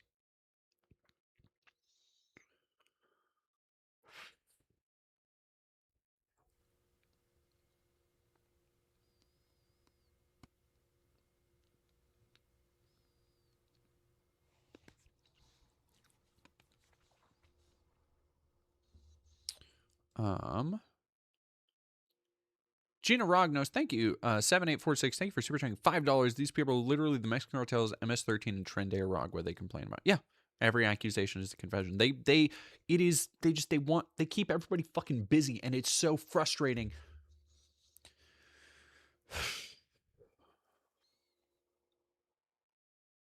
Trump is a dick, but not raping teenagers involved in organized crime. You mean to tell me the guy who built a real estate empire in New York City in the 70s and 80s didn't know anybody in organized crime? Speaking of which, I got a bridge to sell in Brooklyn. Thank you very much, Canadian Goose, for another... Oh my God, $20. They think trans people are the problem. Well, it's people like this who are what they fear-mongered be. I never want to hear another Trump supporter claim they're for the kids or pro-life. Yeah. Because the second this shit comes out, there's not a, like, just a lick of reflection. Sophie.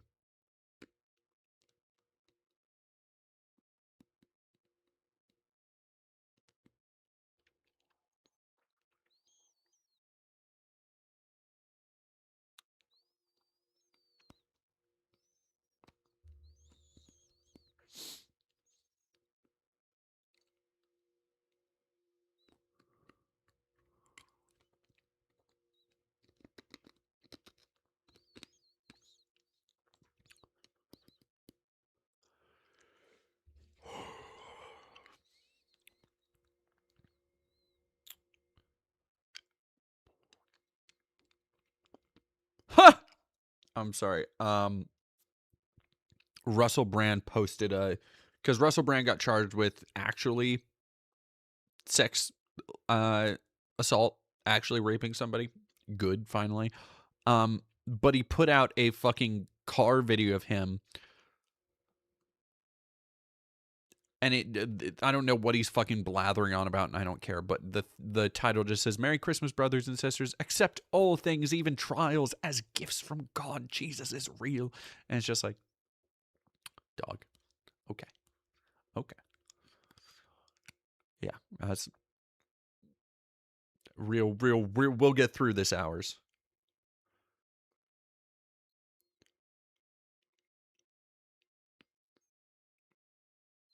All right, we've got... I think we're going to go and hang out with Maple Takes.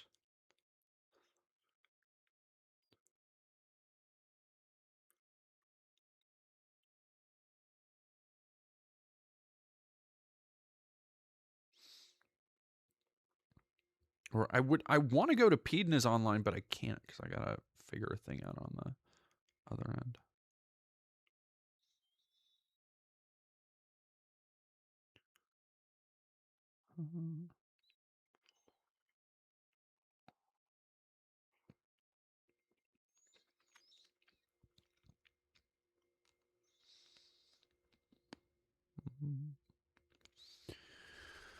Who do we got?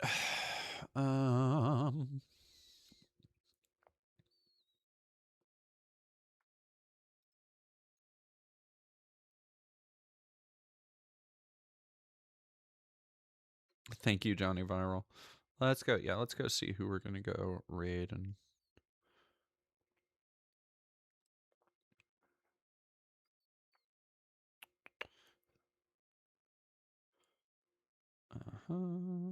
Let's go. You know what?